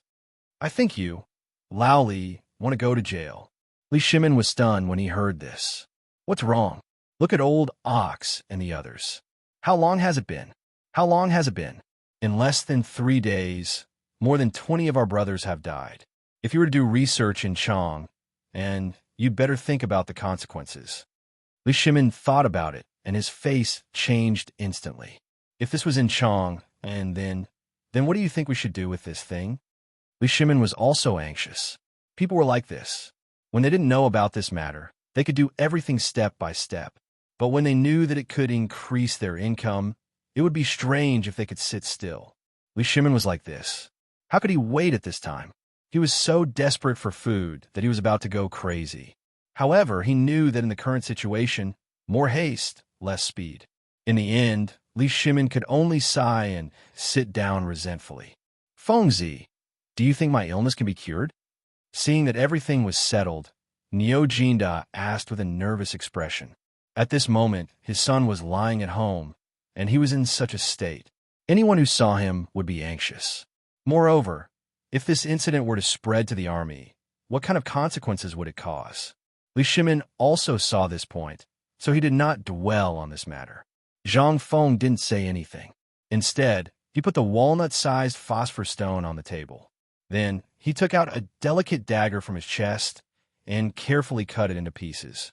Then, he ground it into powder and used a piece of paper to carefully separate the residue. This time, only a trace of white powder was left on the paper. It also exuded a faint, pungent smell. Li Shimin stared at this thing in a daze. Then, he looked at the thing that was comparable to fine salt with some doubts. Before he could ask, Zhang Feng said, "This thing is phosphor fertilizer. Once this fertilizer is used, it can be said that if your family of 5 has an acre of land, they can eat their fill without any worries and won't have to worry about their stomachs anymore.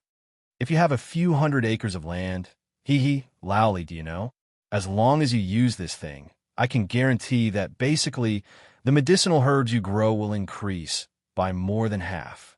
In ancient times, the fields were very thin. Moreover, farmers used manure for a long time. Most of them basically didn't need any fertilizer, let alone other things. The harvest of the farmers was basically dependent on the heavens. So, how could the harvest be good? Those big families only had dozens or hundreds of mu of land, and some even relied on the slaves or workers hired by their families to work in the fields. How could they do a good job? It would be strange. At this moment, Li Shimin and the others wanted to take a closer look. However, when they saw Neo Jinda's miserable state, they shrank back. They anxiously scratched their ears and cheeks. "Fengzi, tell me, can this thing be used just like this? Or is there any other use for this thing? By the way, if you want to make this thing, how long will it take to make it? Also about the seeds." Li Shimin couldn't wait. He asked. Zhang Feng rubbed his chin and thought for a moment before saying, "At this rate, the wheat should be planted by next month at the latest, right? Then let's do it before next month. We still need to start looking for a place to build the phosphate fertilizer factory starting tomorrow. After all, you have seen the power of this thing. If it's placed in a crowded place, it definitely won't work. Moreover, I still need to study some things here. Otherwise, if this person goes in, he will definitely be played with in less than a day. So troublesome? Li Shimin was stunned. However, he made up his mind and said, "This is not a problem. There are many prisoners on death row in the various prisons. When the time comes, I will go and get some people in. Just tell me when we can start. As for the location, I will think of a way." No. Zhang Feng hurriedly interrupted Li Shimin and asked, "Lao Li, can you even get a death row prisoner? Are you sure?" Chapter 1235. Cough, cough. Lao Li, I'm also very curious. Although your business is very big, getting someone out of the death row prison isn't a simple matter. Are you sure you have a way? Yu Shurinan was scared out of his wits and hurriedly changed the topic. This time, Li Shimin finally came to his senses. Li Shimin couldn't help but break out in a cold sweat. He had been so focused on talking about this that he really had forgotten about this matter. At this moment, seeing Zhang Feng staring at him curiously, Li Shimin's eyes flashed, and he said, "Actually, this person can definitely be brought over. Think about it. Don't we know Lord Zhang's son? Right now, we also have Duke Shun, Ho Junji, and Imperial Prince Li Shaogong. Moreover, this matter is beneficial to the country and the people. Think about it. Would His Majesty not agree?" Thinking about it this way, Zhang Feng finally came to a realization. That's right. The current emperor had just experienced the predicament of being surrounded by tens of thousands of starving people. If he heard about this matter now, wouldn't he go crazy with joy? Then wouldn't he have anything he wanted? If he wanted to be an official now, then, with this thought, Zhang Feng's heart began to heat up again. Right. It's still you, Lao Li, who understands me. Now that you mention it, I suddenly remember that this matter of ours isn't just a business. More importantly, this business of ours can also help His Majesty solve a huge problem. TSK. If that's the case, then don't you think that I, Zhang Feng, am going to strike it rich? Not only that, when the time comes, all of us will be able to become officials. Just thinking about it makes me happy, don't you think? Li Shimin, Niu Jinda, and Yu Shurinan were all dumbfounded. They couldn't keep up with Zhang Feng's thoughts at all. After a while, they asked, You said that we can all become officials?" "That's right." Zhang Feng excitedly slapped his thigh and said, "Think about it. This is the era of agriculture. Those who obtain food will obtain the hearts of the world. If we can get this thing out, then won't we be able to benefit the people? And not only that, not only can we bring honor to our families, we can also leave our names in history. Aren't you all excited?" Li Shimin and the other two black lines, Yu Shurinan, slowly clenched his fists. Seeing Zhang's greedy eyes, he couldn't help but reveal a trace of coldness. However, Zhang Feng still didn't notice it. He continued to talk. "Think about it. Right now, you guys in the business world, you can't be seen in public. But once you have an official position, you will be related to the word official. Then, us brothers will all be officials in the future. I've said it before, when I, Zhang Feng, become successful, I won't forget you old brothers. How about it? Lao Li, am I Zhang Feng a brother? Think about it. What kind of official position do you want after the Emperor's edict comes down? The Ministry of Agriculture, the Ministry of Works, the Ministry of Agriculture, and so on. Boy, do you think old man is invisible?" Just when Zhang Feng was thinking about what kind of official position he wanted in the future, Yu Shurinan finally couldn't bear it anymore. Hearing this, Zhang Feng shrunk his neck. Only then did he remember that Mr. Bosher was still here. This time, Zhang Feng looked at Li Shimin, who couldn't hold back his laughter, and Niu Jinda, who had a green face and was dumbfounded. F***CK, you said you were brothers. You two idiots, give me a hint. This is great. Zhang Feng glared at Niu Jinda, who was trying hard to hold back his laughter. He wiped the bowl of porridge and poured it into his bowl. Eat. Can't even eat to shut your mouth? Is it as funny as me? Look, even Mr. Bosher is unhappy. Cough. I promise. Ha, Mr. Bosher, this boy. Ha. Niu Jinda wanted to quibble, but because his body was exhausted, he didn't have any strength at this time, so he could only laugh wildly. Zhang Feng was angry. He couldn't wait to smash the bowl of porridge in front of him on Nyo Jinda's face. Yu Shernan sighed and said angrily, "We are all scholars. It's okay to talk about this in front of old man and the others, but once outsiders know what you said today, have you thought about the consequences? As the dean, your goal is to benefit the people and the students, but all you think about is fighting for power. If you really enter the imperial court, what will happen? In old man's opinion, you shouldn't go to the imperial court to cause trouble. You'd better stay in the academy and teach for the old man. When you learn not to fight for power, we'll talk about it again."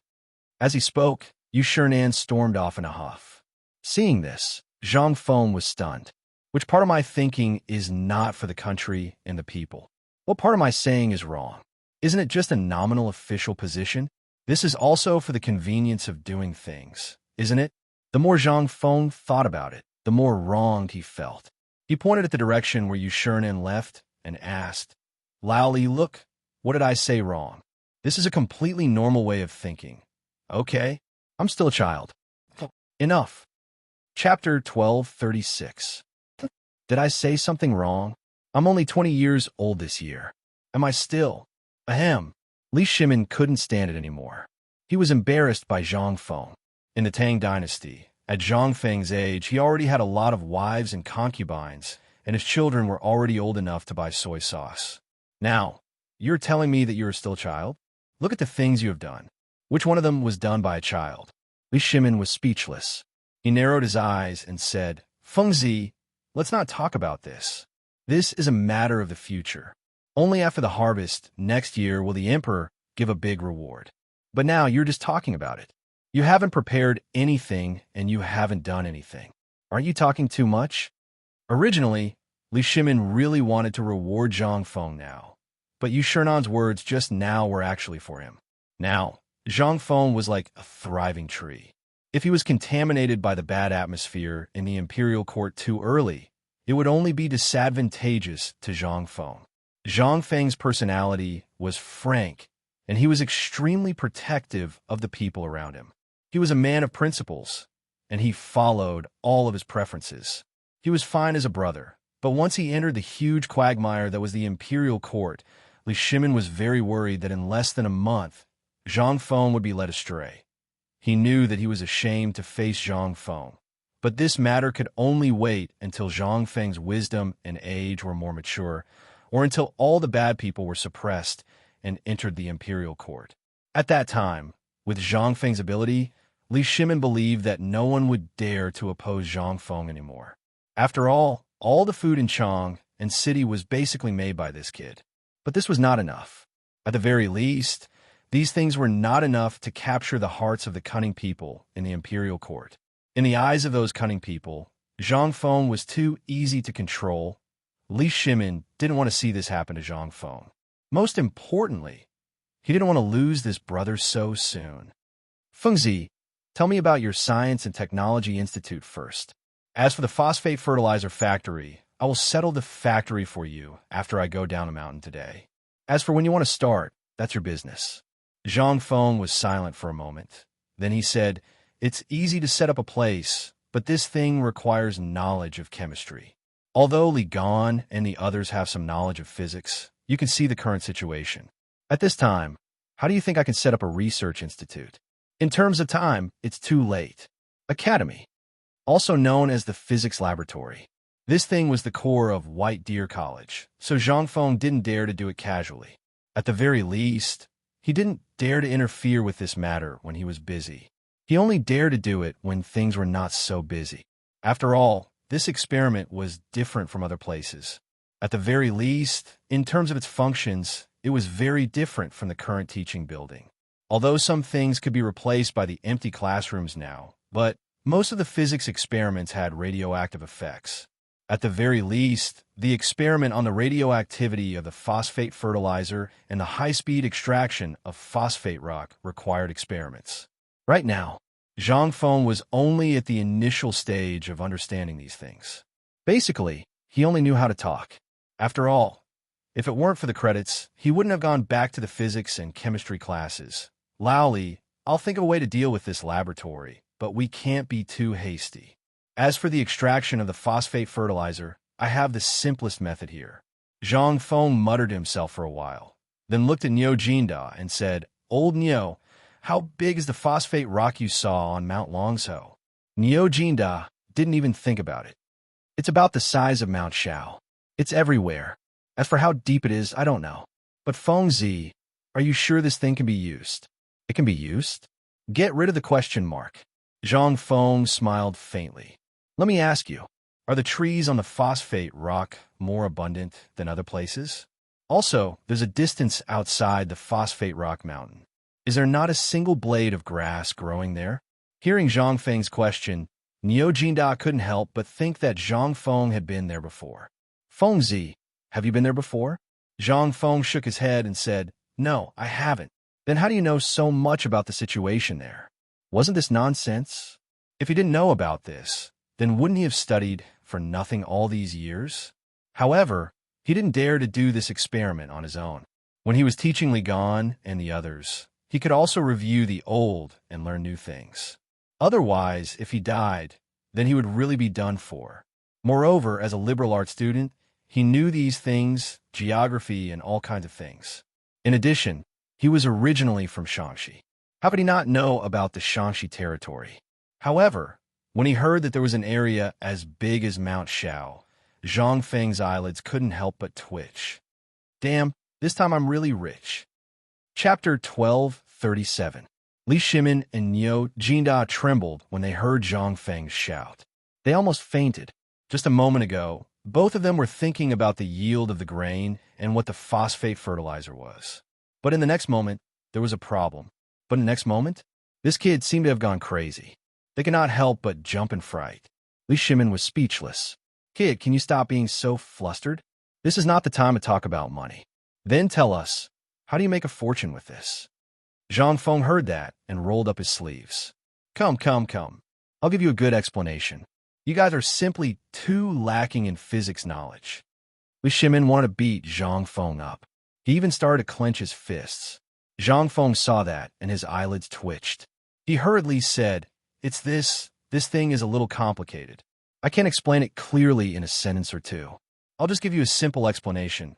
1 hour. It took Zhang Feng a full hour to explain the knowledge related to agriculture, from irrigation, fertilization, photosynthesis, and the importance of pollination in detail. This time, Li Shimin was dumbfounded. His head was dizzy, as if he had opened the door to a new world. He originally thought that these things would be fine as long as there was water. Who knew that this small thing in the picture could be so awesome? In the end, Li Shimin was sent away by Zhang Feng in a daze. Now, only Niu Jinda was left. Niu Jinda saw that everyone had left and then slumped on the stool. He said, Fengzi, I'm afraid you've forgotten about me. I'm a patient. Zhang Feng finally understood. He hurriedly looked at old Niu, lifted his eyelids, and looked at his tongue. He then heaved a sigh of relief. It's okay. Remember to drink a jar of vinegar every day and eat a piece of croton. Niu Jinda's face instantly turned as black as the bottom of a pot. Fengzi, you're asking for my life. Croton, I'm about to shit to death now, and you still want me to eat croton? Zhang Feng didn't take it seriously. This is phosphorus poisoning. Vinegar can only alleviate and eliminate the toxins. But if you want to expel the toxins, you have to go to the intestines and stomach first. Only in this way can you recover faster. Why would I mess with you? We're brothers, so I have to take care of you, don't I? As Zhang Feng spoke, he patted Niu Jinda on the shoulder and shouted outside the door, Old Mrs. He, bring me a jar of vinegar. Alter. When Niu Jinda heard this word, he almost fainted. From last night until now, his stomach was full of vinegar. The air he breathed was filled with the smell of vinegar. Oldie's wife was the person in charge of the canteen at this time. She was basically in charge of the canteen's purchasing and other things. She had already seen Zhang Feng enter the private room on the second floor and didn't come out. When she saw Li Shimin come out, she was outside the door. She didn't expect to hear Zhang Feng ask for a jar of vinegar, although she didn't know what Zhang Feng wanted to do with vinegar. But he still did as he was told. Although she didn't know why Zhang Feng wanted vinegar, she always picked the biggest thing for Zhang Feng. Therefore, Old He's wife found 2 workers to carry a big jar of vinegar in a Zhang Feng's private room.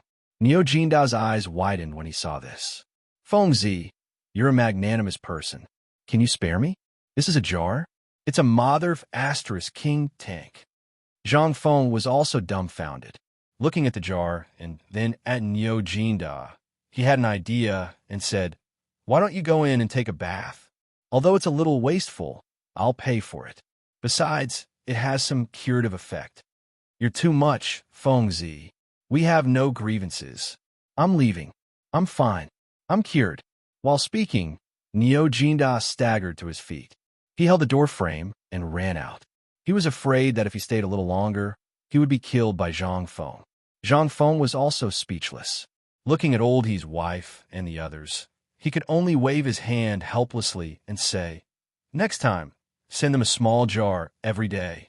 Remember, it's a jar as big as a fist after the meal. When Zhang Feng walked out of the canteen, the students who were doing running exercises lined up to enter the canteen in an orderly manner. Zhang Feng didn't dare to go to the front door. Instead, he quietly walked out from the back door. However, before Zhang Feng walked out of the canteen, he ran into Old He, who was eating in the back kitchen of the canteen. When Old He saw Zhang Feng coming over, he grabbed Zhang Feng and said, it's really difficult to see you now. Seeing this, Zhang Feng asked, don't you see me every day? What's the matter? Uncle Ho looked around and pulled Zhang Feng to a corner. This time, he said in a low voice, do you remember the 3 old men that you found? They asked me to tell you that the things you asked them to fiddle with have sprouted. Zhang Feng was stunned when he heard this. He couldn't remember at the moment. Oldie saw this and said, hey, I told you that you must have forgotten. Let me remind you. The things you and the 3 old men planted in the distiller's grain trough in the brewery next to the pub? Zhang Feng instantly remembered something. He hurriedly asked, is what you said true? The potatoes really sprouted? Chapter 1238. Zhang Feng did not expect the potatoes to sprout. This was simply the best test subject at the moment. As long as the phosphate fertilizer was tested, it would definitely become the best thing in a short period of time. However, this was just Zhang Feng's idea. After all, it was still early. At least after the new year, it would be important to pay attention to it. There was another important thing, which was that there were only a few seeds. He was not sure how many seeds these potatoes could produce before the new year. However, this good news made Zhang Feng even more excited. Zhang Feng hurriedly asked Uncle Ho to send a letter home. Tell them what I said. Tell them to water the potatoes with feces every 5 days, but only about a scoop each time. It is best to maintain the temperature at a certain constant temperature, which is the temperature at noon now. The temperature was very strange. It was very cold in the morning and at night, but it was unusually warm at noon. Zhang Feng was very worried that something would happen to the potatoes in such an environment. This was their only hope now. It was something to verify whether his soul was effective. It was still in the research and development stage. After all, if they wanted to extract spiritual elements, there were still a lot of deficiencies. According to historical records, spiritual elements appeared in history. It was developed by foreign scientists hundreds of years later. Zhang Feng did not know what he was thinking. He hurriedly packed up and prepared to go down the mountain. Currently, he needed to study Lin Fei in detail. After all, it was still early for other things, but the autumn planting was not far away. If he missed the autumn planting, it would be useless even if he wanted to experiment. Yu Shernan seemed to already know Zhang Feng's plan, so he did not say anything when he saw Zhang Feng hurriedly going down the mountain. Cheng Chimo and the others seemed to be eager for Zhang Feng to go down the mountain. When they saw Zhang Feng leave, they could not help but burst into a burst of exclamations. Li Qingqian's eyes flashed. He was surprised and doubtful. He did not know why Zhang Feng went down the mountain. However, something must have happened to his lower body. Otherwise, under the current situation, everything had been settled. Why would Zhang Feng go down the mountain? This obviously didn't make sense. At this time, although not many people knew about the phosphate fertilizer on the mountain, Li Chengqian's men knew a little about Lin Fei's miraculous abilities. However, they still kept a respectful distance from this matter. No one dared to touch this thing. After all, Niu Jinda's example had already made many people's hair stand on end. Who would dare to touch this thing? On the other side, Fang Xianling was restless at home. Fang Yai had also entered Chang in university a month ago, but this was not what he wanted. Every father would think about their son's future. Since the last time he saw Lu Jianhu's broken leg and the performance of Niu Jinda and the others, Fang Xuanling's heart began to feel a little alive. After all, because of the emperor's order, he stayed in Chang and to deal with the aftermath. But now, Fang Xianling rarely participated in it. He had entered Chang in university a month ago. However, after seeing the scene at Zhangfeng Courtyard and the Mid-Autumn Festival Poetry Meet, as well as the scene at White Deer College's opening ceremony, Feng Xuanling's heart was already somewhat unable to hold back. In addition, during the Mid-Autumn Festival night, Feng Xianling and his wife had shown their desire. As a cabinet minister, how could Feng Xianling not know? For example, right now, it was rare that the emperor did not go to court today. It was rumored that he had gone to White Deer College. Feng Xianling was preparing to go to work after breakfast, which was rare. However, at the dining table, he had heard his wife and Feng Yai's wife's strange words. How could he not know what his son was thinking? After all, Cheng Yaojin and the others have been showing off in front of others every day, especially after the Mid-Autumn Festival Poetry Meet. How could Feng Xuanling's family not complain? After the meal, in Feng Xuanling's study room, Feng Yai stood in front of Feng Xianling unhappily. Feng Xianling asked, "Do you want to enter White Deer College?" "Yes," Feng Yai answered without even thinking. Looking at Feng Yai's burning gaze, Feng Xianling felt a little conflicted. He didn't know if he should wait and beg the emperor, or go directly to Chang and university to talk about it, or go directly to Zhangfeng. However, after thinking about it, Feng Xianling sighed secretly and hurriedly left the room.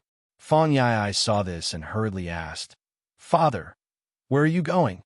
Feng Xianling didn't even turn his head as he said indifferently, "To the pub." Although he knew that he wouldn't be able to see Zhangfeng if he went to the pub, Feng Xianling didn't intend to see Zhangfeng now. He wanted to find a place to calm down and think about how to deal with this matter.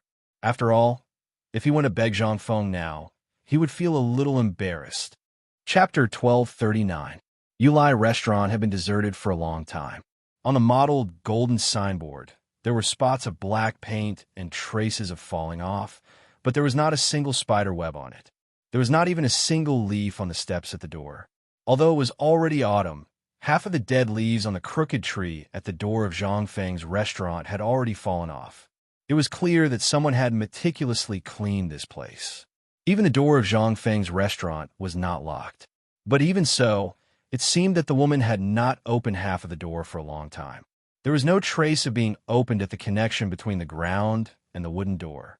Tong Huifeng had returned to her usual peaceful state. It was not midnight yet. However, on the streets, there were already many merchants selling goods. Most of them were selling farming tools, such as adjustments made of bamboo, bundles of hose in a row, flat machines, wicker baskets, and other farming tools. They were yelling along the streets for sale. Even the snack stall that hadn't been seen for a long time was here. It was bustling with activity on the side of the street. At this time, it was raining, and the basketball court was also filled with many old and young people. Some were shangxing huayang ma, and some were off the court. They were cursing and pointing at the people who were playing basketball on the court. Looking at this peaceful scene, Zhang Feng could not help but be slightly intoxicated. Was this still the original Tongguei port? Was this still the original Chang and city? Due to the addition of modern elements, Zhang Feng suddenly felt that the things in his memory had begun to subtly integrate with the lobby. He did not know whether it was right or not, but he had done it. He did not regret it. After all, the progress of the era needed to be made step by step. Since he had been through time travel for such a long time, if he did not do something, he would really be sorry for his knowledge. Zhang Feng knew very well that it was better to change the era than to change himself. His change was nothing, but if he could make the entire era move forward with him, then he would have really done something. After all, in this slave society, there were many things that Zhang Feng could not understand. For example, instead of using toilet paper to go to the toilet, They used bamboo chips or the black cloth that the Black Knights used to wipe themselves. This made Zhang Feng somewhat crazy and want to beat someone up. But with white paper, the cooperatives, and other things he created, and the slow popularization of medical knowledge, and other things, Zhang Feng suddenly felt that the Tang dynasty seemed to be not bad. At least compared with the hypocritical later generations, there was more peace and tranquility here, and there was no intrigue. Zhang Feng took a deep breath and pushed open the door of the tavern. Perhaps he had not returned to the tavern for half a month, but when he pushed open the door, he was surprised to find that there was not a trace of dust on the tables and chairs in the tavern. This made Zhang Feng a little stunned. Originally, he thought that when he opened the door, the place would be full of mice and the musty smell, which would be enough for him to clean up for half a day. But he did not expect this scene. Zhang Feng shook his head with a wry smile and looked at a few children outside the door. When the children saw Zhang Feng looking at them, they laughed mischievously before dispersing in an uproar. Needless to say, all of this was done by these children. The government had new rules. He did not know whether these things were done by their adults or by these children's own initiative. Zhang Feng was willing to believe that it was the latter. Without thinking too much, Zhang Feng got angry and started a fire that had not been lit for a long time. After cleaning the stove, teapot, stove, and other things, he slowly took out a jar of wine from the cellar and drank it slowly. At this time, someone gently knocked on the door of the tavern. Zhang Fengyu reluctantly continued to drink, but the person at the door seemed to be waiting. After waiting for a while, there was no sound from outside. Instead, there was a soft sigh. Zhang Fengyu couldn't help but take a deep breath when he heard that sigh. Because this voice was familiar to Zhang Feng, he could not help but put down his wine cup and open the door. When the door opened, Zhang Feng could not help but be stunned. He saw a white-haired old man wearing a gray robe at the door. He had just turned around and was about to leave. Zhang Feng was not unfamiliar with this person. In fact, he was a little familiar. This person was Feng Xianling. Zhang Feng could not help but ask in surprise, "Old Feng, why are you here? We haven't seen each other for half a month. All right, why didn't you go to the Mid-Autumn Poetry Meet? Also, I remember sending you Valentine's Day when I opened the door.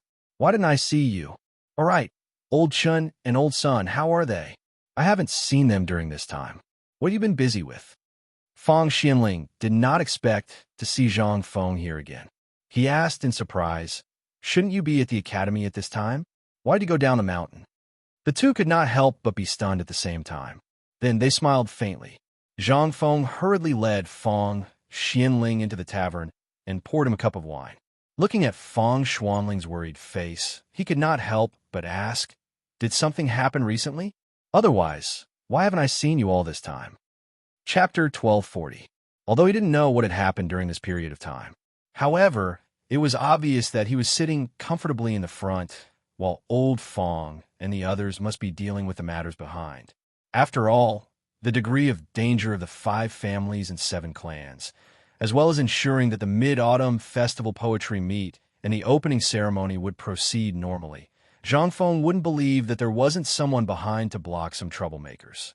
Therefore, when he saw old Feng at this time, Zhang Feng felt a sense of familiarity. After personally cooking a few dishes for Feng Xianling, he sat opposite Feng Xianling. "I haven't cooked for a long time, so my skills are a bit rusty," Zhang Feng said apologetically. "Eat while it's hot. Let's talk while eating." Feng Xianling smiled and stroked his beard. Looking at the blooming flowers, he was a bit speechless. In the end, he picked up his wine cup and drank 3 cups of wine. Only then did he feel much better. Putting down the wine cup, Feng Xianling regained his usual calmness and said with a smile, "Fengzi, what are you talking about? Didn't I eat and drink for free every time I came? It's not good to spend so much money every time I come. But this time we won't drink wine. You don't have much left, right? Later, I'll get someone to send you a few carts of wine to store. You also know that Old Chun and the others never leave anything behind when they drink. If they drink at all, they'll come and bother you." When Zhang Feng heard this, he was instantly moved. "Old Feng, you know me best. However, now that the winery has started brewing, the more wine we drink in the future, the more we drink." Zhang Feng saw that Feng Xuanling's expression wasn't right. After all, Fang Xianling looked about 70 years old. After working so hard, Zhang Feng felt embarrassed to persuade him to drink. Seeing that Fang Xianling was drinking with a heavy heart, Zhang Feng stopped Fang Xianling and said, "Old Fang, I still have 300-year-old ginseng that I swindled from old Master Li and Lao Li. I'll get someone to send one to you later. You can boil it into soup and nourish yourself. Look at yourself. Look at how much you've shushed your body. You've only had a few cups of wine, and you're already like this. That 100-year-old ginseng is good stuff. As long as you eat it, I guarantee that you'll be as energetic as a dragon and as fierce as a tiger. I can't bear to eat it. I'll get you a prescription later. You can go to the pharmacy and get another set of medicine. After eating 3 sets, I guarantee that you'll be 10 years younger. You can even go to Yan Lai Lu to find some excitement." After Fang Xianling heard this, he couldn't help but laugh. "Fengzi, don't make fun of me. With my body, it's useless no matter how much ginseng I eat, let alone find any excitement. You please spare my old bones." It seemed that Zhang Feng really took it to heart. His eyes turned and instantly flashed with a touch of excitement. He nudged Fang Xianling with his elbow. He winked and said, "Old Fang, after we finish eating, I'll take you to find some excitement since we're free anyway."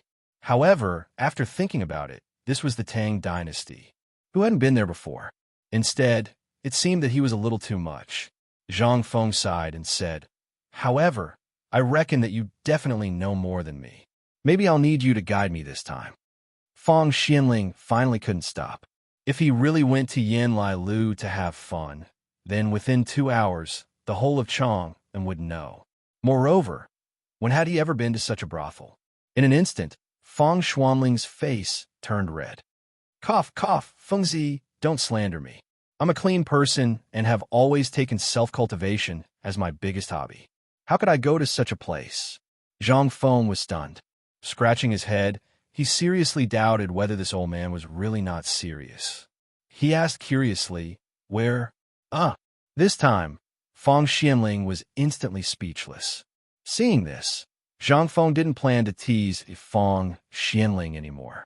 He said, "I'm talking about going to farmland to wander around." Fang Xianling, Okay, Fengzi, I know what you're thinking. We'll go later, but the premise is that you don't harm me. I'm already so old. I can't afford to be tormented. If you want to cause trouble, wait for old Li and the others to come next time. You can go and cause trouble for them. They're the best at it. If I go there and die, are you going to take responsibility?" Zhang Feng heard this and instantly gave up on the idea.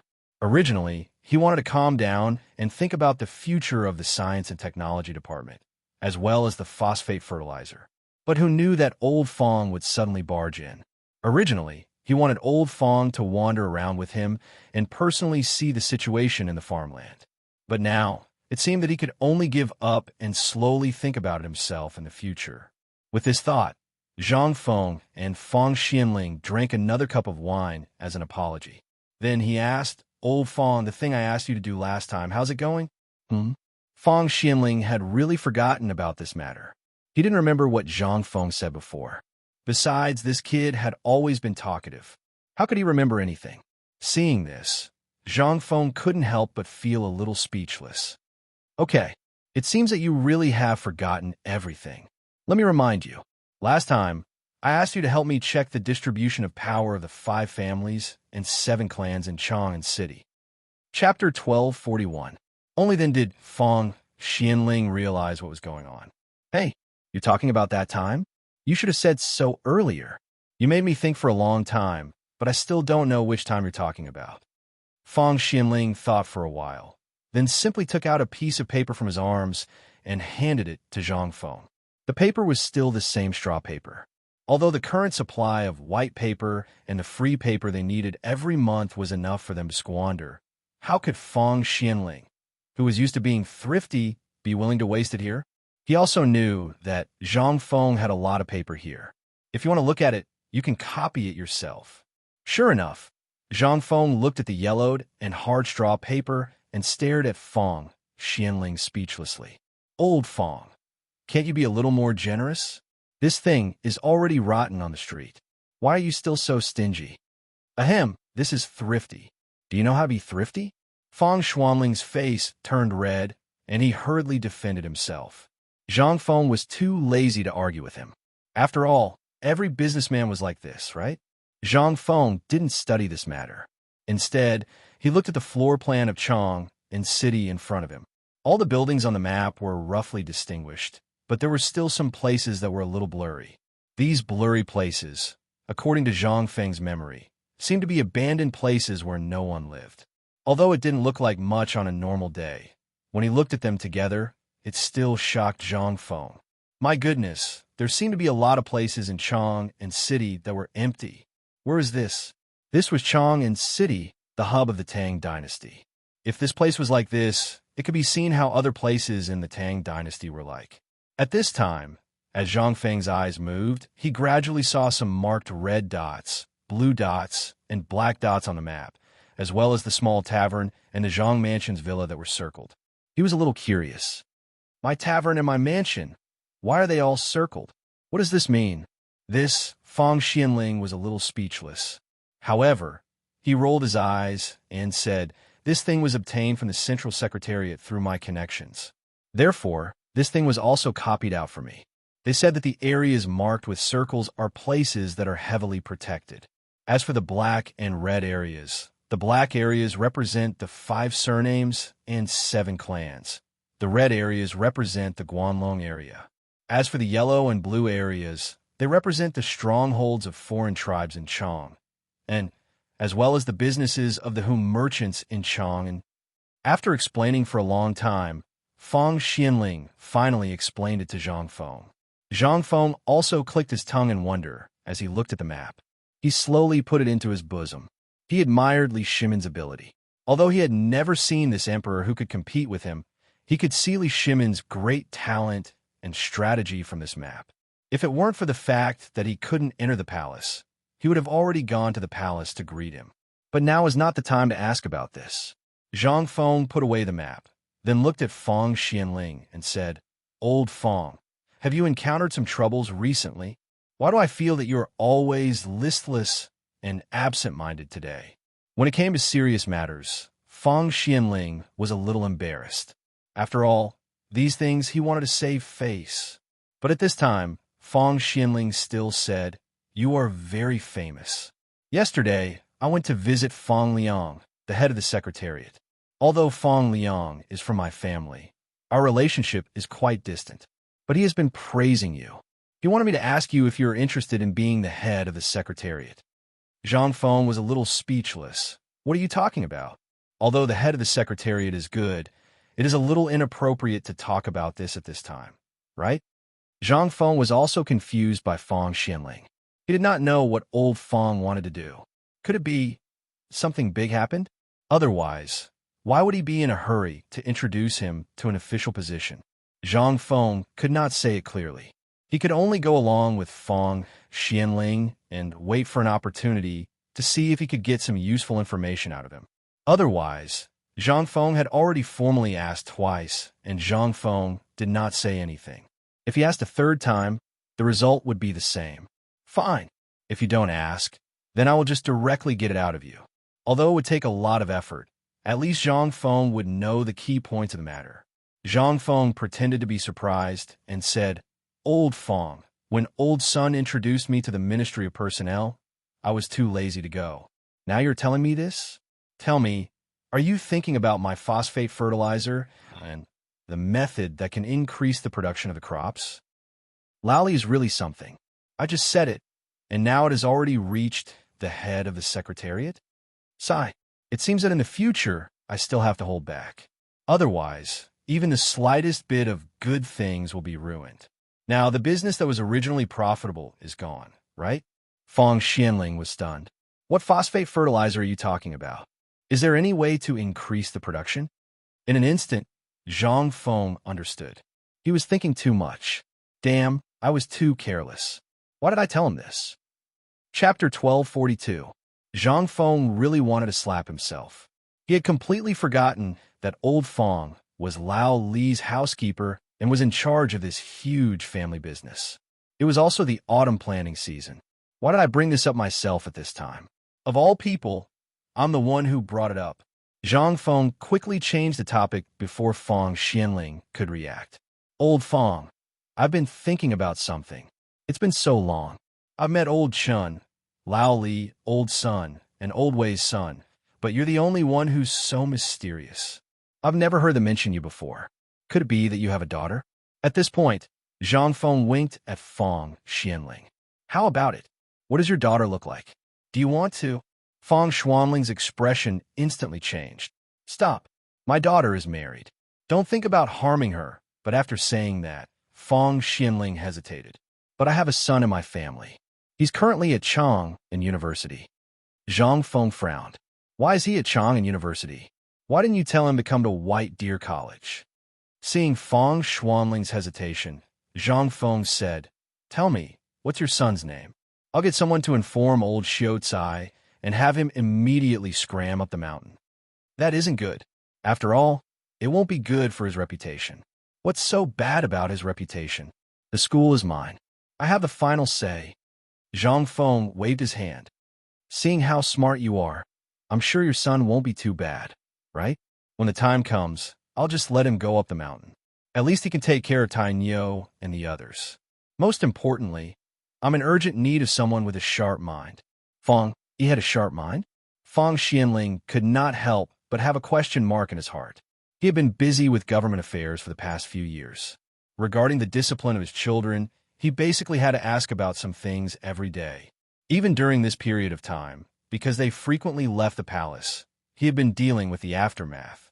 Therefore, even if they lived in the same residence, he rarely saw Fang Yai. When Zhang Feng said this, Fang Xianling couldn't help but feel a little guilty.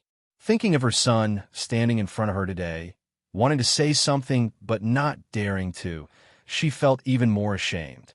Although he had agreed to this matter, in the end, it was Zhang Feng who took the initiative to ask him. This was the failure of a father, but what could Fang Xianling do? Since ancient times, loyalty and filial piety were difficult to achieve. Ever since he chose to work in the imperial court, he rarely cared about his family's affairs. However, when he heard Zhang Feng say that he needed someone with a sharp mind, he couldn't help but ask curiously, What are you going to do? Weren't Li Gan and the others here? You. Don't tell me you're going to do that so-called technology thing. Fang Xianling had indeed heard of this before, but Zhang Feng had never mentioned it. Furthermore, Zhang Feng had been busy all this time, so everyone had forgotten about it. However, now that Zhang Feng mentioned it, he really remembered. This was Zhang Feng's goal in establishing White Deer College. As for the so-called college, in Fang Xuanling's opinion, it was just a cover. However, this college was originally meant to be a cover. Now it seemed that this kid had built the college like an iron bucket. Even Fang Xianling wanted to go there and learn a thing or two from the academy. However, at this moment, when Fang Xianling was about to forget about this matter, Zhang Feng actually mentioned it. Could the so-called phosphate fertilizer be the key to promoting the development of this technology institute? After all, they were all aware of Niu Jinda's poisoning. How could they not know about this? Could this poisonous thing really be used by the Zhuang family? Would it be all right for them to eat it?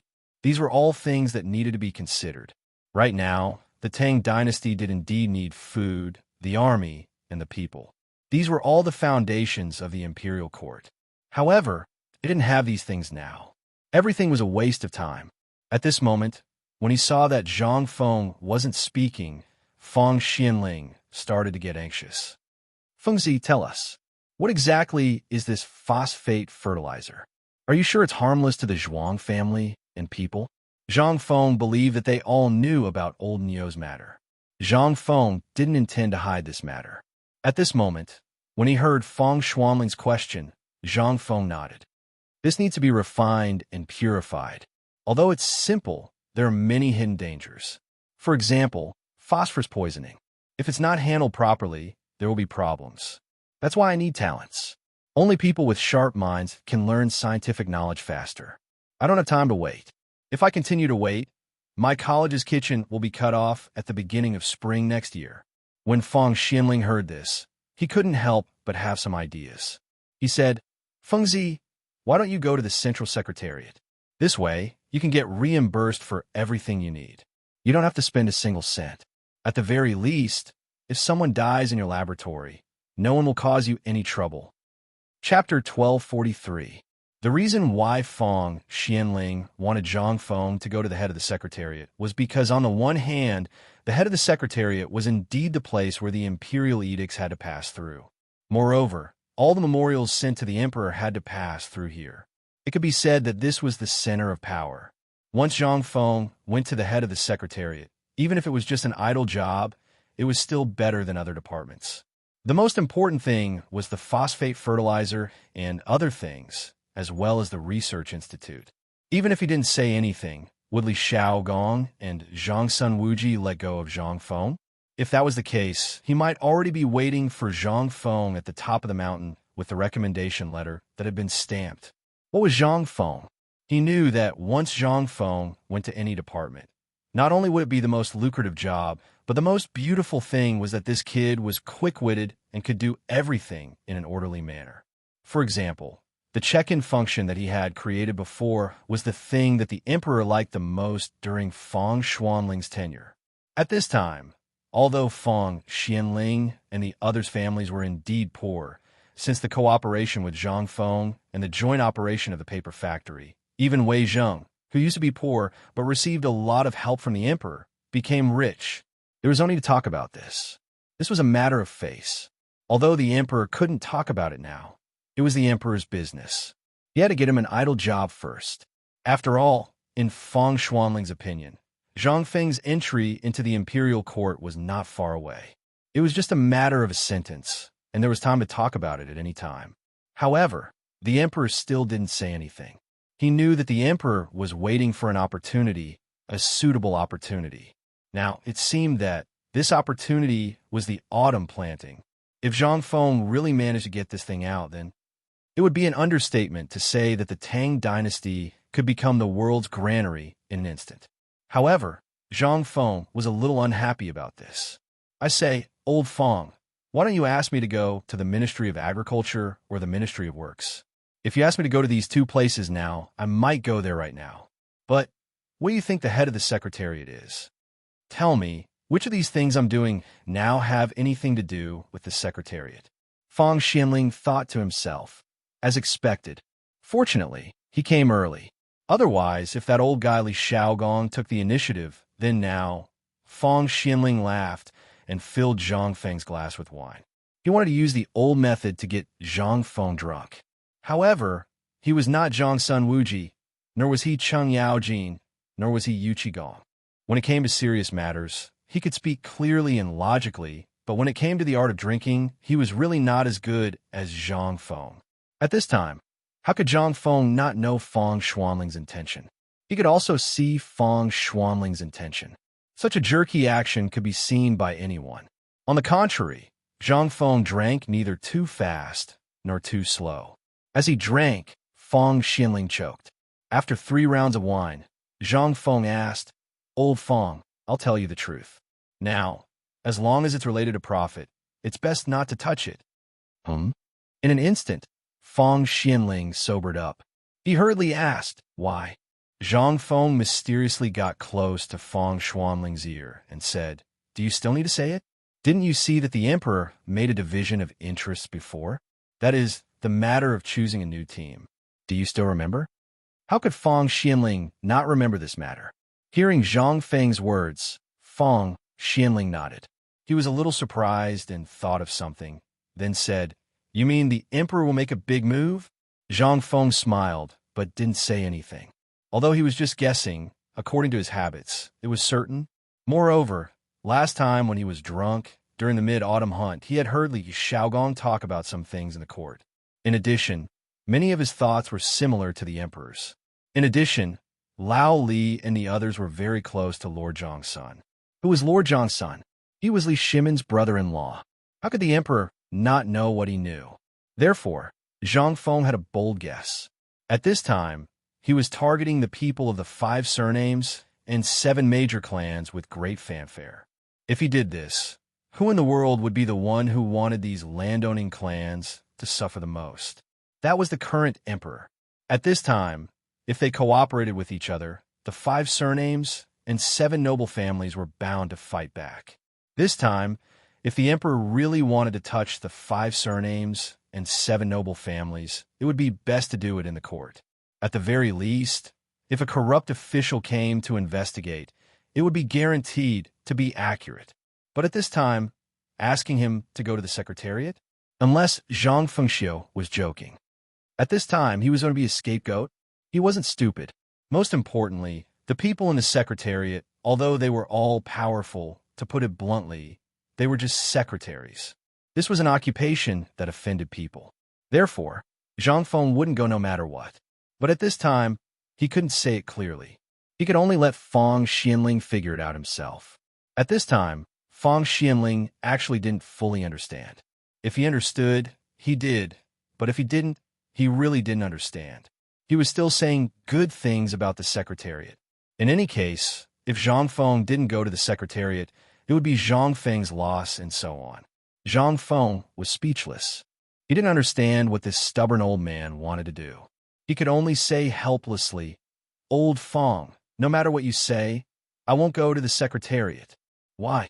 Zhang Feng didn't want to say it clearly, but at this time, Fang Xianling obviously didn't understand the meaning of Zhang Feng's words. Zhang Feng could only sigh and say, "I'll tell you. You must not spread it out."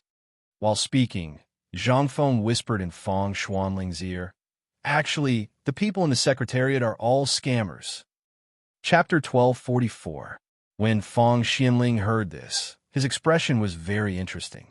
Were the people of the secretariat all deceiving people? This was the most hurtful thing he had ever heard. For example, a little toy that you carefully protected, an industry. In the end, in the eyes of others, this toy of yours is actually worthless. Tell me, would you be happy? Therefore, some things really couldn't be played like this. No, no, no. Who did you hear that from? The Secretariat is the hub that controls all the information in the world. People who want to enter can take pictures of your academy from the entrance of the palace. How can you say that? And look at the Secretariat. It's the closest place to the emperor. It's far away from all the disputes. This time, the head of the Secretariat wants to recruit you. You have to think carefully. Zhang Feng hurriedly interrupted his nagging and said hurriedly, "Old Feng, I know you are investing in me with good intentions. But these things are not the right way. Relying on the heavens, the earth, and others is nonsense. Only relying on oneself is the right way. And why do you think the head of the Secretariat likes me? It's nothing more than seeing that I'm doing well. And most importantly, they want me to come here. Think about it. Guess what they want to do? They want to take away my White Deer College's industry and the Science and Technology Institute. They don't want the Ministry of Works to take them away. If I can't think of this, aren't you looking down on me, Zhang Feng?" He was wronged. This was a great injustice. Fang Xianling wanted Zhang Feng to go to the Secretariat. This was a thought from the bottom of his heart. He didn't have any other thoughts. Most importantly, Zhang Feng's industry was basically related to the emperor. The only thing that wasn't related to him was the phosphate fertilizer that had just been released.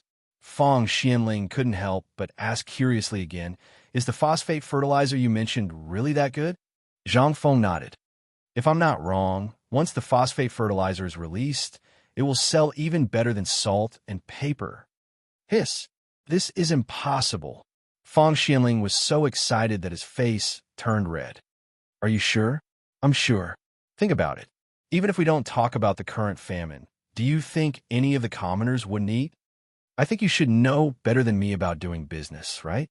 Fang Xianling raised his eyebrows. It would be great if he knew how to do business. The problem was that he didn't know how to do business. At this moment, he could only cup his fists and let Zhang Feng explain to him. Zhang Feng was also a little suspicious. What kind of business did Lao Li do that he actually sent old Feng over? Wasn't this just fooling around? Don't you know how to look at the market? Even a dabbler like him knew more than the rest of them. "Fine, I'll explain it to you today," Zhang Feng said after thinking for a while. What could Fang Xianling say? He hurriedly prepared a bowl of wine for Zhang Feng and poured it into Zhang Feng's mouth. Of course, he drank a lot of wine. Zhang Feng smiled and said, "Old Feng, what do you want to come to my academy to study? I'll let that kid, Qian Wanli, tell you about it." After all, this kid is the fastest learner in the trade path.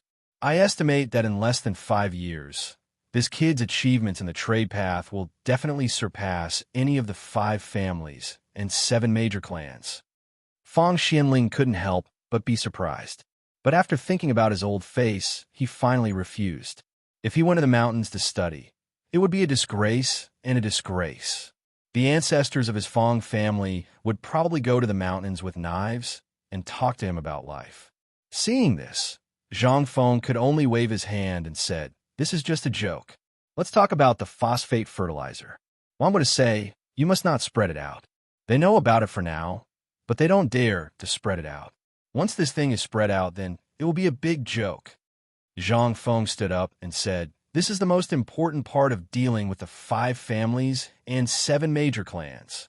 Fong Xianling heard this and hurriedly said with a serious face, "Don't worry about this. I will never spread it out." Zhang Feng nodded. Now wheat and millet are the main cash crops of the Tang dynasty, and these things are basically in the hands of those big families and those rich families. I know that now in Chang and City, even a third-grade official's family has at least 100 mu of fertile land. Sometimes the emperor will also include land in his rewards. But who can eat the grain in these fertile lands? That would be strange. Didn't the food they produced end up in the people's rice bowls?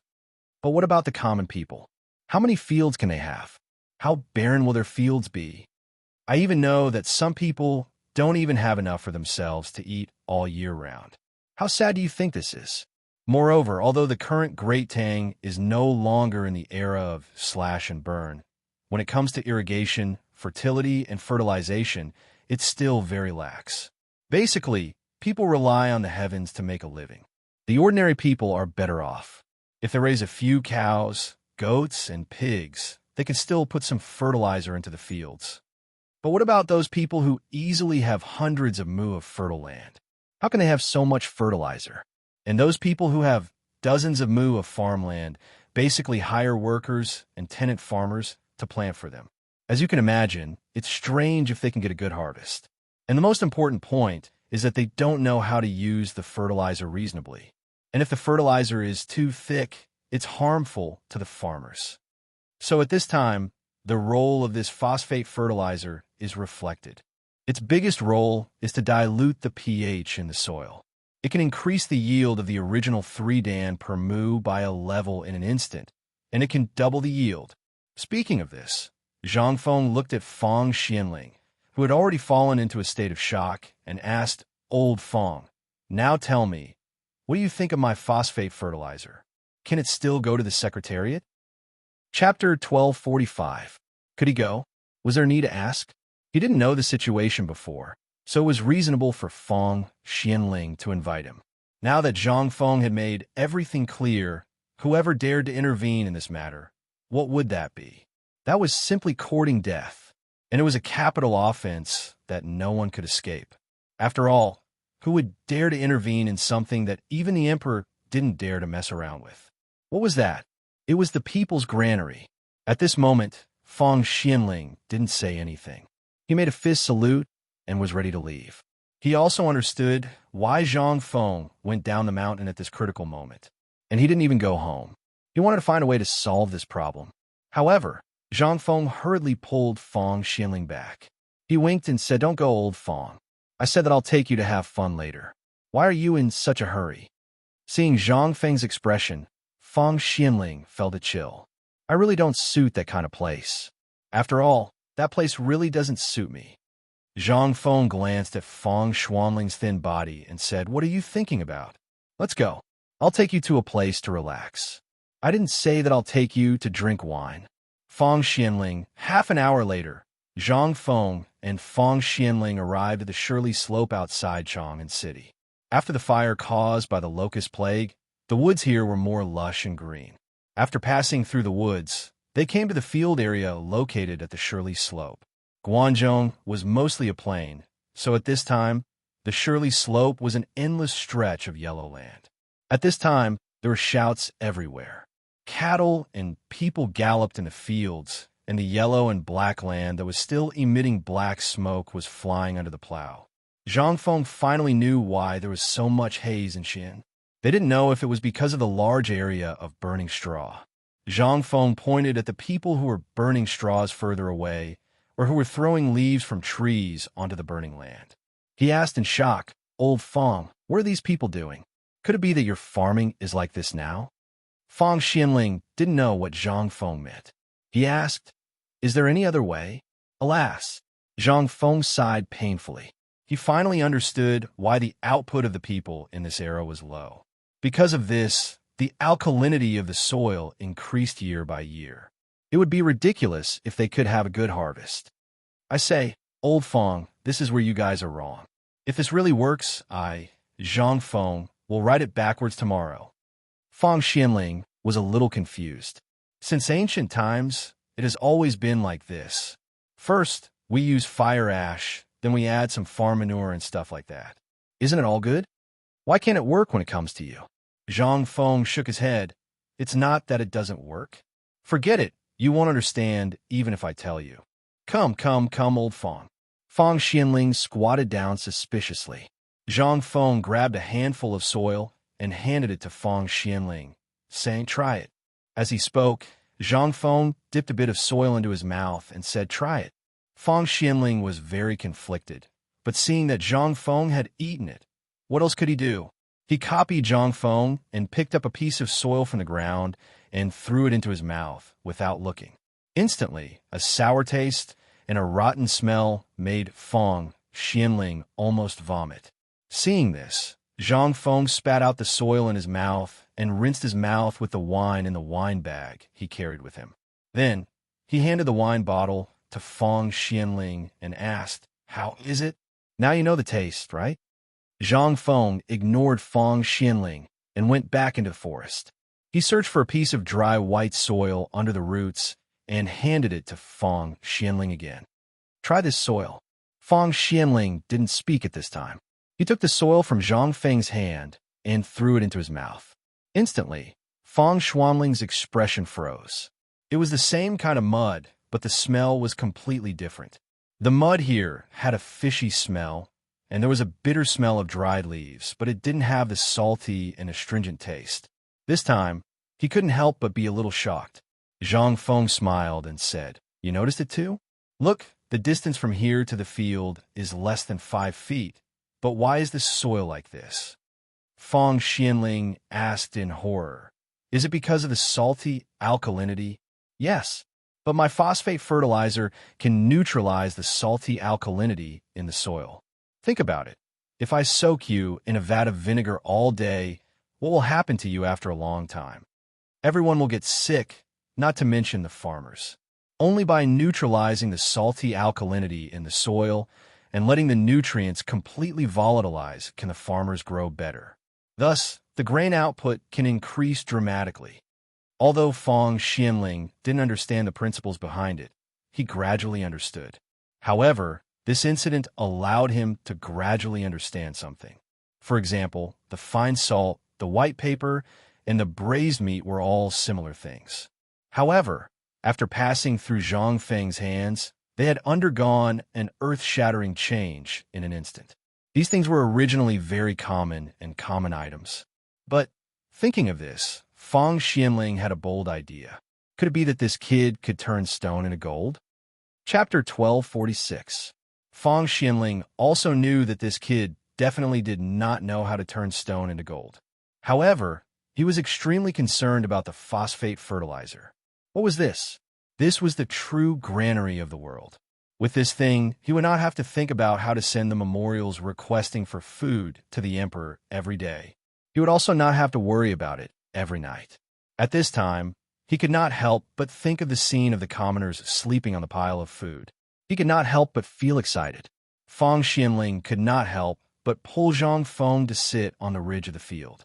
He pointed to the commoners in the distance and said, "Fengzi, do you see that? I agree with what you said before." Zhang Feng was puzzled. "I said a lot of things. Which one are you talking about?" "The one you said at the opening ceremony. The commoners are the water, and the country is the boat. Have you forgotten?" Feng Xianling sighed from the bottom of her heart and said, "Do you know that as soon as you said this sentence, The entire literary world, as far as I know, stopped all opposition voices. Do you know why? Zhang Feng thought of something, but he still wanted to hear what those restless fellows said. He pretended to be curious and asked, "What did you hear?" Fang Xianling was somewhat suspicious. "Are you sure you don't know?" Zhang Feng looked at Fang Xianling and shook his head like a rattle. "If I knew, why would I ask you? I just feel that it's strange. Why is Chang in street not as crazy as before? You saw it before. As long as I went out, it would definitely be packed. However, now that it's suddenly quiet, I feel that something might have happened." Fang Xianling was somewhat suspicious. Was this kid showing off? Looking at Zhang Feng's smug look, he could not help but ruthlessly pour cold water on him. "Why do you think that was before?" "That's only because they can see the good in you. To put it bluntly, in their hearts, you're still just a kid from Tonghui Fong." When Zhang Feng heard this, he could not help but be stunned. He had never expected that old Fong would say such a thing. He hurriedly asked, "Go on. What's going on now?" Fang Xianling said with a smile, "Let me tell you. Think about it. Before you became famous, how many people surrounded you? On one hand, it's because you're friendly. That's because you're a neighbor. But what about after that? After you've made a name for yourself, those who are able to surround you are basically those who have taken a fancy to you and are able to gain some benefits from you. You should be able to understand, right?" Zhang Feng could not help but nod with a solemn expression. He really understood this. Wasn't this how the later generations were like? This was something that would happen in any era. There was an old saying. As the saying goes, the rich have distant relatives in the deep mountains, and the poor have no one to care about them in the busy city. This saying was very useful to anyone in any situation. Zhang Feng could not help but nod. If I didn't understand this, then I would be a fool. But what's going on now? Fang Xianling patted Zhang Feng's shoulder with a smile. "Now, you're a great Confucian scholar. The most important thing is because of what you just said. Your identity has suddenly been elevated from a teacher of the academy to a great Confucian scholar. This all started from your words. A great Confucian scholar should act like a great Confucian scholar. This is also the reason why everyone subconsciously retreats when they see someone with a higher status than them." Then Fang Xianling said, "Now, you should understand, right? Before, you had the appearance of a great Confucian scholar, but you didn't have the demeanor and elegance that a great Confucian scholar should have. But now, your words are equivalent to setting a standard for yourself. Now look, who would dare to not respect you?" Zhang Feng still did not understand the twists and turns, but at least he knew a little. Old Fang's meaning was actually very simple. He wanted to set a standard for himself. As long as he had this, he would basically be able to establish his own status. No wonder these people did not have the enthusiasm of the past when he came back this time. It turned out that the problem was here. Lao Tzu was also a person with status now. Taking advantage of the opportunity, Fang Xianling urged again, "How about it? Feng Zi, do you want to consider going to the Secretariat? This is a good opportunity. You only need to do an idle job in the Secretariat, and the monthly salary are not small. How about I consider it?" Why was it this again? At this time, how could Zhang Feng be in the mood to think about this? Although it was very tempting, what kind of place was it? If he did not do it well, it would be a job that could kill him. Moreover, the head of the Secretariat was Fang Xianling, who was known as Fang Mao and Du Duan. Did he dare to go? With his character and temper, in less than 3 days, he would be beaten to a pulp. Did he dare to go? He did not know what benefits this old man had received from Fang Xianling to encourage him to go to his death. Zhang Feng could not help but look up to the sky and sigh. "Alas, old Fang, I see you as a brother, but forget it. We are all brothers on the surface." Chapter 1247. When Fang Xianling heard this, he couldn't help but feel a little anxious. Moreover, even if he offended Du Ruhui and the others who were officials in the same imperial court, he still had to take Zhang Feng under his command today. After all, Zhang Sun Wuji had done this before, and the emperor hadn't said anything. After a series of events, everyone gradually forgot about this matter. However, it was also because he had come to ask Zhang Feng to get his son into White Deer College that Fang Xianling had an idea. He wanted to put Zhang Feng under his command in the Secretariat. After all, this kid was an unparalleled talent. It would be heartless to not make use of such a talent. No, he had eyes but failed to see. At this moment, Feng Xianling didn't know how to describe the agitation and conflict in his heart. On one hand, it was because of the friendship between his comrades. On the other hand, it was because of the unparalleled talent Zhang Feng. It was obvious that Feng Xianling had chosen the latter after struggling for a while. Fengzi, I know that old Sun and Li Xiaogong must have promised you something last time. However, you have to know that these two people were born military officers. They were born to be military men. Do you think that their Ministry of Appointments and Ministry of Works will be good? I know that you are biased towards the Ministry of Works. After all, it matches your profession. However, you have to think about the future. Think about it. The Secretariat is the closest place to the Emperor. Most importantly, the Secretariat is the department that directly participates in decision-making among the 3 provinces of the Tang dynasty. Even the Emperor's edicts have to go through the Secretariat to be drafted and finalized. Think about it again. Every day, memorials, documents, and reports from all over the country have to go through the Secretariat before they can be placed in front of the Emperor. What is this? Feng Xianling glanced at Zhang Feng. Seeing that Zhang Feng seemed to be moved, he continued patiently and patiently. Think about it.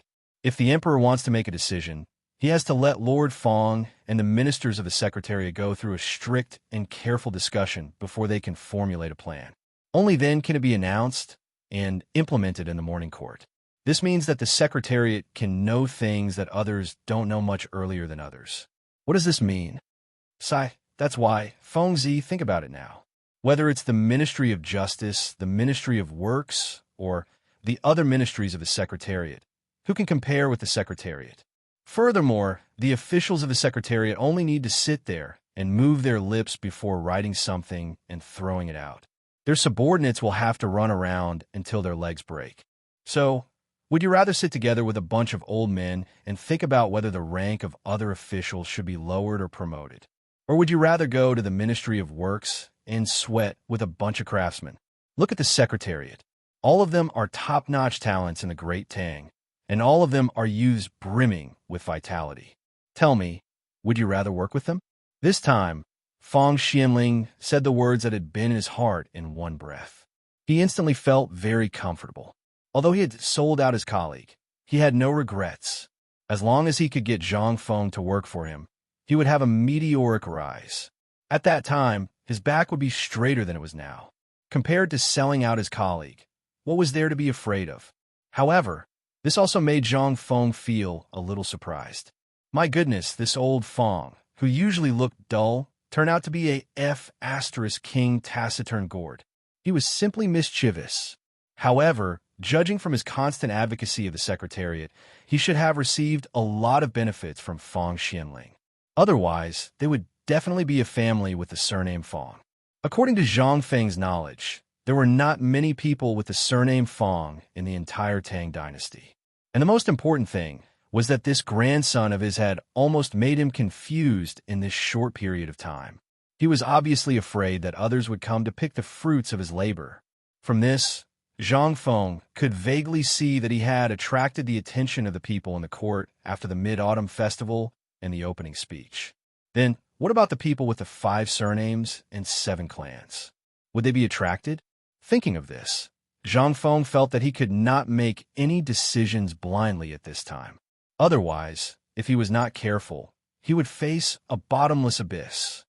Old Feng, what you said is good, and this Secretariat is indeed the center of the world's power, but I still don't want to go. Feng Xianling saw that there was hope and hurriedly said, "Who said that you should go now? Lord Feng's intention is to let you have an idle job in the Secretariat first, and not to do anything. Just do what you need to do. Just do what you need to do. In the Imperial examination 3 years later, just take the token from the Hall of Governmental Affairs and report to the Hall of Governmental Affairs. As for whether you will continue to hold a position in the Hall of Governmental Affairs or not, that's a matter for the future. Just do whatever you want. You see, how can there be such a good thing in this world? If it were me, I would have gone long ago. Why would I hesitate?" Chapter 1248.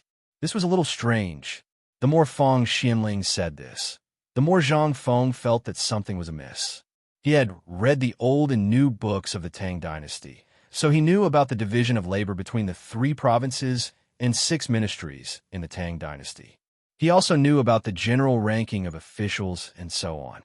However, as for the examination system of officials in the Secretariat and the promotion criteria, he was not clear about it. After all, he had transmigrated here before he could study it properly. Moreover, the things recorded in history were only the guesses of others and future generations about the current management level, as well as their own understanding. It did not represent the real situation. If it was really like what old Fong said, that the Ministry of Works, the Ministry of Appointments, and even the Secretariat all require qualifications, then he didn't have much time to waste on this. After hesitating for a moment, Zhang Feng asked, "Is it really like what you said? Don't I think the Ministry of Works and the Ministry of Appointments are doing well?" "Doing well?" Feng Xianling sighed and said, "The last time old Sun looked for you, he probably asked you to go to the Ministry of Appointments, right? You should know the set of rules of the Ministry of Appointments, but it does not mean that all departments need to be evaluated by the Ministry of Appointments." Zhang Feng's eyelids twitched and said, "Are the 3 provinces of the Secretariat excluded?" Feng Xianling nodded in appreciation, which was considered as tacit agreement with Zhang Feng. Seeing Zhang Feng's reaction, he felt that he had chance. He slapped his thigh and said, "Hey, look at you. You don't believe your old brother, right? Your old brother is already so old. How can I possibly lie to you? When the day comes when you really go to the Central Secretariat with the fame and reputation you've accumulated now, it's only a matter of time before you reach the heavens in a single bound. When that time comes, us old brothers will have to rely on you. How could I possibly harm you?" Feng Xianling continued to persuade him earnestly. "This is all from my experience. You'll be right if you listen to it. This is knowledge that can be used for a lifetime. The way of dealing with people is experience that no amount of intelligence can exchange. Besides, you might as well go outside and ask around. Which one of those who can hold a high position in the court didn't come from the Secretariat? By the way, go back and ask your wife, Jingshu. She knows a lot more than you. Moreover, this matter of being an official, if you don't go to the Secretariat, it'll be a wasted trip." Zhang Feng was speechless. Forget it. I won't go. Now that you mention it, I really have to think about it." This time, Feng Xianling was really anxious. He was about to do it, but Zhang Feng pulled back at the last moment. "Fengzi, you have to listen to my advice. If you don't listen to your elders, you'll be at a disadvantage. Besides, you're going to enter the court as an official sooner or later. What's the difference between earlier and later? It's just a position in name." The more Zhang Feng listened, the more he felt that there was a big problem. He shook his head and said, No, I won't think about it for now. The main task now is to get the phosphate fertilizer. As for other matters, we'll talk about it after the autumn planting." "All right, I saw that you came with a worried face. We're all brothers. Tell me, why did you come here?" Seeing that Zhang Feng changed the topic, Feng Xianling knew that it would be pointless to continue. Who is Zhang Feng? How could he not think of this? Feng Xianling couldn't help but sigh and give up. This matter couldn't be rushed. If he did, things would go wrong. Feng Xianling could only think about it and said, "It's because my son wants to come to White Deer College. That's why I brought this matter up." Zhang Feng couldn't help but smile when he heard this. "That's right. You said it was your problem. Wasn't it just a matter of one sentence? Why'd you have to talk so much? This was a long-term matter. It had to be done slowly." After thinking it through, Zhang Feng said, "I knew it. It's just a small matter. Can't you just ask him to go?" "Oh, right. Your son should be the same age as Tying Yo and the others, right?" Feng Xianling nodded. "He's a few years older." Zhang Feng asked again, "Then why haven't you seen him before? It's been so long. That shouldn't be the case. Have they been outside all this time? It'd be strange if you could see him. My son has to clean up your mess every time. How could he have the time to come? Besides, when he's done, how could he have the time to come here? He kicked Cheng Chumo and the other bastards into Chong in university. If it weren't for the fact that you made such a big commotion, why would he be in such a hurry to stand up?" However, Feng Xianling didn't dare to say that. He could only smile and say, "Isn't this because I've been busy with my business?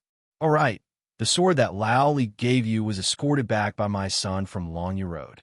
Zhang Feng couldn't help but be enlightened. "I see. It seems that your kid is not simple. This time, he should be able to do it. However, when you mentioned Chong and University just now, I have a new idea." Fang Xianling didn't know what Zhang Feng wanted to do. He asked, "What did you think of?" Zhang Feng smiled mysteriously. "Nothing. I just thought of something exciting. However, your son probably can't go up the mountain this time." Chapter 1249. Fang Xuanling's expression froze. His purpose for coming here was to let his son go up the mountain. If he couldn't, then wouldn't he have come here for nothing? Thinking of this, Fang Xianling became anxious. "Fengzi, what do you mean? Look at the situation now. Don't joke around." "I'm not joking." Zhang Feng spread his hands and said, "I said that there's no need to go up the mountain because I'm preparing to set up a science laboratory in Chang'an University. It's a laboratory that specializes in cultivating new varieties of wheat. As the saying goes, great hermits hide in the city. I'm preparing to set up a physics class in White Deer College here. After all, there are too many people on the mountain. If there are too many people, some confidential information is bound to be leaked. I don't want the whole world to know about some trivial matters." Zhang Feng still remembered that he had told Lao Li and the others that Chong and University was just an office. However, White Deer College was developing too quickly, so much so that the glory of Chong and University had been overshadowed. If this continued, for example, if he was said to be old Feng's son, even other people would think of ways to find him and beg him to go to White Deer College. If that's the case, I might as well chase them all up the mountain and hide Chong and University in the middle of the city. Then, wouldn't that cripple Wang have a lot of old soldiers and brothers? Then, I'll take all of them and use them to control the situation. In this case, the people inside could do their experiments in peace, while the people outside would still think that Chong and University was a stubborn paradise and would avoid it." Then Fang Xianling narrowed his eyes. "You mean you want to move that physics laboratory to Chong and City? Didn't you just say that if that thing isn't handled properly, it will lead to poisoning? This is the Imperial City. If something goes wrong, it will lead to a disaster. You have to think about it carefully." Zhang Feng had just said that this thing couldn't be placed in Chong and City. Now that it was in Chong and City, it was simply an unstable existence. What if the people of the 5 surnames and 7 clans found out about it? They only needed to use a little trick, and it would be a disaster. Zhang Feng nodded and stood up. He walked slowly toward Chong and City with Fang Xianling. He pointed at Chong and City and said, "Old Fang, look at this Chong and City. Doesn't look like a cage?" Fang Xianling was shocked and hurriedly said, "Feng Zi, you can't say that. This is the Imperial City. If you say that and others hear it, you will lose your head."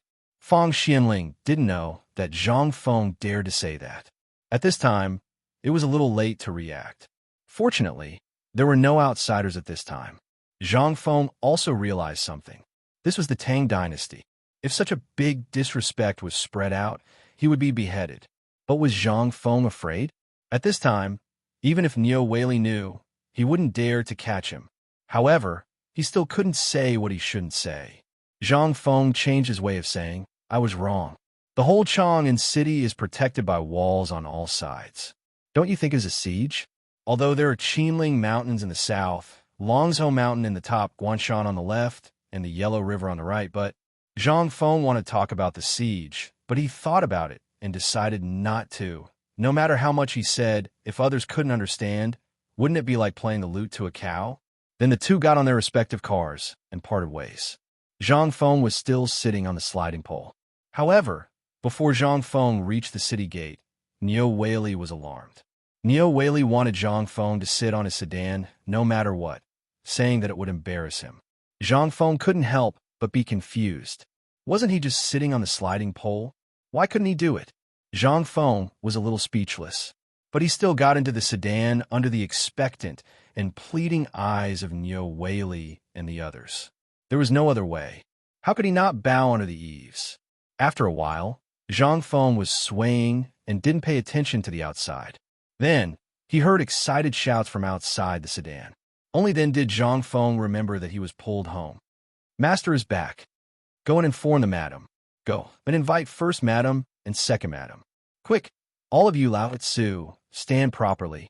If you don't let Lao Tzu see anyone who can't even stand properly and make master unhappy, then don't make a fool of yourself.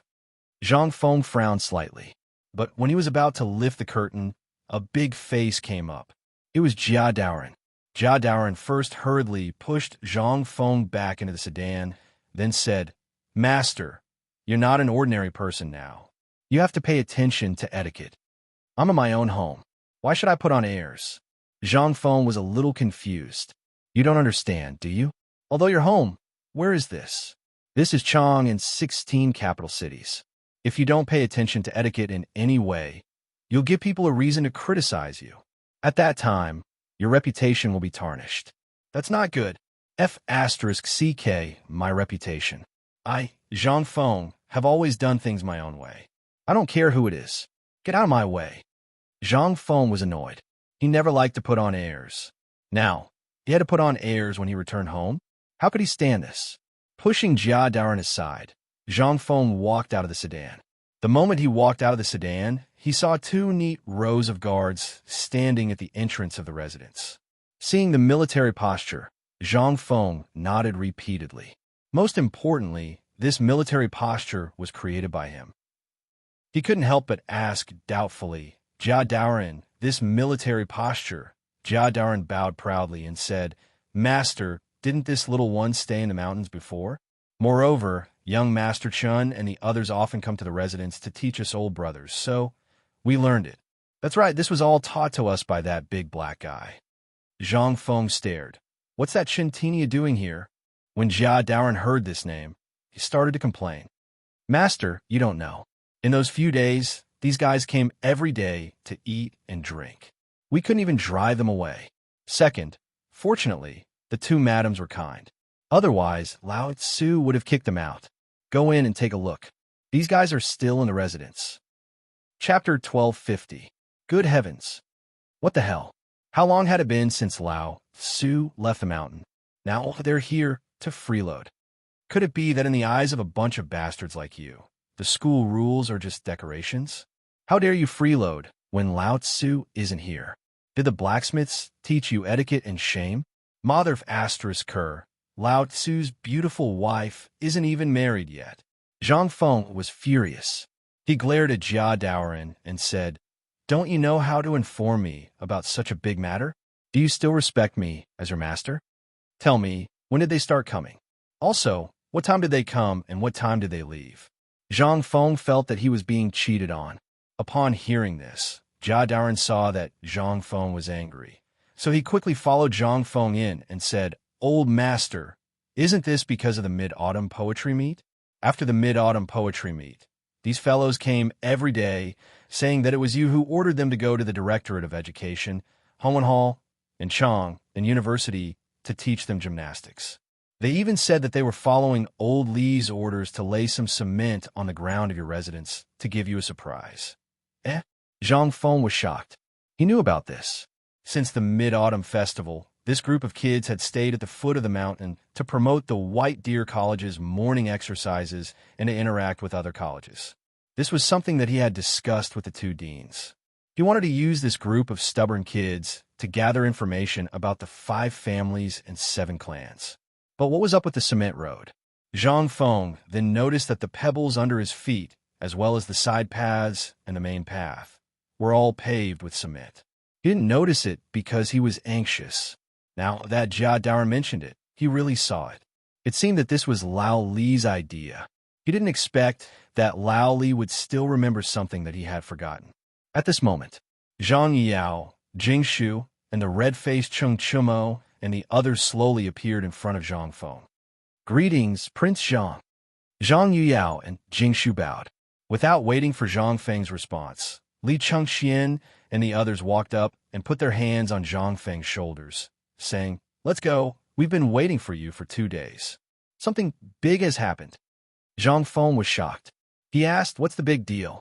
Li Chengxian said mysteriously, Regarding the important discovery of the iron mine, this is not the place to talk.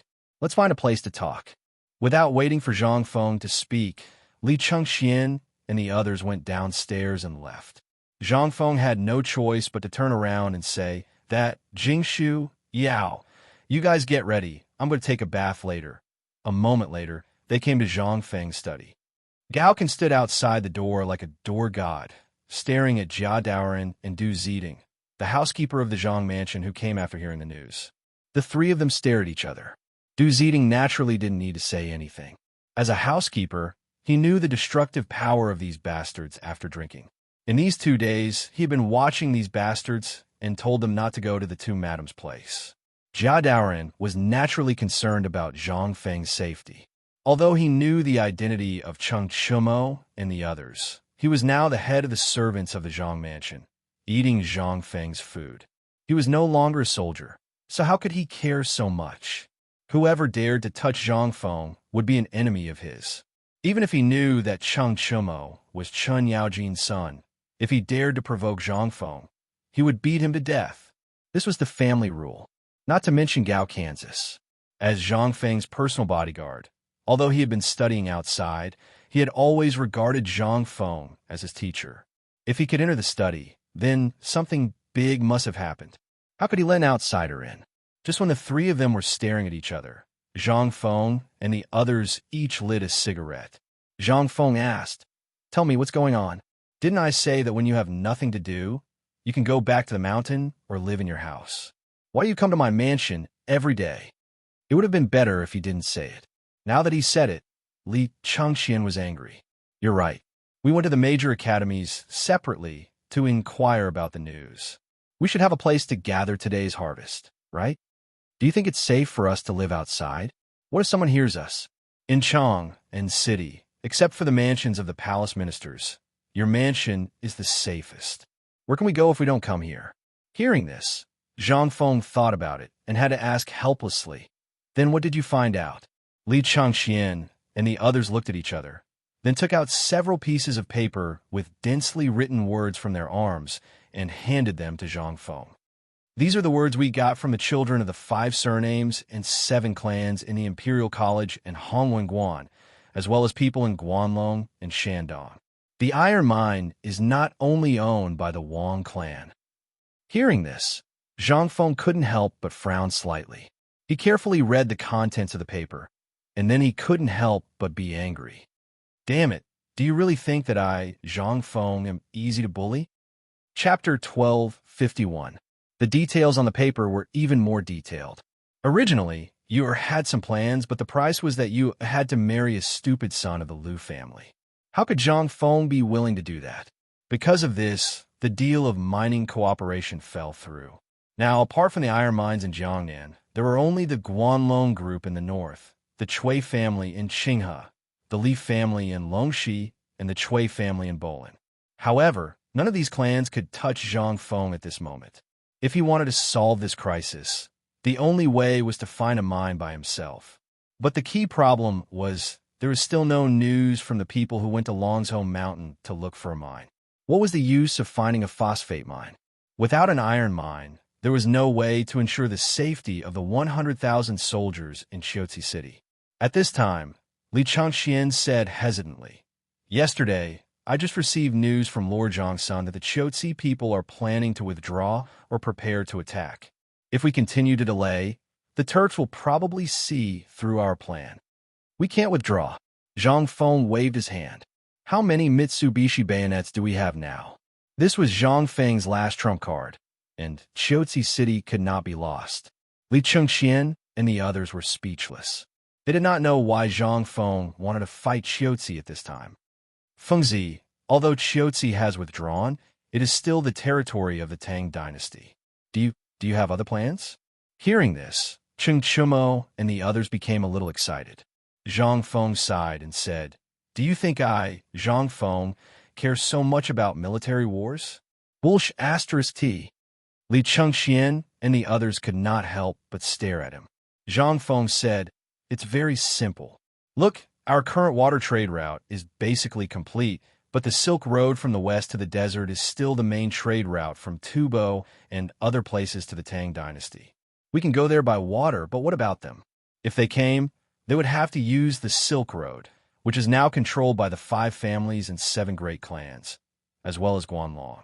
If we want to infiltrate, we won't be able to do it in the long run. When Li Qingxian heard this, he hurriedly asked, could it be that you have other motives for insisting on coming to Chiaotzi to station troops to intimidate India and the Turks? This time, Li Qingxian was in an uproar. He originally thought that Zhang Feng only wanted to solve Zhen La's problem this time. But who would have thought that Zhang Feng actually had a trick within a trick? As for Cheng Chumo and the others, their jaws had already dropped to the ground. They could do whatever he asked them to do. In this round of schemes, they were nothing but a pair of eyes staring at each other. They were nothing. When they heard what Zhang Feng said, although they also thought of something, they were dumbfounded. They did not know what he was talking about. When Zhang Feng saw this, he sighed. Sigh, I'm still not as good as your Lao Tzu. When they heard that, they could not help but feel ashamed. However, Li Qingxian was a little unconvinced. Zhang Feng did not give them a chance to explain. He asked again, how many Mitsubishi bayonets do we have now? 3,000. But if we dismantle the things in the shipyard and the metal car factory, we should be able to gather 5,000 in a short time. Metal cars? You're still messing with that stuff? Zhang Feng was dumbfounded. At this critical moment, he had forgotten about those things. Moreover, there was no extra supply of rubber. What was the use of producing tires? Moreover, iron was so soft that it could not support their fabrication. When he heard that, Zhang Feng was amazed. Cheng Chumo scratched his head and said embarrassedly, well, haven't we been looking for people to make them before this? We only remembered this thing when we received news that there was no more iron during the Mid-Autumn Festival. But don't worry, this thing has been discontinued. When he heard that, Zhang Feng heaved a sigh of relief. That's good. Gather all the things in the workshop. 3,000 Mitsubishi bayonets should be enough. I'll get someone to make crossbows now. All steel crossbows with a shooting range of about 3,000 steps. Hiss! How many steps did you say? When Cheng Chumo, Zhang Sun, Chong, and Wei Shiyu heard that, they could not help but exclaim in surprise. They almost lifted Zhang Feng up. Zhang Feng was already prepared. He had the Mitsubishi bayonets in his hands. When he saw their actions, he smiled coldly. Lao Tzu has been on guard for a long time. 3,000 steps, and you're scared. No, that's impossible. Cheng Chumo and the others could not sit still anymore. They had seen crossbows and ballistas before. They had even personally made them. But how many steps did they take? When Zhang Feng said 3,000 steps, how could they not be scared to death? Zhang Feng smiled faintly and said, don't talk about 3,000 steps. When my sniper rifle is made, 5,000 steps will be a piece of cake. Puff.